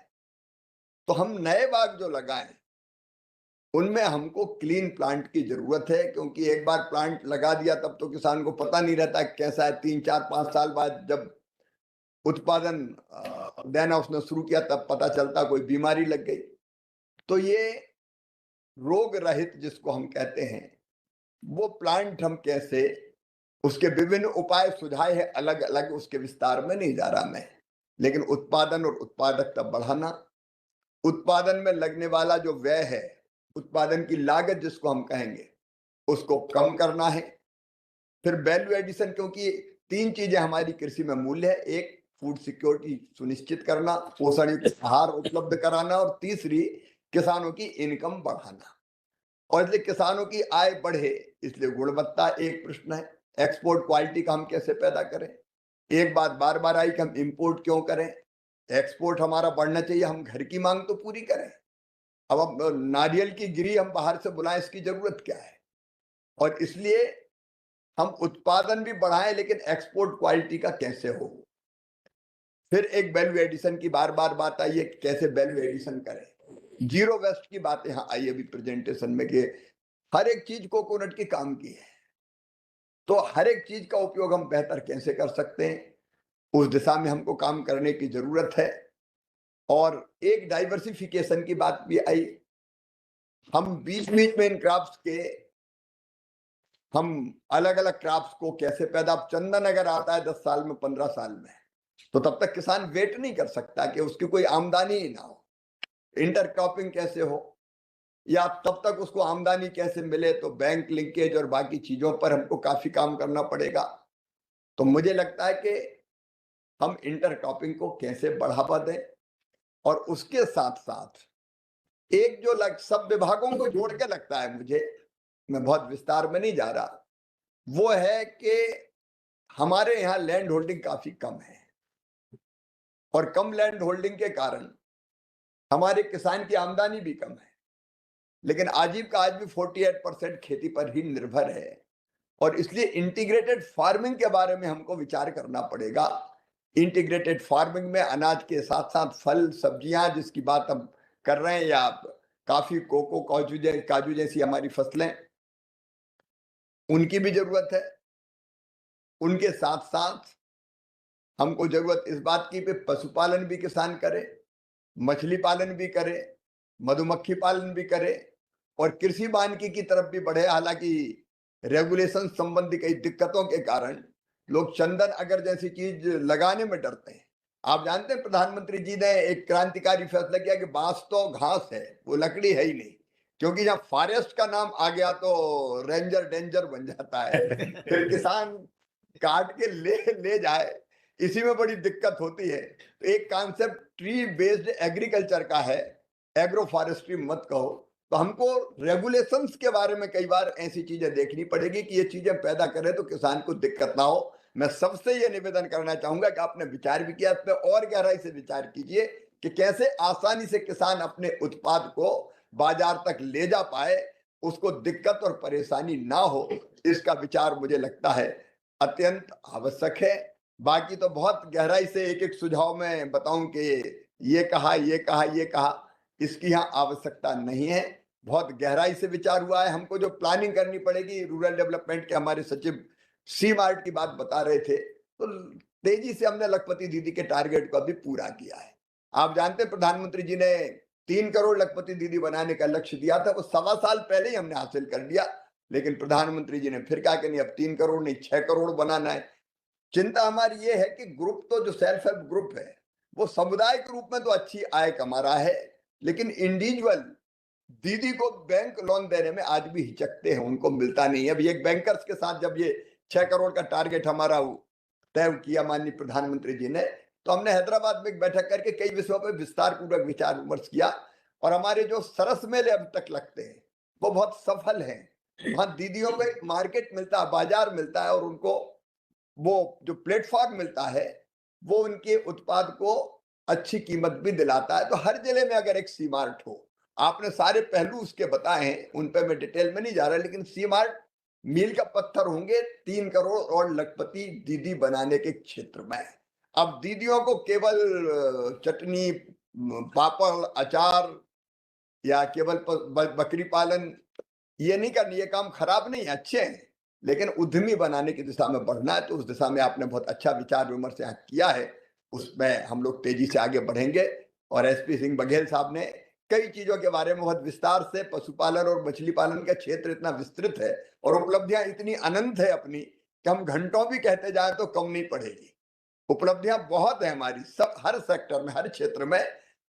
इसलिए जो उपलब्धियां अब तक है, मैं उसके लिए सबको धन्यवाद देता हूं, बधाई भी देता हूं। बघेल साहब और उनकी टीम को भी मैं बहुत बधाई देता हूं, क्योंकि पिछले वर्षों में पशुपालन और मछली पालन के क्षेत्र में बहुत जबरदस्त हमने वृद्धि दर हासिल की है, लेकिन फिर भी कई काम अभी करने की जरूरत है, जिसकी योजना हमने बनाई है। एक तो हम शॉर्ट टर्म प्लानिंग करेंगे, कुछ चीजें जो हम तत्काल लागू कर सकते हैं।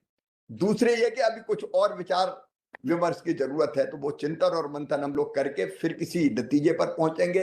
फिर अभी ये विचार की प्रक्रिया और चलेगी। जैसे कोकोनट के बारे में कल ही हमने IIT चेन्नई में एक बैठक बुलाई है, जहां और स्टेक होल्डर्स आएंगे, उनसे बातचीत करके, और फिर हमारी पूरी चर्चा के बाद हम किसी नतीजे पे पहुंचेंगे, अपना टारगेट तय करेंगे, उस तक पहुंचने का रोड मैप बनाएंगे, उस रोड मैप पर मेहनत से चल के हम अपने लक्ष्यों को फिर प्राप्त करेंगे। इतने अच्छे चिंतन के लिए मैं एक बार फिर सभी मित्रों को जिन्होंने इसमें पार्टिसिपेट किया है हृदय से बधाई देता हूं।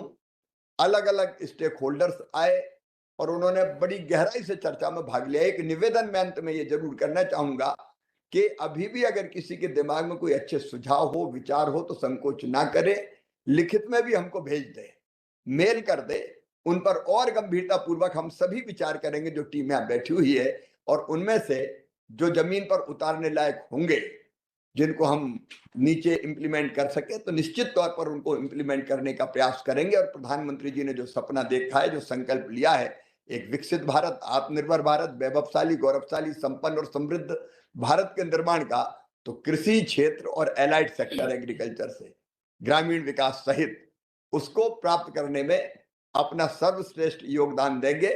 आप सबको बहुत बहुत धन्यवाद। नमस्कार। नमस्कार।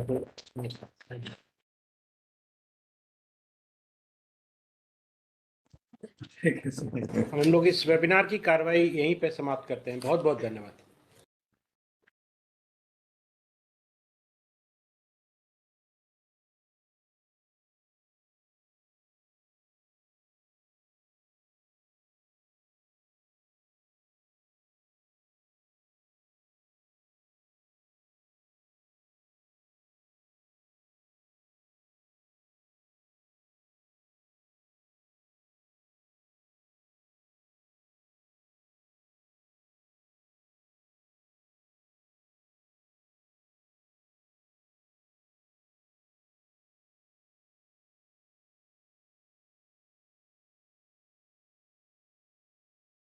Your meeting has